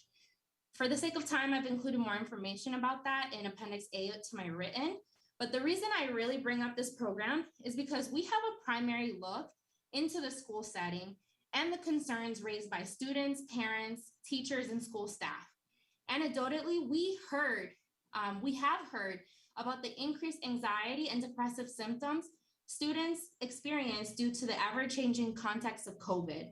And we've heard from teachers how they have to return to the school context without adequate resources to refer students to. So the reason we rely on these anecdotes is because DOE launched a mental health screening initiative last school year, and the public is still unsure how that data has been used to inform student support programming, mental health staff hiring, trends, or interventions with students at risk. However, what we do know is the New York State Comptroller's most recent audit report of DOE and its findings align with NAMI NYC's experience so far. The report finds that 1/3 of schools do not have any of the 6 structured mental health programs that DOE claims it offers in all schools. I have also provided a map in my written so you can see the disparity and where the programmings are in school districts. And moreover, 64% of New York City schools in this report do not meet the recommended school counselor to student ratio needed to support students. 28% don't even have a school social worker on staff. And of the schools that do have a school social worker, 80% do not meet the recommended ratio of social workers on staff. So all of these are failings on behalf of DOE to our student population. And while the 988 crisis line and introducing that to students will not resolve many of the structural issues we have presented so far, it is a first step that this city council can take to show up for students at a time where the bare minimum is being done to address the mental health of students. And for those who don't know about 988, I have included links in my written to videos that we published this summer with NYC Well and OMH. Again, I really hope this committee watches those videos. Time has expired. And seriously considers our testimony in support of this bill and votes favorably on it. Thank you. Thank you very much for your testimony, Kimberly, and for submitting it in writing as well. Thank you. Okay, we'll move on to the next panel, which is the last one that we have here, is Jennifer Manning from the Neighborhood Charter Schools, Jacqueline Vargas, followed by Beth Heller. Jennifer, you're up. Time has begun. Good afternoon. I'm Jennifer Manning, and I'm the Director of Special Populations at Neighborhood Charter School. We have 2 campuses in Harlem and the Bronx, and we currently have an ASD program that our school was founded on. About 15% of our school are students on the spectrum. Within our program, every single one of our classes in our school are integrated co-teaching classrooms. We believe in the full integration of students regardless of their disability classification. And we believe in holding a high academic bar and changing the way that we are delivering instruction in order to ensure that kids are able to meet that bar. We're one of the only charter schools in the city that really values special education. And because I know that because we've gotten several students and families over the years who have left either the Department of Education or other charter schools in order to come to our school and be able to finally have their kid be learning and not be pushed out of their school. We work very closely with the Committee on Special Education as a charter school, and they're often as helpful as they can be, but I know that they are working within really difficult constraints and are working within laws and policies that are almost impossible for people to be able to implement. One really specific example is we sometimes have kids who really just need more services than we as an independent charter school are able to provide. And when we are able to get a placement on their IEP, that's what they need, they're often not given a school location that's either close to their home or they're given a location where it hasn't been vetted that those services exist there. Last year, we had a kid who needed a 12 to 1-to-1 classroom, and they were given a placement that did not have that setting at their school. And we were told that the school needed to figure it out, but they were not going to figure it out because in December, it's impossible for a school to come up with a placement that didn't exist in the first place. So instead of finding a location with somewhere else in the city that had that setting, we had to fight with CSE until we finally got a setting that worked. Again, I don't fully blame the Committee on Special Education for this. I think they're working within laws and policies that they're not able to fully enact. Something else that we have really struggled within our school has been brought up a lot today, which is the lack of related services provided. We are lucky enough to be able to have the funds to hire our own internal speech language pathologists and counselors and social workers at our schools. However, we don't have those funds to hire our own occupational therapists, paraprofessionals, and physical therapists. Many Time of our has students since the expired. pandemic have been lacking these services, and there has been little to no compensatory services offered. We are still fighting for more services for our kids and our families. I urge this committee to really look at the policies that are being enacted, and if it's possible, for those policies to actually be carried out within the Department of Education and giving the schools the resources they need to be able to give our kids what they need. Thank you.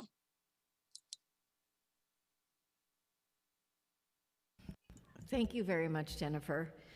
Next, we'll hear from Jacqueline Vargas.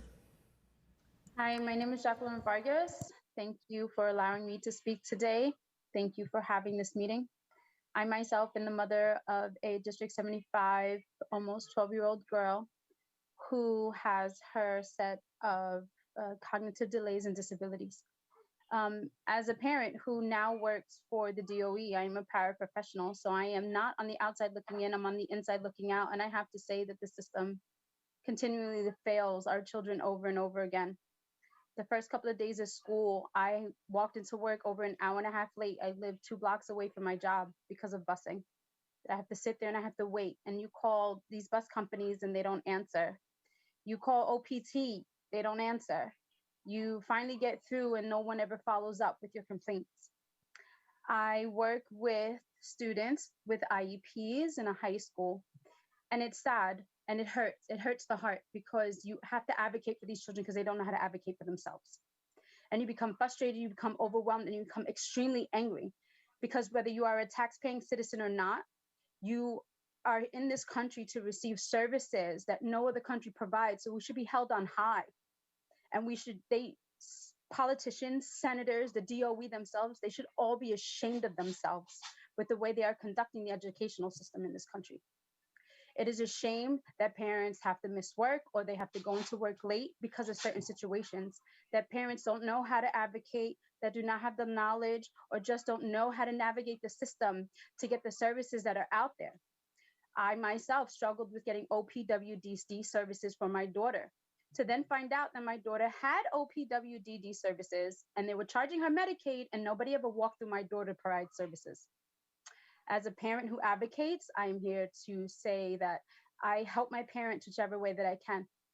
However, my daughter is not a paycheck. My daughter is no one's political gain. My daughter is not a pawn to say she has an IEP and she goes to this school and she's a paycheck, because the school gets more money for every IEP student that is within the building. And it is disgusting because they get the money and the funds are not allocated. I say this because I work for the DOE. I don't know if the people who work in the DOE need to retire or they need to come off their high horses and they need to come back into these classrooms and they see how these schools are being run, or whether my administration and teachers need to be micromanaged because they are not doing their jobs. They are not doing their due diligence to our children. And as my daughter's advocate cannot advocate for herself, I will stand here and I will fight and I will continue to fight. I had no idea that these meetings took place. I never knew this. The only reason why I know about this meeting today is because I am currently the Parent Association president for my daughter's school.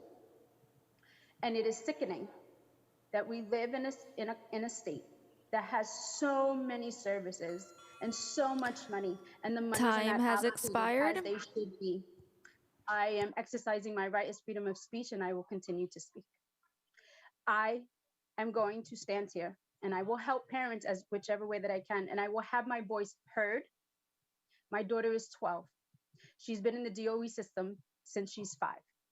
There are things that she is perfectly capable of being able to do, but because there is a lack of support, she is not where she could be to the best of her ability because of the lack of support in the system. I've heard about services of prompt therapy through speech therapy, but I hear you could put it on the IEP, but you won't get it because we don't have it. How does that sound to a parent who's struggling, that wants their child to be able to be as independent as they possibly can when they get older so they don't have to depend on anybody?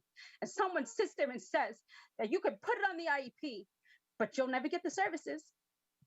Academic paras are a must. As a para, by law, I don't have to help my student academically, but I refuse to stand inside of a classroom as an educator, as a parent of a special needs child, and not have to help a child academically and support them the best way that I possibly can. And these are the things that need to be changed. These are the things that need to be addressed.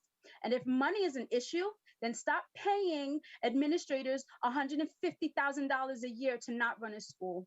Stop paying these senators and these politicians what they get paid and put the money where it belongs. And it's with these special education students in the disability communities, and start giving these parents the information that they need to get the services that are out there. Thank you. Thank you, Jacqueline. We really appreciate your testimony. Thanks so much. Next, we will hear from Beth Heller. Hi, can you hear me? Yes, we can hear you. Great, excellent. Thank you very much. I have a full statement, which I will send in, but I'm going to read points that I've highlighted. Thank you for still having this meeting. Just for the record, I've been on since 1 o'clock when the meeting started. I want to amplify Ms. Toussaint, Amy Tsai, Paulette Healy, Gail Brewer, and Jacqueline Vargas. Your testimony was very impactful to me, and I salute you, and I thank everyone on the committee, especially Chair Rita Joseph, for your work on this issue. Many in attendance today are aware of my advocacy beginning in District 13 and now around transportation advocacy. I advocate vigorously not only on behalf of my child, but Summit School, other families and friends, and also work alongside several community groups, including many of the people who are on the call today. I'd like to add also PIST NYC, which is Parents to Improve Student Transportation. They've been holding receipts on the DOE for like the last 15 years. And with what they know, I'm here to tell you that the DOE is full of it. But I digress. My son is autistic with several comorbidities. He attended PS8, which I call the ivory tower of District 13, and it is no joke. It is the ivory tower of District 13. Even they, with all of their resources, cannot fully provide for my son, because ultimately his IEP said that he really would benefit most from a 12-1-1 environment to reach his full potential. He's considered a 2E learner, and the other side of kids who fall through the cracks are kids who are gifted. I didn't want to pursue the gifted program because I thought it was a rigged system and highly inequitable. And I wanted him in his public school in his neighborhood, which is what the DOE also wants. But they don't provide the tools for us to send our kids there. So I'm here to tell you that screenings, interventions, SEPs instruction, ICT classes are not a suitable support and scaffolding in an environment. Our kids need an environment that best serves their disability. So please don't leave non-public schools out of this conversation. I had the ability to dedicate all my time to seeing my son's IEP through to the end and his placement at Summit. Even with all the privileges that I possess as a white woman, as someone who works part-time and has my own schedule, as someone who had a family member who was able to help us pay for a private neuropsych because time was of the essence, because my son suffered all through 3rd grade, it was still a horrendous and demoralizing and dehumanizing process. And even after I did all the work of getting my child into Summit, I literally begged the school psychologist to give us a deferment to let him attend, because the special attention that he needs from a 12-1-1 class, he thrives at Summit. We live in Brooklyn, and busing has never not been an issue. And the problem is, you can't comply with the student's IEP if you don't get them to school. Now, a 7th grader, he started in 5th grade, and again, busing has never not been an issue. Time has expired. I'm going to keep talking. I waited this long. I'm going to keep talking. So the DOE approves our kids' services, yet they won't pay for them. Or they don't get their return on their investment because they waste them by not getting our kids to school. So how can they waste our taxpayers' money flagrantly when, one, we pay their salaries for one, and two, they're wasting taxpayer dollars on not providing services that are required of them by law, both human rights and disability rights. So I'm here to tell the DOE that they're full of it because the staffing shortages are due to workers' rights being stripped out of the contract negotiation process. The shortage goes back decades and it is not COVID related. Companies can't attract employees because it's no longer a job that's attractive. There's no living wages, there's no pension, there's no vacation, they get docked for wearing the wrong shoes. There's all this ridiculous stuff. Many of the buses have no air conditioning, they're treated like crap. And there's a lot of union busting, and we know that. So perhaps the $1.2 billion spent on the Carter funding cases could go a lot further to improve special education if there were more schools that provided special education. How about all the underutilized schools that are being taken over by Success Academy? How about we use some of that room, some of that excess room in mostly underserved neighborhoods, by the way, and put our programs that they're so proud of and wanted to tout today and put them in those school buildings. Tom Taratko can go take a look at his space utilization, and he can tell you exactly where that space is. And I'm sorry, I'm not angry with you. You've been wonderful, and I really appreciate this panel. So again, please don't keep non-public schools off the table. How about they approve more schools to be non-public? That way parents won't have to sue the DOE and lay out thousands upon thousands of dollars and empty their 401ks and empty their 529s or borrow money from grandpa, which is what I was able to do, thankfully. Most people can't do that. So they need to create more places for our kids to go to school because they need the environment that works for them. They are entitled to it by law, and they are entitled to it just on a human level. Non-public schools are an afterthought in a lot of ways. Parents who've always been in a private situation who go into a non-public, they don't have a NYCHA account or a NYSA account. So they cannot log in to their student profile and find out what their busing information is. And the DOE numbers on the complaints are completely skewed for two reasons. One, you can never get through to the hotline. It rings for 5 minutes, people give up. And the online ticketing system is in a closed loop on a system that non-public parents can't log into. And what happened to the $9 million that the PEP awarded to the DOE to fix the OPT hotline? How are they spending this money? Why did the processes change every single year for parents to call in and complain? It's to keep us siloed. It's to keep us separate. Never the twain shall D75 and non-public meet. There's very little crossover in advocacy for our groups. We are constantly siloed from one another. So I also demand that they provide a very transparent flow chart of every single person who has a taxpayer salary, every single person in the DOE, so that we know who to get in touch with when we have a problem. I shouldn't have to promise a higher up at OPT that I won't share her email so that she doesn't get spammed because she's the only one that can get things done. That, by the way, is Diane Bedryan, and she's a rock star. I appreciate that Glenn Risbrook is finally auditing some of the bus companies, but we've got to get rid of the ones that can't fulfill their contract, and we have to have bus companies that are willing to pay people to do their jobs. My son's bus was so bad the first day of school and the second day of school, the matron could barely get up and down the stairs. If that bus had tipped over, there was no way she was getting them out of there in case of an emergency. She could barely walk. She shamed two girls on the bus on the basis of their gender. And then neither the bus driver or the matron knew how to use their phone or GPS. They drove around Fort Greene for 3 hours. My son was picked up at 7:30. He got to school at 11 o'clock. They got fired. And he got a brand new bus driver and a matron. But that is a very rare case. And it's only because I've been screaming probably the loudest for a long time. But there are all these other groups that I mentioned earlier who've been doing this for years and begging for all of this to change. I am gobsmacked that nobody has filed a class action lawsuit. So I will send in my testimony. Thank you for letting me finish. I did wait a very long time, so I appreciate being able to get out all my points. I spent a lot of time while I was waiting, putting them together. I am begging you on behalf of the families that have no voice to please do what you can, because the DOE only seems to respond when we make them scrutinize their bottom line, we threaten them with a lawsuit, or they have the potential threat of public embarrassment through bad press. And that is just wrong. They have one job, to educate our kids. And our special ed kids can't get educated if they can't get to school. So thank you very much. Thank you, council members. Thank you. Thank you very much, Beth. We appreciate you and would love for you to send us the written testimony. And yes, you did get extra time because you did wait so long, and you are the last witness that we have logged in.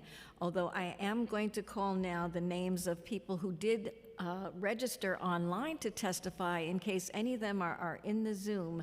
And if so, and you'd like to testify, just use the raised hand function in Zoom, and then we will call on you. Mary Jo Janice. Christopher Trieber from the Interagency Council of Developmental Disabilities. Beth Rosenberg from Tech Kids Unlimited. Andrea Giamatti from the Northside Center for Child Development. Marilyn Blanco. Mylinda Lee. Someone named Jennifer with no last name listed. Celia O'Donnell. Mandy Sussman. Jamal Rivers. Ladan or Laden Meranvar. I'm sorry if I butchered your name. Janine Kiley from the Literacy Academy Collective. Priscilla Rodriguez. Paula Leon. Yvette Castro.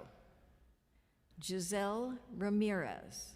If any of you are here and wish to testify, once again, please use the raise hand function in Zoom.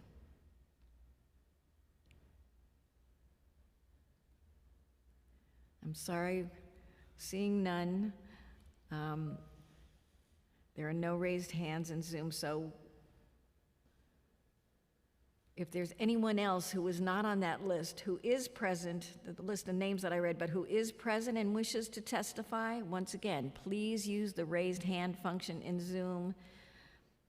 And I'm sorry, Beth, you can't raise your hand to speak again.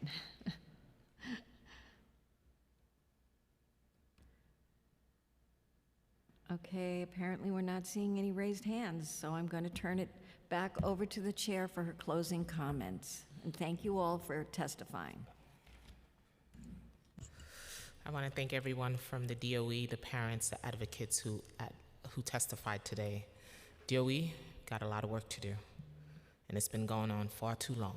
I was an educator for 22 years, and I've seen these things, and it's still going on. So we got a lot of work. You have your assignments, the advocates are on board, parents, and you heard from our students. So we got work to do, and we're here to work and get the work done, and I want to be able to update families on where we are with our special education and our students with disabilities in District 75. Thank you so much. Meeting adjourned.